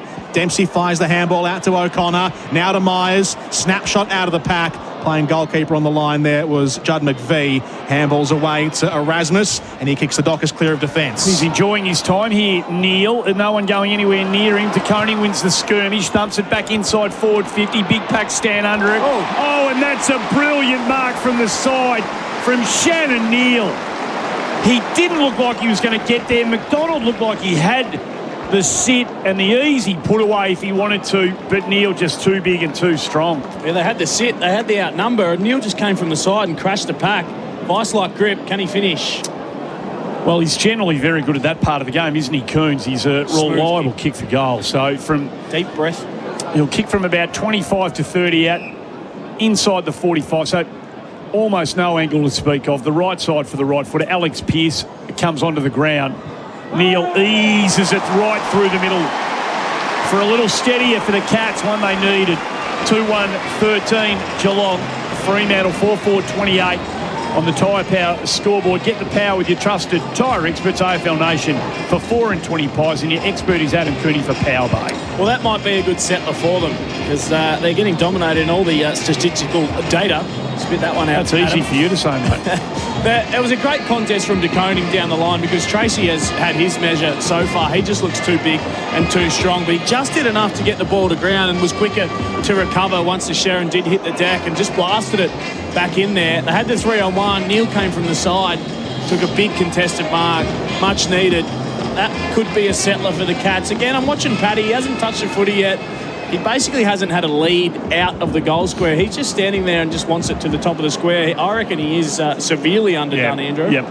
Adam Cooney, our expert on AFL Nation for Power Bay, Premium Energy Solutions for Sustainable Australian Homes. Secondary ball up right off the restart of play in the middle. Darcy in the ruck, gets a handball back into traffic. Switkowski's trying to fish around for it. Sheen Mullen goes in, does very well. Fires out the handball, but McVee's at the back of the pack defending. Picks up the loose footy, then sidesteps a tackle and wants to continue attacking the corridor. Gets the 1-2. The next handball from McVee's a poor one, though. Lets himself down. Geelong have the door open again. Close. And on the AFL logo, can't go anywhere. It'll be a ball up. It was a turnover from McVee, but I was just watching that contest. Every Geelong player just beats to the honeypot. Everyone trying to get inside, and Warner and McVee just sat off the back of the contest and owned the outside. Once it bobbled out, they won it back. Bruin handballing with Myers, who punches a short kick away to Lawson Humphreys. The Cats at left halfback. Humphreys dancing around on the mark, called to play on. His kick just finds Atkins on the boundary line. Looking for his next move forward here, Atkins. He'll roll around on the right boot and send it long towards the 50. Neil and Cameron are there together. Punched away by Chapman. Close ran over the footy. Nearly kicking in danger there was Bailey Smith. That was awkward. Pearce gets it away. A wobbling kick. It'll come back. Humphreys. Atkins gets rid of the tackler. Here's Brian Myers. Sets the Cats up inside 50. On the half volley. Pearce there first. Close shoves him over. Johnson tries the tackle. Ball jarred free. Pearce head over the footy. Tackled by Atkins. Ball up, 40 out, straight in front. Geelong inside 50. And they've just started to win a few of those contested balls now. Once the ball gets going in their direction, they start to win territory. They do look so much more comfortable in having that time to set up that extra player behind the ball. Pearce has made a little difference already since coming on. Gets that big frame in the way of the footy. Hacks it out of defensive 50. Stewart goes back and gets it. His handball was just interfered by Amos, who got his body in the way. Warner goes one way then the other. Finds Young willing to run past and receive. Jackson, Johnson runs to centre half forward. Dockers look good. Tracy on the lead. He looks on today, the big fella, and was perfectly found 45 out directly in front. Well, he's just got too much power and speed for Henry. Like his first 2 or 3 metres, Henry just can't go with him. Once he gets that run up and leads hard, and he is leading as hard as he possibly can, Henry just can't keep up. 44 goals last year. He has built year upon year upon year and become a very, very good key forward. Good at this part of the game too. Drop punt on its way. Holds its line. And it's another one for the Dockers. They're 5th on the board, and this crowd is not enjoying what it's seeing at the moment. 5-4-34. The Dockers, 2-1-13. The Cats. All on your Tyre Power scoreboard, your trusted tyre expert. Again, that transition, the speed of ball, going from outside the handball chain, midfielders getting involved, running hard. Johnson was the last link in it. Jackson getting involved through the middle of the ground. Johnson just got goal side of Bailey Smith, and once he did, he was away. Easy kick inside, well-timed lead from Tracy, and a bit of Anchorman Sex Panther at the moment, because 75% of the time it works every time. Their efficiency when they go inside 50 is out of this world. They've gone in, where are we here? 12 times, and they've had 9 shots at goal. Yeah, that is elite. That's 75% efficiency. Nice. Great stat work from Adam Cooney on AFL Nation. Here's Bolton out of the middle, ball going backwards, but he gets rid of the Atkins tackle. Handballs to Brayshaw, who didn't want to possess the footy because he had Brian Myers breathing down his neck. Loose footy, one back by Geelong. Atkins to close, floating it forward towards Dangerfield, who got taken down by McDonald. Picked up by Clark on the outer wing. Every avenue closed off. He goes backwards instead into defensive 50 for Carl Warner, who takes the mark at left half back. Good composure from Clark. Goes long up to the logo on the outer wing. Dudley at the fall of the footy. There was a holding free kick, and it's coming back for Geelong. And it'll be big Mitch Edwards on his debut to take his kick. He'll thump it long to the 50. In it goes, flying in front. No mark taken there was Jai Clark. Jezza Cameron out the back, handballs to Holmes. Here comes Clark again, steaming through. Left foot kicks a good one. Jai Clark with a much-needed goal for the Cats. Has kicked 2 in 2 weeks now. And that is Geelong's 3rd goal of the term. On your scoreboard for tyre power, your trusted tyre experts, Geelong 3-1-19. Fremantle 5-4-34. 26 minutes played in the first term. Well, he's playing his first game of footy, Edwards, and he's positioned himself really well down the line on a number of occasions and did well enough to win the free kick and didn't worry about the handball receive. They had a couple running past, just blasted it forward one-on-one. It was Jai Clark who came floating across the front of that pack. He plays for the Cats and he landed like one too, because he was the one who bobbed up and got the handball received. Strong work in the contest from Jeremy Cameron to get it out to Jai Clark, who finished nicely on the left. So back in the middle we go. Some of these key matchups in the middle of the ground working nicely for Fremantle as they get another takeaway for Holman, plumbing up towards half forward. Ball hits the deck. Crashing through is the big fella. Edwards did well. Disrupted, but only as far as Young into the pocket again. Misses Voss, who just once the ball was slightly off his line, couldn't get there. The kick probably asked a bit too much of him. And out of bounds, deep into attack for Fremantle it goes. Got a bit of go about him, Edwards. Crashing into Luke Jackson. Not afraid to throw his body around. He's in it again. Jackson just eased him under the contest. Almost took clean possession of the footy. Young wrapped up by Atkins. Ball's not coming out. Have another ball up. 35 out from Fremantle's goal. Clark, Young and Warner, all with 6 apiece for Fremantle. Oh, the big fella just sticks his foot straight into Jackson. It was very, very crude. It was shades of Uncle Toby Green, if you don't mind. It wasn't quite as high the contact, but it was a little ungainly. I'm keen to get your assessment of that on the replay screen at some stage. Adam Cooney for Power Bay. Well, there's a touch of inexperience about it. Yeah. I don't know if it was a flying boot or more of a knee to the chest, but either way, he mistimed his run and launch horribly, and Jackson will have a shot. He approaches inside 50 now, kicks from 48. It's a lovely drop punt. Their finishing is on. Their set shot kicking so far today has been very, very nice. And away from home, into the breeze you suspect here at Geelong, even though it doesn't appear to be affecting their kicking terribly much. They've got 6 goals on the board here, 6-4-40 to 3-1-19. Tyre Power scoreboard, your trusted tyre expert. Well, I'll wait to see the replay here. Let's have a look at it. It looked, he launched early. I think he tried to get the jump on him, but Jared Bush put the knee into the chest about 8 seconds too early. Yeah. So he'll learn. He's pleading with the umpire, but you can't block the opposition ruckman's run at the footy when you mistime it like that. He landed, and the ball landed about 5 seconds after him. That's knee into sternum of Luke Jackson. Mate, when you see the replay again, his knee, the point of his knee is very fortunate. Didn't make contact with Luke Jackson's chin. Do you get looked at for an MRO perspective there if you put the knee into the throat or into the chin? Might have. Centre clearance coming up for the Dockers again. Young goes inside 50 and Tracy clunks it. He's a problem, this bloke.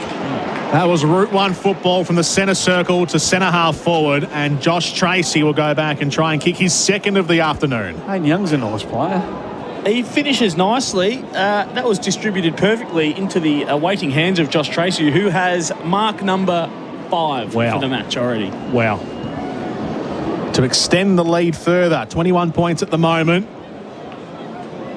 And for a game-high lead, Tracy comes in, strikes it from outside the arc of 50 and didn't catch it at all. Out of bounds on the full, missed everything. Might have to give young Connor O'Sullivan a crack on Tracy. See if he can actually start in front of him, because Henry's just getting led to the ball time and time again, and he is a problem at the moment, Josh. So the Cats exit long and strong out of defensive 50. There's a bit of contact under the high ball. It collected some hands and went out of bounds. So we'll have a throw in between wing and half back, outer side of the ground in front of the Reg Hickey stand. Ball thrown in. Jackson again, Blitzarves. Off the back heel from Blitzarves, accidentally, but if this goes out of bounds, I think that'll be a lasso, and it is, because it came off the boot. So Mullen has to give it to Sarong. He seems to have locked into him in a key matchup for Holman Plumbing, trusted quality Aussie standards. Sure about that. No, it was a very short ball, and Myers made sure that Murphy Reid wasn't going to mark that. And off hands out of bounds, we'll have another throw in. See, they're dominating around the ball, though, aren't they? I mean, Luke Jackson has been everywhere, 5 and a goal. Hayden Young, he's had 3 inside 50s, 4 score involvements. And as soon as the ball, he's the point of difference in the middle of the ground for Fremantle. It's a lethal left boot. You want to get him as the finisher as often as you can, distributed inside 50, because they're laser-like passes and defenders can't do anything about it. I mean, you got your balls in there, Sarong and Brayshaw, but get it to the outside to Young and good things happen. AFL Nation for 4 and 20 pies. All those matchups brought to you by Holman Plumbing, trusted quality, Aussie standards. Thrown up about 60 metres out for Fremantle. Both ruckmen leave it. Blitzarves goes in and under. Handballs to Bruin. Gives it back to Bruin. A quick 1-2-3 from the two players. It's an ordinary kick from Bruin. Puts his teammate under the pump into Koenig. O'Driscoll steals in. Gives it to Voss. Back to O'Driscoll. Runs around on his left. Shanks it to the teeth of goal and scores. Nathan O'Driscoll joins in on the party. Didn't come off the boot all that well, but he was only about 25 to 30 metres out, and so he made it work. The Cats 3-1-19, Fremantle 7-4-46 here in this first quarter, 32 minutes played. It was a pretty dangerous switch from Bruin. They only had the one option coming back, dangerous side across goal. It was De Koning who'd made the run. O'Driscoll did really well to split as a winger. His opponent was goal side, and he just caught between the two, and once he committed, once upon a time, that's probably a good night for Sam De Koning. O'Driscoll would have ran straight through him, but did it really well.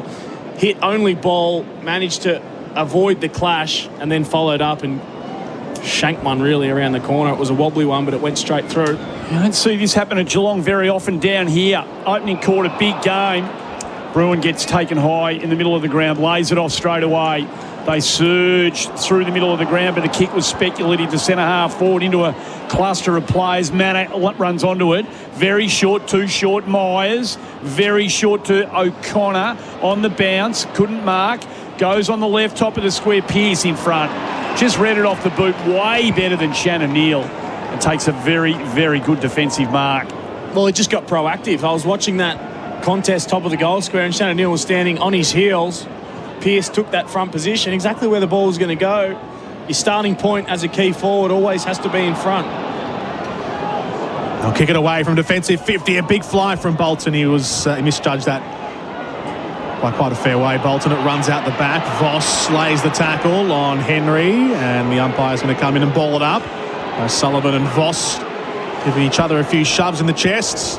Bolton actually mistimed his leap so much so that he missed the player that he was trying to take a hanger on, so it couldn't have even been an unrealistic attempt. It was undisciplined by Voss. Yeah, free kick coming back to Geelong at right half back. 33 and a half minutes played. They'll go all the way back to full back. Gee, they've covered the switch well. Yeah, Stewart took the mark, looked out to his left to what would have been the fat side of the ground and didn't see much space. They'll come back to where it came from. On the far side from where we look at it, underneath the Reg Hickey stands, Bailey Smith runs around the man on the mark, gets it up the wing. It's not a bad attempt from Clark, didn't take the grab, he tried to get some air. Neal tried to play tunnel ball through his legs. Two boundary umpires, one was about 6 feet away from that, he called play on, and the one from about 25 feet away blew the whistle and said it was out of bounds. And that'll be a boundary throw-in about 65, 70 metres around from the Cats' goal at right half forward. Big moment for Bendix Breaks. Better eyes, or do you think he might have been the senior boundary umpire? I don't know.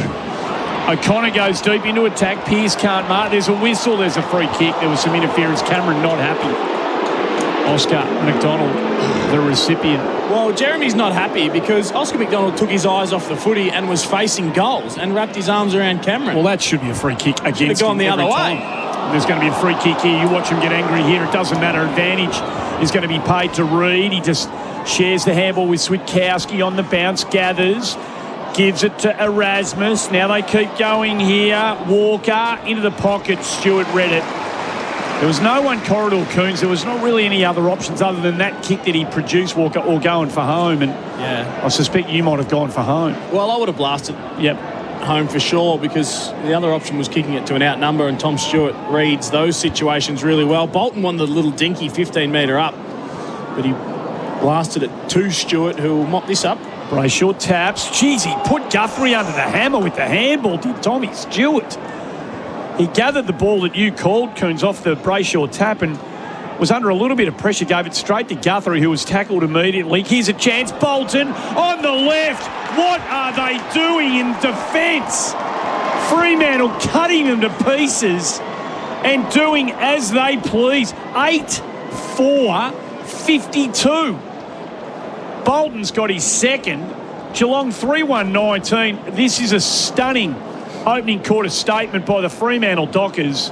All the numbers on your Tyre Power scoreboard, your trusted tyre expert. Well, if you look at the last entry inside 50, it was Bolton and Stewart. That was the matchup. Stewart did well, fisted out of bounds, and then Stewart sat at the back of that stoppage as the spare and then gave it to Guthrie. There was another stoppage, and then it was Holmes who was trying to cover off Bolton, but Holmes was just tracked in at the footy and left him at the back of the stoppage by himself. So it might not have been his man in that situation, Holmes, but when you're deep in your defence and you're under the pump, you can't go tracking the ball. You've just got to defend first, and he just let Bolton all by himself at the back of the stoppage. 11 goals in the quarter. It's going to be a long one as well. We've played nearly 37 minutes on the clock for Elders for Australian Agriculture, and a poor kick from the Cats going back in midfield. It's been cut off by Jackson. Inside 50, 16 for 12 scores. We're up to 81.3% efficiency in there, guys.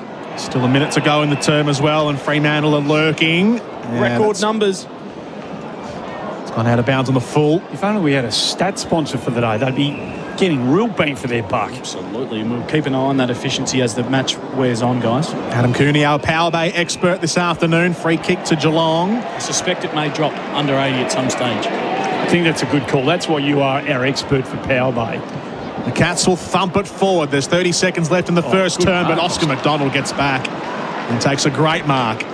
Everything that Fremantle are doing, they're anticipating half a second earlier than every Cats player around GMHBA. Pretty yucky kick inside 50. Jeremy Cameron from 80 metres out tries to barrel it inside 50. That's not what you want.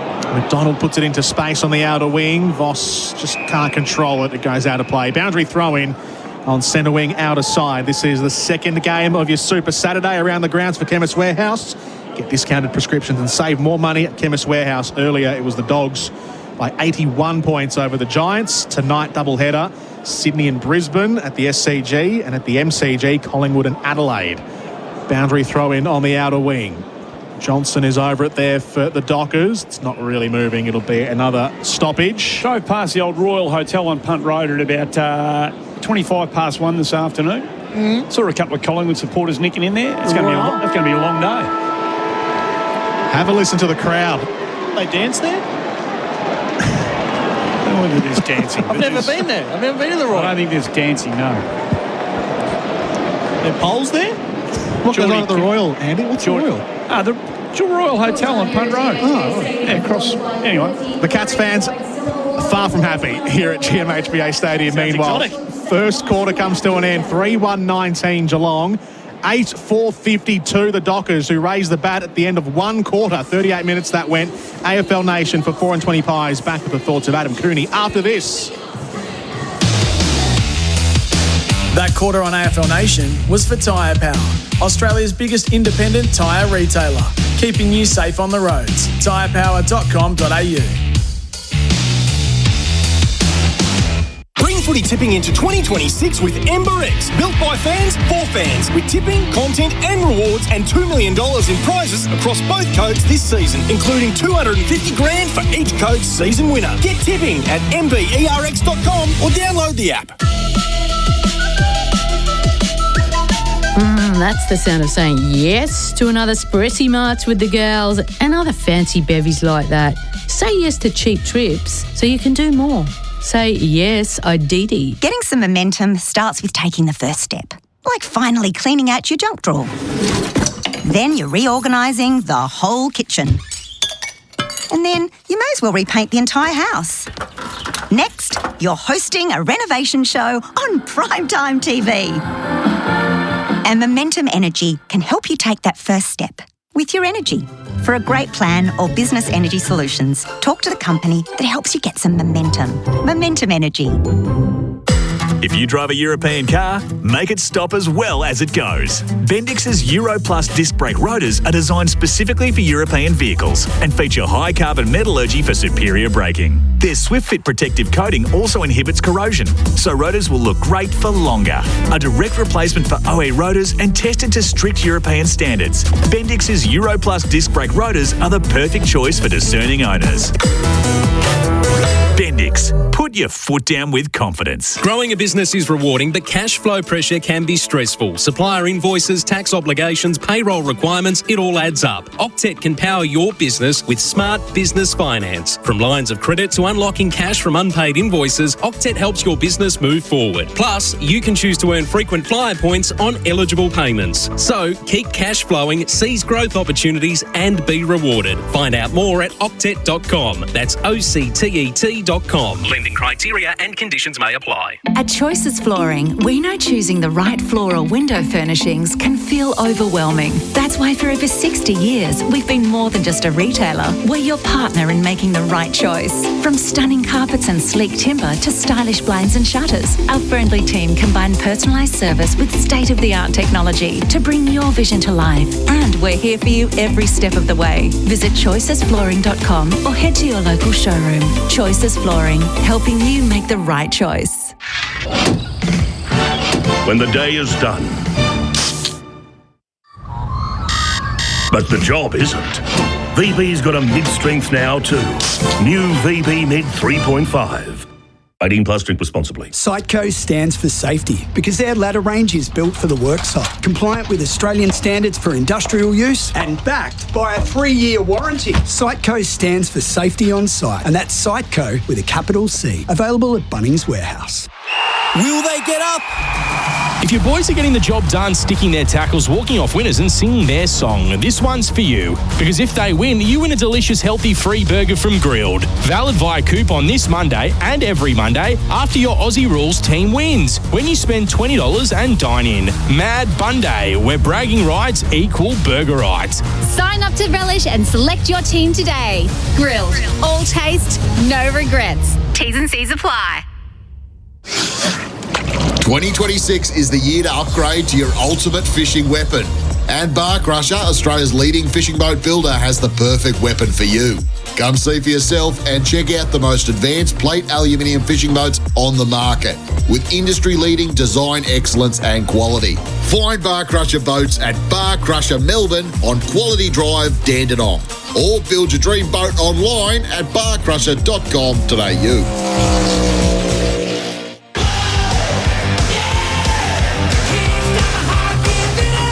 You're listening to AFL Nation for 4 and 20 Pies, Australia's original fan food. Macca's, I'm loving it moments. This footy season, never miss a moment with McDelivery. Here's Shai Bolton, feigns one way, goes the other, and scores the game's opening goal. Sarong kept on running, shredding tackles as he goes, and scores the Dockers' second goal. Tracy works his way to the front brilliantly. Got Amos out the back, all on his own. That's where he goes. It's a magnificent kick. And Sleepy Joy in the goal square turns around and goes bang. Neil eases it right through the middle. For a little steadier for the Cats, one they needed.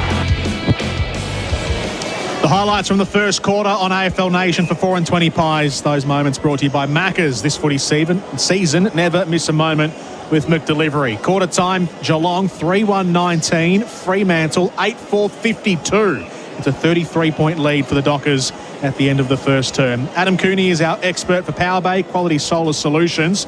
Coons, what were the Dockers doing so well in that first quarter? Everything. 8 goals for 52. What, in terms of, the highest scores down at this joint, where does that rank, Well, Andy? I'm glad that you asked, Adam, because the highest score Geelong's ever conceded here was against Essendon in 1983. It was 26-9, 165. And on that day, the Bombers kicked 8 for 52 in the opening quarter. Oh, look out.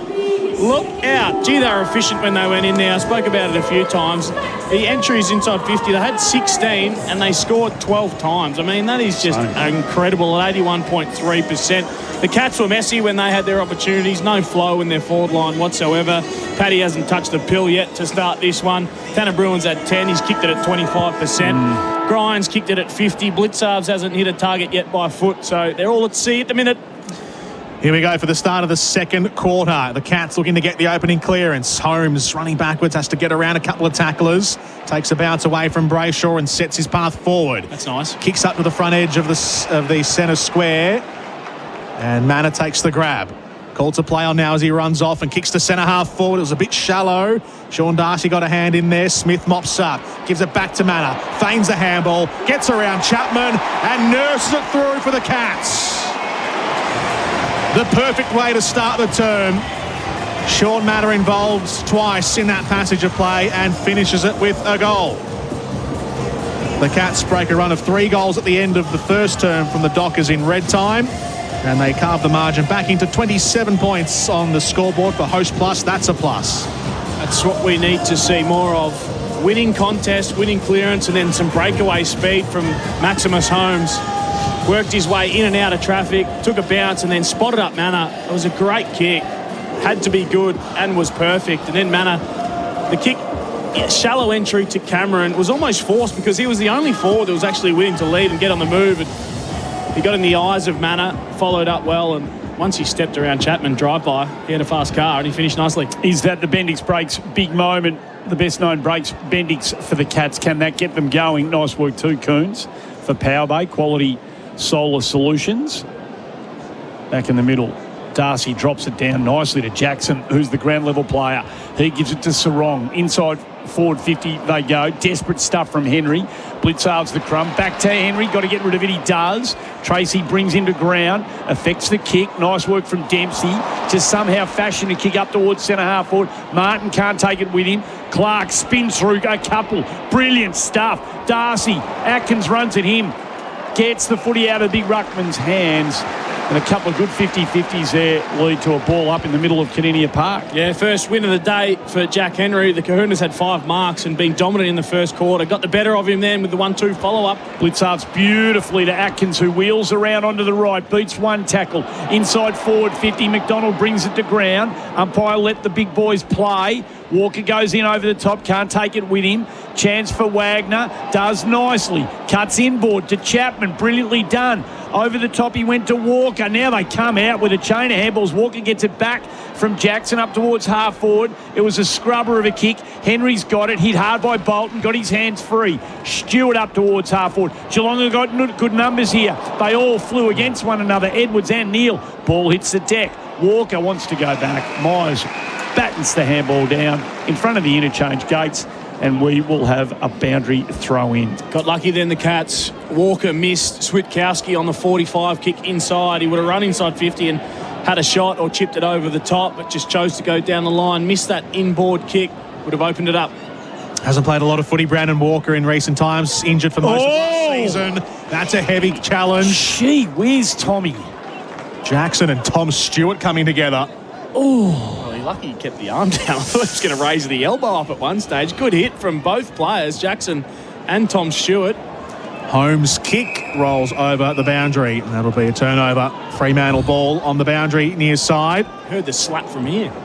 Brayshaw will send Fremantle up towards the 50. Tracy had a big charge at it, but mistimed his run. Out the back, Humphries clears it away. Long kick to the wing. Close was charging in at it, didn't take the mark. Holmes there to mop up. Bailey Smith handball over his head. Blitzarve scoops it up, looking for Close, couldn't find him. Bolton gets there for the Dockers instead. Goes straight into the centre square. Sarong releases the handball to McVee. Takes a bounce, takes a second bounce. Gets to centre half forward. The handball was ordinary though from McVee. He's caught one. He has. It's going to be a free kick to Fremantle. Switkowski. Well, they had to go. It was a great press from Humphrey to get up in the face of McVee, who was just streaming inside corridor to 50 by himself. Had to press, and then O'Sullivan did the right thing to leave his man and get in the face of Switkowski. He nearly got the turnover. Nothing wrong with that. Sure what he's done wrong there. It's a great hit, well timed. Nothing high, in the side. Should have been play on. Why is that a free kick, Coons? Well, I don't know. Because he was a bit too rough. Got no idea. It was a beautifully executed hip and shoulder. Well, that is the AFL's version of an umpire saying that is unnecessary roughness. Well, it's not. Because he didn't do anything wrong. It's roughness, but I thought it was necessary. Yeah, I agree with you, mate. Sam Switkowski with a set shot straight in front. Will kick it from 50. He arrows it in and it goes out to the left. Yeah, ball don't lie. Minus score for Fremantle, 8-5-53. The Dockers, the Cats 4-1-25 at home at GMHBA Stadium on AFL Nation for 4 and 20 pies. Tell me what else Connor O'Sullivan is supposed to do in that situation. Let him walk past him. No, nothing. You've got to put the hit on there. Yep. You have to.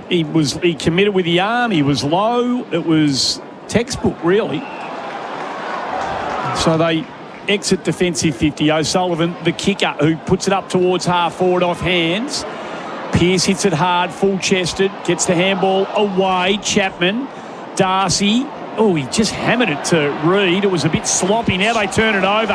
Cameron, chest on to goal. Edwards at centre-half forward, wrapped up by McDonald. Tries to fashion a kick out of there. Dempsey goes in hard.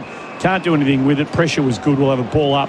48 out directly in front of the Geelong goal. Not a great advertisement, ruckman, for our game there with Darcy and also Edwards. Just a bit slow to get moving there, the big boys. That was a bit better by Darcy. The umpire's going to pin Wagner here.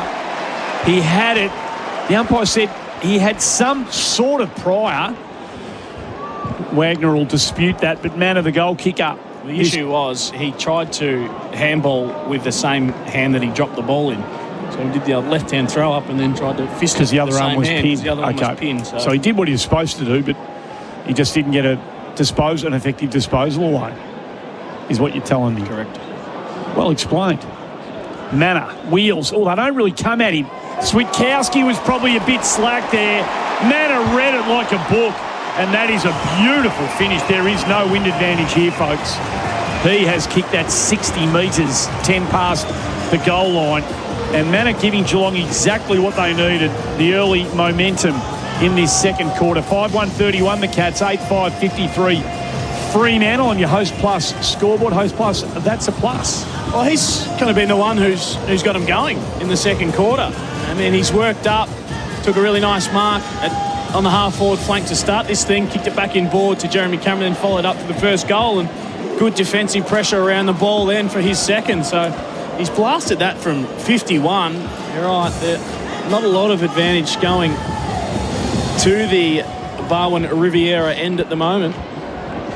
2 goals for Sean Manor. And it's a 22-point difference out of the middle. Kicked forward by Edwards. It scrubs up to the front edge of the square. Clark is there first, taken down hard by Warner. And it'll be a ball up inside the centre square near the front right corner. AFL Nation for 4 and 20 pies. 31 plays 53. Slapped forward by Edwards. Got to be. And a free kick. I was going to say, it had to be a Cats free kick, holding the Guernsey. So the youngster on his debut, the ruckman, he'll thump it long inside 50 to the top of the goal square. Kneels underneath it. Punched away by Brandon Walker. Myers at the crumbing position. Gives it to Manor. Taken down by Wagner. It'll be a ball up. Inching their way closer here, Geelong. Working his way into the game this quarter, the big ruckman, Edwards. Yeah, going right. 2-0 in the quarter. Martin finds Holmes. He was just hit as he went to kick it. Had a fresh area in the end. Humphreys to Myers. Pokes it inside 50. Manor pops up again. He's hot. He is running hot for Ream. Hansel. Is manna from heaven right now for Geelong. It's a lack of accountability at the moment. Just letting him slide into a pocket of space. But yeah, the big fella Edwards had 4 disposals this quarter.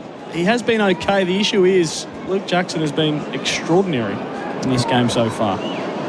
Sean Manor for the first 3 goals off the top of the second term. Comes in, hits it from 40 metres, liked it off the boot straight away. Sean Manor right down the middle for Geelong. He's got 3 goals in the opening 10 or so minutes of the second term. And he's brought the margin into 16 points from 33 at quarter time to 16 points currently on the scoreboard for Host Plus, named Best Super Fund by Money Magazine. Finder and Mozo, that's a plus. Issued by Host Plus Pty Limited. Check the PDS and team there at hostplus.com.au. Our expert is Adam Cooney. Sometimes you just have to go back to basics when things aren't going your way. And it starts at the contests, and clearance work is clearly really important in our game. It's not the be-all and end-all, but they got smacked, -8 contested possession in the first quarter, -6 in clearances. Lo and behold, they get a bit harder inside. Manor sneaking out the back, but Edwards getting involved. Holmes, they're good players, and now they've rectified that situation around the footy. So Young gets hands on the footy from the next stoppage. He just hammers a high ball inside forward 50. Voss goes up with the one hand, gathers it nicely. Set up, however, he was for De Koning's tackle, holding the footy. Just couldn't break away from De Koning, Paddy Voss. He's had his measure this afternoon, De Koning, taking the points so far on Voss. Yep. Humphreys, as De Koning goes across the face of goal, they are defending. Humphreys will come back the other way to Tanner Bruin, who marks still in defensive 50. Now they clean out. Thinks about the switch, goes into the corridor instead. It's Mullen. Back to Bruin, who has a bounce through centre-half back. Under pressure from Young as he kicks it. 50-50 ball. Nicely done by O'Sullivan. Takes the mark. Drops it in towards Manor, but Brayshaw read it nicely. Took the mark, intercepting Wagner. Goes to Warner. They confused me, those two. Warner, that's a shocking kick off the instep. Wanted to move it quickly to Switkowski, who gets there. Gee, that's ambitious, trying to get around Lawson Humphreys, who falls over. Switkowski played it beautifully in the end. That won't be good review stuff for Humphreys. Johnson goes in towards full forward. Amos can't mark. Young at ground level. Voss cruising past. Just needed to give. Didn't get it. Half threw it away. Chance for Dudley around the body. Kicks the goal. Badly needed Fremantle. Be interested to see how Paddy Voss got rid of that footy. It's Dudley's second. 9-5, 59, 6-1, 37. Host Plus, that's a plus scoreboard. Adam Cooney, our expert for Powerbay Quality Solar Solutions. Might be a bit to unpack after that, Coons. Well, they've only got themselves to blame, unfortunately, in that situation. Good counter-attack. Connor O'Sullivan took a really strong mark, timed, and launched at the footy really well. Put the one mid up, and then one step kick inside, turned the ball over. Really vulnerable position, shallow, centre half forward. Counter attack was on from there, and then Humphreys, not sure what happened, but he just hit the deck. Switkowski handballed the ball in front of him, and it looked like it was one of the sillier decisions we've seen today, but it worked out really well. And then Voss threw the ball out to Dudley. Oh my God! Wait till you see the replay of that, Geelong supporters. You'll be absolutely filthy for Harvey Norman. 22 points the difference again after that Dudley goal in the middle. Tackle laid, ball jarred free. It was good work from O'Driscoll, and Johnson gets the benefits. Sends Fremantle to the 50. Looking for Amos. Stewart beats him in the one-on-one, did very well. Handballing forward to Myers. Jimmy's away from the O'Driscoll tackle. Dinks a kick forward to Humphreys. Gives it to Bailey Smith. Hospital handball to Bruin. Dudley tries to paddle it forward. Lost his balance. Shai Bolton there to mop up. The Dockers at right half forward. Murphy Reid gathers. Sinks his boot into it. And sinks a remarkable goal, Murphy Reid. Turns to the crowd. Opens up his arms and says, how about that? Yeah, it was pretty good. Yeah, very good. As far as how about that's go, it was very good. Well, I just knew he was going to kick it as soon as he got the ball in his hands. You just did, didn't you? You did. Running away from goal, 45, needed to curl it back and hit it perfectly. You know, the other person who knew he was going to kick it as soon as he got it was Murphy Reid. Yeah, he is a class act. Not sure about the Epworth pass from Bailey Smith. Gee, they've done that a few times today. Just handball, panic handball to players who are flat-footed with an opponent right up their backside. Paslenka, he owes him one from that. Again, just a couple of horror turnovers. Defenders starting to get on top now behind the ball. De Koning's doing well. O'Sullivan's having a crack. Stewart won a good battle back there, but they just keep turning the ball over. Back out to 28 points the margin on Host Plus scoreboard. Myers, quick kick. Under pressure. It was pretty clever. He knew Clark was there. Had to get it out there quickly. Clark finds Cameron. Gets around Johnson. Badly needs it. Snap misses to the near side. 10-5-65 Fremantle, 6-2 38 Geelong. AFL Nation for 4 and 20 pies. All the numbers on the Host Plus. That's a plus scoreboard. I think you might want that moment. Oh, both players wanted that moment back, but Johnson, you can't allow a player to just walk through a tackle like that. Be tough up. The kick in from the Dockers comes out to left half-back broadcast sides. They'll want the corridor here, Fremantle. It's an audacious kick towards Erasmus. Oh, gee. Too heavy, but Humphreys got there first. His handball, another poor one from Geelong. And in the end, O'Connor has saved the situation somewhat by laying a tackle, a ball up. The Cats can't handball. They've forgotten how to do it. Forgotten how to handball the footy this afternoon. AFL Nation for 4 and 20 pies. The stoppage on the wing. McVeigh's handball not great. Neither that one from O'Driscoll. Kicked off the ground by Neal.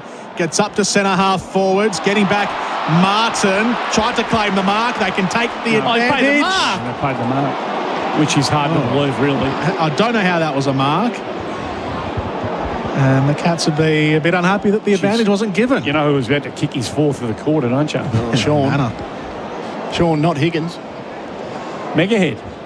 El Peel will be down on the bench, taking up half the interchange with his mega head. Where is he? There he is. Look at him. Big fat head. He's got custom-made cans on. The standard size doesn't fit around his pill. Jack Martin from centre half forward. Oh, has he underhit it a little bit? It's just gone out to the left from Martin. Not a bad attempt, and fades away at the last for a minus score. Wasn't a mark though, was it? The Fremantle player got hands on it first. I would have thought so. 6-3-39 Geelong to 10-5-65 Fremantle. 26 points. Carl Warner brings it in out towards Tracy. He was surrounded by Cats. Ball's on the ground in dispute. Erasmus did really well to Johnson. He just hammers it down the line to Coney out in the right part of the space here at the Kinninia Park. Just not sure what Joe Amos was doing then. He was 15 metres behind De Koning, who was clearly going to be the option if they had the quick kick forward. I don't know why he chose to play 20 metres off him. Have to engage your man in that situation, even play in front so you can make a play on the the kick's no good for Blitzards. Jackson intercepts Johnson, wrapped up straight away. Centre half forward, dangerous turnover. Avoided there by the Cats. Luckily, we'll have a ball up. A kick and a half out from goal for Fremantle. Blitzards does well. Brayshaw gets it at ground level. Johnson wheels away from the Bailey Smith tackle. Up towards full forward he goes. Amos can't mark. First to recover. Sarong on the right foot. Gracie's going to mark it. A step from the goal line. He was in the goal square all alone. Henry drifted forward. Tracy drifted back. And he takes the mark and will kick now for his second for the afternoon. From point blank range, pops it through, and Fremantle answer those early three goals emphatically. 11-5-71 the Dockers, 6-3-39 Geelong. Tracy's got a couple. That's all on the Host Plus. That's a plus scoreboard. I think Jack might miss Ollie. He wants to play with him next week in the Magoos. He didn't last long, did he? No. He's having a mare this afternoon, Jack Henry. There were two players that were goal keeping in Tom Stewart and Jack Henry, but they didn't realise that there was a key forward standing in the goal square all by himself. They just got caught ball watching, thinking that they were guarding dangerous space, but the Kahuna had ducked out the back. Good contest from Amos, hitting the ball at pace. Sarong on the drive-by, right, great timing with your handball received, but geez, you've got to swivel your head if you're in defence. If you want a flexible play for Cooper's Flexop, flip it with Flexop, the flexible oral sheet lice treatment. Luke Jackson is your man. Perfect tap there, right on cue as well. Jackson down to Brayshaw, centre clearance towards the 50. O'Driscoll's there. Handballs it forward to Dudley. Here is Jackson. Well, he didn't know where to go with the handball. Stewart's had a fumble. Pressure coming from the Dockers. Bruins handball all the way back to the behind. Oh, it's deliberate. What are you doing, Jack? What is Jack Henry doing? He runs it over the behind line with no pressure. Why did he pick it up? If he wanted the ball to go over the line, why didn't he just let it roll over the line? Well, I think because it was a disposal outside the 9 or whatever, so it would have been an automatic free kick anyway. But he had enough time to keep it in. They weren't trying to rush it. Doesn't matter, does it? A resulting free kick for Murphy Reid, who kicks around the body and hits the post. Had to take it on the very acute angle. Murphy Reid, minus score. Have to check the laws of the game. Yeah, that's a good question. I'm not sure whether we need clarification on that. Anyway, they dodge a bullet. Bruin brings it out to Smith. 11-6 to 6-3, 19 minutes gone. Second quarter, Holmes to Smith. He's got Bruin, gives it. It was nice ball movement. Now can they hit a target? It's been hard to find them inside forward 50. The Fremantle defence has owned it down there, and they look like coming out again. McVie, there's a free kick, and it's going to go Geelong's way to Jai Clark against Carl Warner. That was pretty harsh as well. What did you see? Oh, Jai Clark took possession of the ball. We tackled him, and it sort of spilled out in the tackle, and they went to ground together. They didn't hold on too long. Let's have a look at the replay and see. Maybe slightly. If you need a new TV, score a deal at Harvey Norman's, a 2025 TV run-out sale. Just forget everything I said. Big brands, big screens, big savings. The TV run-out sale at Harvey Norman on now. So Clark from 45 across the face of goal. That will be lucky to score. In fact, it's unlucky. And it goes out of bounds on the full. Fremantle to bring it in. 11-6-72, 6-3-39, 20 minutes gone, second quarter. It is all the Dockers here at Cardinia Park. How good's a fight back being by Fremantle? Yep. In a way, Geelong get off to a flyer. Manners kicked his 3 for the quarter, and then Sarong, Reid, Luke Jackson get to work, and the big kahuna to wrestle back momentum. It's pretty impressive stuff by Fremantle. Yeah, this quarter is back where it started, 33 points from quarter time, and here we are again, equal game high lead for Fremantle. They can't get a forward other than Manor to look dangerous, Geelong. They're all under lock and key at the moment. Ball up on the outer side at right half back for the Dockers. Erasmus wins it off the stoppage. Gives the handball to Bolton, to Young. Looking to go back to Bolton, but Humphreys nips in front and he gets locked up in a standing tackle. Ball up on the wing. Yeah, so Oscar McDonald's doing a really good job on Neil. Paddy Dangerfield is the genuine old school full forward who is not leaving the goal square and hasn't had an impact on this game whatsoever. In fact, he hasn't touched the Sharon yet. Holmes, Blitzarves, errant handball. That was a neat step from Shea Bolton. Gives it to O'Driscoll, who steps his way through the gap. Beats all the traffic. Finds Brayshaw. One step, thumps it forward to centre half forward. Amos and Stewart going at it. Got a hand to it, did Stewart. Guides it down to Myers. Skirting around the back edge of the square. Scrubs one up to Bailey Smith. Working his way up the wing with a short kick to Neil. Plays on, handballs into the corridor to Atkins. 60 metres out, directs it out wide. Mark taken by Clark. Zach Guthrie comes flying past and kicks it wide out to the right. Oh, gee whiz. They are so off. Well, the only options they're really hitting are two small to medium players that are marking 45 to 50 metres out. Danger hasn't gotten involved. We haven't seen a lot of Jeremy Cameron. There's nothing been clunked from 0 to 30 yet. So Chapman takes the free kick down the line. He goes, there's a whistle advantage. It was going to be Fremantle's. Young gave it to Voss. He wouldn't have, I don't reckon, had he known it was going to be their free kick. He would have gone back. Voss's kick was poor up to half forward, and a stalemate ensues like the ball up as the ball just was bunted forward by Atkins onto the logo, member side of the ground here at Geelong. You just needed to give it to Mayer. Voss, the kahuna was out the back. Just need to pop it over the top. Johnson, I beg your pardon, goes to Tracy, who had a couple of clutches, and the umpire said you completed the mark inside the field of play. You can tell the locals disagree. In towards Voss, it was a perfect kick. Boundary side, Voss protected the drop of the footy, and on the lead takes the mark. It will go back and have the shot hard up against the boundary line, right side for the right footer, about 30, 35 metres out. They're really sticking with that matchup, Henry and Tracy, and it's not working. 7 marks so far for the kahuna, 2 goals. You just know Paddy Voss would like to get involved in the game somehow. This is his best chance so far. He's missed it to the near side. Never a chance off the boot. Another behind on the board for the Fremantle Dockers. 11-7-73. Geelong 6-3-39. AFL Nation for 4 and 20 pies. All the numbers on the Host Plus. That's a plus scoreboard, Geordie. Kick in from the Cats to the broadcast wing. Underneath it is Cameron. Takes a nice mark ahead of McDonald. Wants to go to the corridor. He sees an option he likes and finds Bailey Smith the nice left foot kick. Smith runs off his mark and plays on. Just a kick. That's a bad kick from Smith. Manners 1 against 4. Has to go down low to pick up the loose footy. And he's done well there, Manner, to win a free kick. They're getting some gifts. High free kick, that one. Manner sits it up inside 50. Front position is Alex Pearce, who takes a good mark. Again, leading out in front of all Geelong forwards. And beating everyone to the footy defensively. Well, how many times have they done that? Fremantle defenders being proactive and starting in front. Jeremy Cameron, really good contested mark, but that's not where we want him marking the ball. We've got to have an option inside 50. At the moment, it is Dangerfield, but he's just not moving at all. 39 plays 73, AFL Nation for Host Plus. That's a plus. Jackson's a problem. He wins the free kick against Mullen, outer side of the ground, wing position. Clark will receive the wraparound handball. Generally a good user, just pokes it down the line. He's got Erasmus, Neil, should be more of them. By himself again, Neil. Yep, they haven't picked him up at all. He goes short to O'Driscoll, kicking a quarter out from goal, the left footer. Kicked a goal in the opening quarter. That's not a great kick. High ball to full forward. No one can get hands on it. Geelong defence under pressure again. O'Sullivan knocked off at Myers, lets it run through his legs.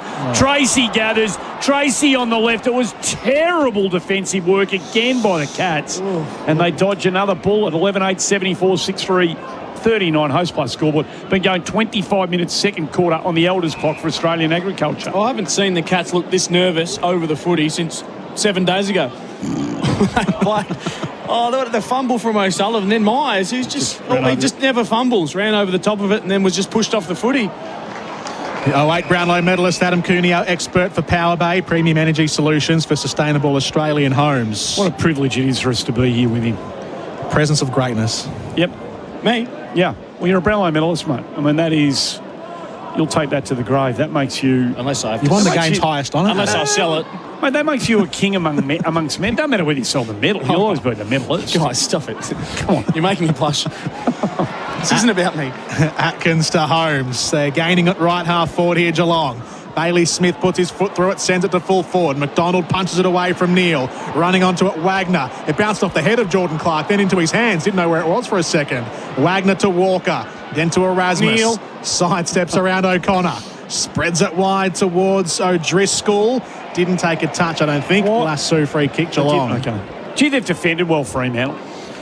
Well, I mean, you potted him earlier, but Oscar McDonald has been terrific. Did I pot him? You questioned his selection in the side without even having an impact on it. Inside 50 go the Cats. Here he is. And Dangerfield's taken the mark. Unselfish, gives it to Jezza Cameron, and he rolls it through. Nearly made a meal of it. He's got his second, Jeremy Cameron.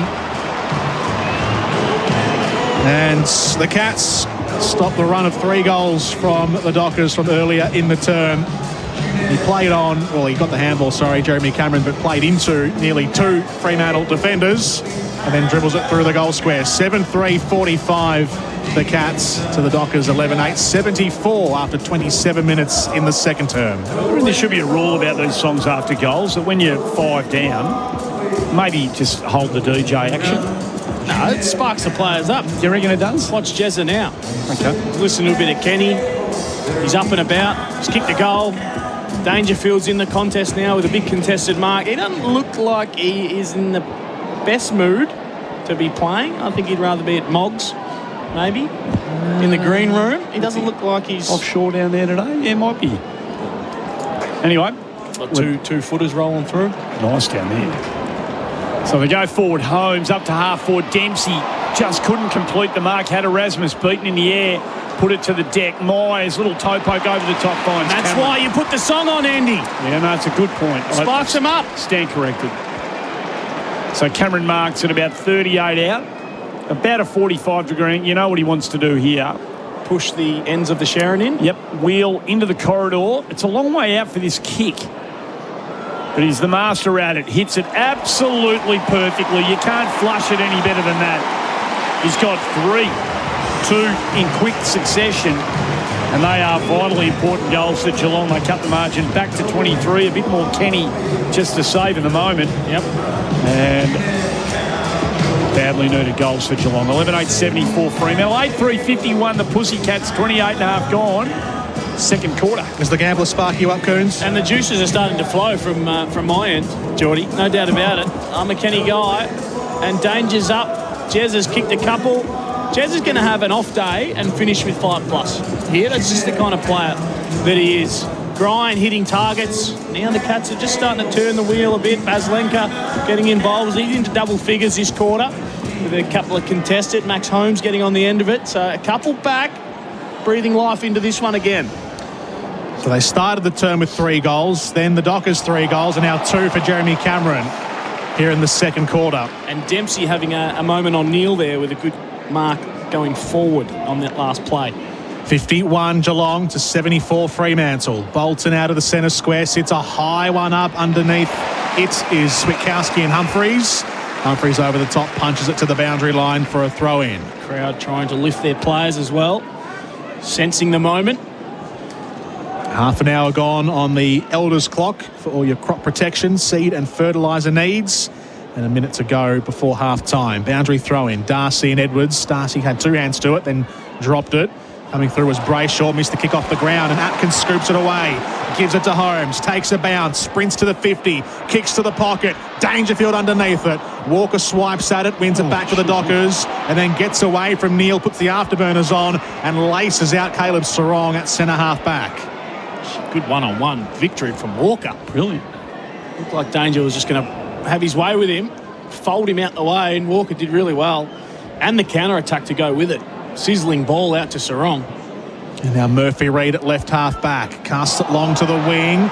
Bit of shoving going on. Edwards hits the ground. Play on, says the umpire. And now it'll be a ball up on the AFL logo on the broadcast sides. It is a 23-point lead for Fremantle here in the late stages of the second term.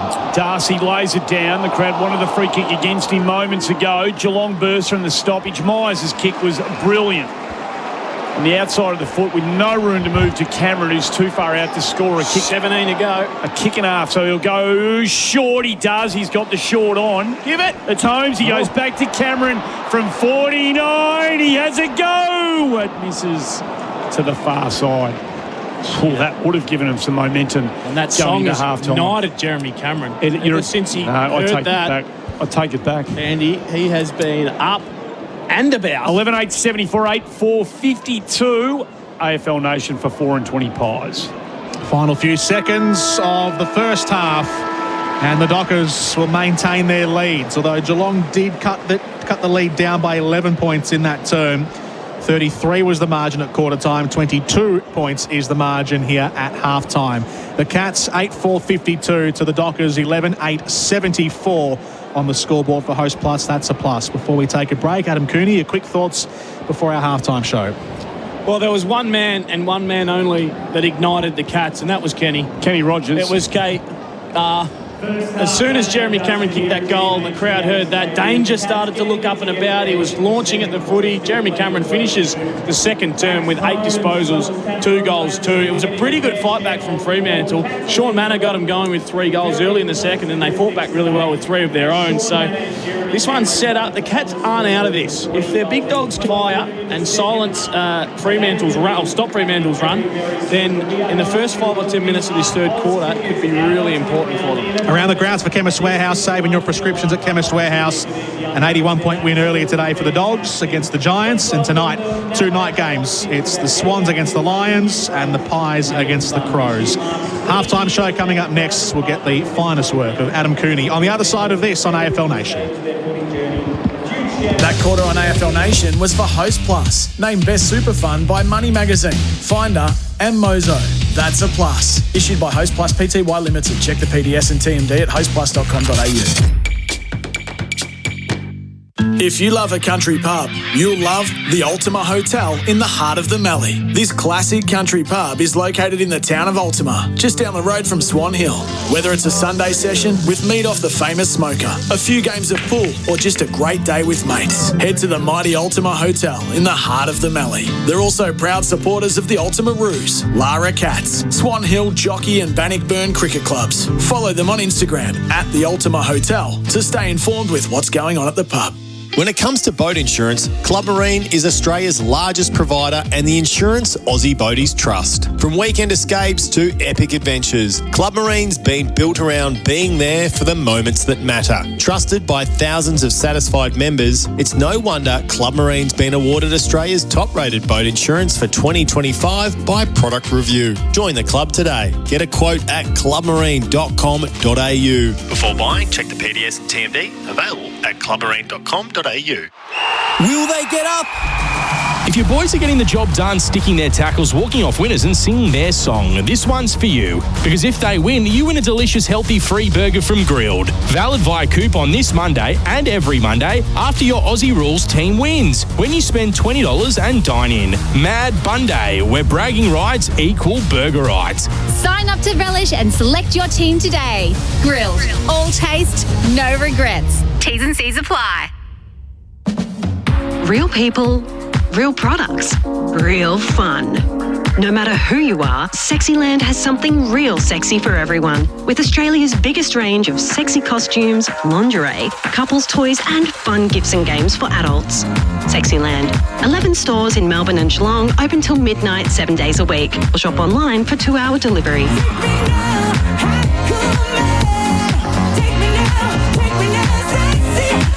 Sexyland.com.au. Do you like beer? Do you like golf? Then you'll probably like the Cooper's Mild Ale inaugural Cooper Pedy Classic. Win at Cooper Pedy, the world's roughest course, and you and a mate will score a trip to play at some of the world's finest in Scotland, the birthplace of golf. To enter, just buy any Cooper's Mild Ale. You don't have to be a pro, you just have to buy a beer.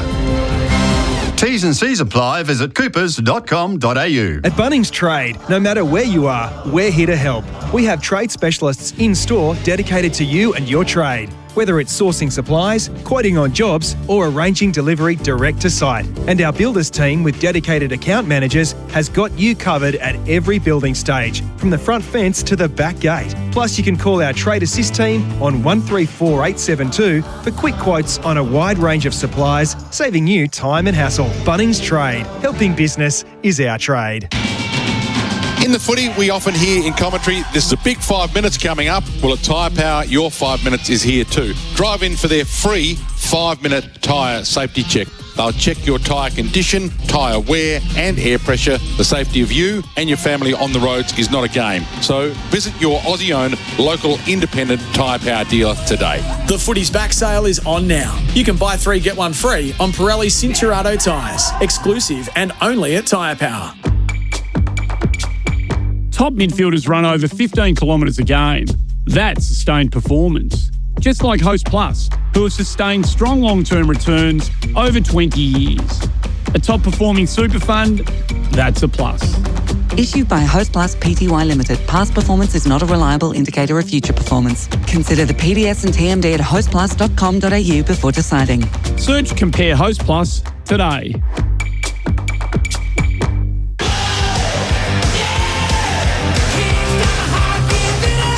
You're listening to AFL Nation for 4 and 20 Pies, Australia's original fan food. Macca's, I'm loving it moments. This footy season, never miss a moment with McDelivery. Gives it back to Manor, feigns a handball, gets around Chapman and nurses it through for the Cats. The perfect way to start the term. Sean Manor involved twice in that passage of play and finishes it with a goal. Manor, wheels. Oh, they don't really come at him. Switkowski was probably a bit slack there. Manor read it like a book, and that is a beautiful finish. Murphy Reid gathers, sinks his boot into it, and sinks a remarkable goal. Murphy Reid turns to the crowd, opens up his arms and says, how about that? Inside 50 go the Cats. Here he is. And Dangerfield's taken the mark. Unselfish, gives it to Jezza Cameron and he rolls it through. Nearly made a meal of it. He's got his second, Jeremy Cameron. All the highlights from the opening half and at the end of all of that, Geelong outscore Fremantle 5-3 in the second quarter to cut a 33-point quarter-time deficit to 22 at halftime. Let's get in to the Choices Flooring halftime floor show. I'm I'm Forshow for Choices Flooring. Style, comfort, quality, helping you choose with confidence. Choices Flooring, helping you make the right choice. Before we get into the bits and pieces, Adam Cooney is our expert today. Adam Cooney, tell us what you made of that opening half, please. For Power Bay Quality Solar Solutions. I was waiting for you to get that one out, Andy. It was a fast start from Fremantle. It was a Geelong-like first quarter that we saw last week for 4 quarters against the Gold Coast Suns. They were a bit flat. They couldn't defend. They were fumbly. They forgot how to handball the ball. Sharon to fist wasn't ideal for them in the first quarter and a half. So they had 16 inside 50s in the first quarter, Fremantle, and they scored 12 times. The efficiency was through the roof. The Kahuna was up and about. He's had 7 marks for the half, 5 in the first quarter alone. He's had the better of Jack Henry for this contest. And they were pretty mercurial in there. Murphy Reid looked good. They just looked like they were going to score every time they got it in there. And Geelong were all at sea. Tom Stewart was laying off when he should have been manning up, and they were turning the ball over. So it was very un-Geelong-like, which we're saying a lot in the last 7 or so days. So they did get it together to start the second term. Sean Manor was the one who lit them up. Bailey Smith got working. Max Holmes started to get some metres gained. So they kicked 3, and it looked like the contest was back on. And then Fremantle, to their credit, dug in, fought it out, started to win the contest back the other way, and then they got 3 quick goals. And it looked like that was the end of the resistance until Danger and Jeremy Cameron actually woke up inside forward 50. And once they heard Kenny, the whole game changed. And Jazza started to light up. He had 8 disposals in the second quarter and kicked a few goals. Indeed, so the major goal kickers to half-time, Cameron and Manor, 3 each for the Cats, 2 each for Bolton, Tracy and Dudley for Fremantle. Let's work our way through the categories and try and tell you how this first half has played out. The Australian-made smart play for Australian-made to support Australians right here. Adam Cooney, Australian-made right here. What do you got? Well, it's got to be the front and centre work, and then the finish from Murphy Reid. Far side of the ground, Bris coming across. The degree of difficulty to kick that ball sort of half around the body and to curl it back as he did. He's a special player, Murphy Reid. He hasn't had a mountain of the footy this afternoon, but everything he does is class. He's had it 9 times for the 1 goal one. He spent a bit of time in and around the footy as well, so he's getting some midfield experience too, which is valuable. It might be an unmissable moment for Drink Wise as well, but you're going to have to come up with another one. You won't miss a moment if you drink Wise. Oh, it's the Kahuna's run and launch and leap at the footy. I mean, he is looking like a genuine 100-goal-a-year forward at the moment. He has just clunked everything. As I mentioned, he's taken the 7 marks. He's only kicked 2 goals, 1. I reckon he's had the opportunity to kick 4 or 5, and he's had 6 score involvements, but his contest work has set him apart from the other key forwards on the ground at the moment. So their big 3 last year were a real handful. Tracy's kicked 2 today, Amos 1, Voss yet to trouble the scorers with a major. So, but they all, well, certainly Tracy looks very, very dangerous, doesn't he? He certainly does. Tackler of the game for Bar Crusher Boats. Tackle your next fishing adventure in a Bar Crusher. Well, this is ridiculous because this guy's a ruckman / extra midfielder. He leads the disposals for Fremantle. He's had 4 score involvements. He's had 9 contested possessions, and he also leads the tackle count with 6. Luke That's Jackson. Unbelievable. I mean, what a player! Trying to set yourself up in preparation for a game against Fremantle. In fact, he might be the most difficult player in the competition just about to pre-plan for. Yeah, especially because Darcy is a pretty handy ruck. I mean, he's a bit, he labours a bit more than Luke Jackson, as most do, but he's pretty handy, with his tap work. But then you put Luke Jackson in centre bounce with him. It's a handful. So they've gone with Edwards, a young ruckman, who's done okay. He's positioned himself pretty well down the line, and he's had a crack, and he puts his body on the line. The problem is he's coming up against a pretty dynamic duo to start your career in Luke Jackson and also Darcy. So, once he gets a run up, he's just too hard to stop, Jackson. So 22 points, the margin, Coons. Certainly not out of reach for the Cats at this stage. No, it's not. And the first half of that quarter, they just turned around the game with contest and clearance. They were 6 or 7 up, 6-7 in the contested possession, and they started to win clearances by about 4 or 5 at one stage, 10 minutes into the second quarter. So, you get momentum back around, and then the territory game looks pretty good. And once they do get the ball inside 50 and lock it in there, that's when they're at their most comfortable, because then you can set De Koning, you can set Stewart up, as those natural defenders who are spare behind the ball and then lock it in to your front half. The issue has been they've been shallow entries. They've been kicking to small forwards at the sort of centre half forward flank. And if the ball hits the deck, it's a vulnerable position to turn it over. So some deeper entries. Let's get Neil involved. Let's get Cameron involved. Let's get Danger taking some contested marks a bit closer to goal. And if not, bring the ball to ground, get a stoppage so our defenders can set up a bit better behind the ball. So they're not out of this one, but it's going to take a pretty good effort. Earlier today was the Western Bulldogs emphatically by 81 points over Greater Western Sydney, Collingwood and Adelaide and Sydney and Gold Coast. Later on tonight, our travel partner Signet, stay powered 24/7 with Signet AFL Club Power Banks. We will be heading with our Signet to Sydney and Brisbane tonight and Gold Coast on Sunday for the Suns against the Eagles. So, in fact, I said Sydney v Gold Coast, didn't I? Sydney v Brisbane. So, Sydney, Brisbane. We'll be heading off to the Gold Coast with our Signet Power Banks tomorrow. Well, don't forget also, if you're at the ground today, open the SEN app and enjoy our live SEN Stadium AFL Nation broadcast for Australian made to support Australians right here. Choices Flooring are giving you, by the way, the ultimate VIP grand final experience. You want to have a listen to this? You and a mate could experience all the hype of grand final week firsthand, then be at the big game itself. The 2026 Toyota AFL Grand Final. And if you go to the SEN win page to find out how to enter, there are all sorts of things at the SEN win page. Absolutely. You go there and have a look, and then your eyes boggle at the amount of stuff that you can potentially win. Can we win it? I think Hayley can. Conflict of interest? Yeah, no, I think she can. So it's the Dockers by 22 points here at halftime. This has been the halftime floor show for Choices Flooring. Style, comfort, quality, helping you choose with confidence. AFL Nation for 4 and 20 pies, Australia's favourite fan food.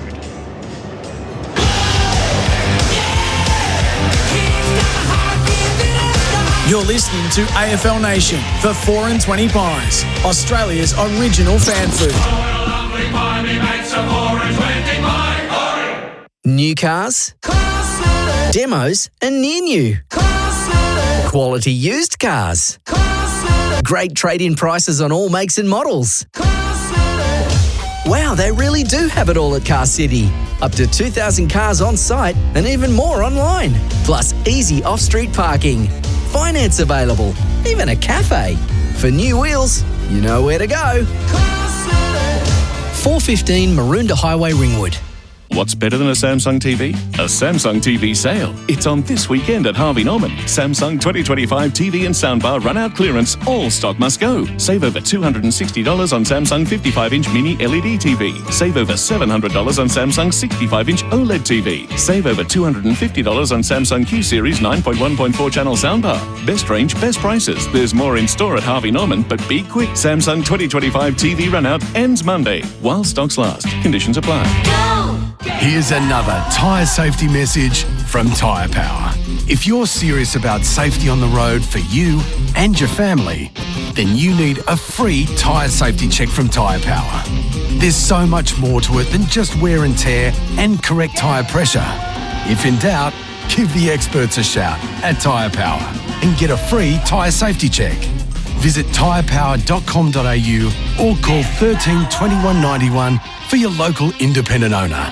You know what I love about race day? The thrill, the noise, the glory, but most of all, the feed after a win. That's why I head straight to the Rising Sun Hotel in South Melbourne. Premium steaks that hit harder than a last-minute plunge, service smoother than a jockey's silk, and every race live and loud. Whether you're up or down or chasing a miracle in the last, they've got your back. Rising Sun South Melbourne, backing winners with premium steaks, high-quality service, and the thrill of every race day. Installerine.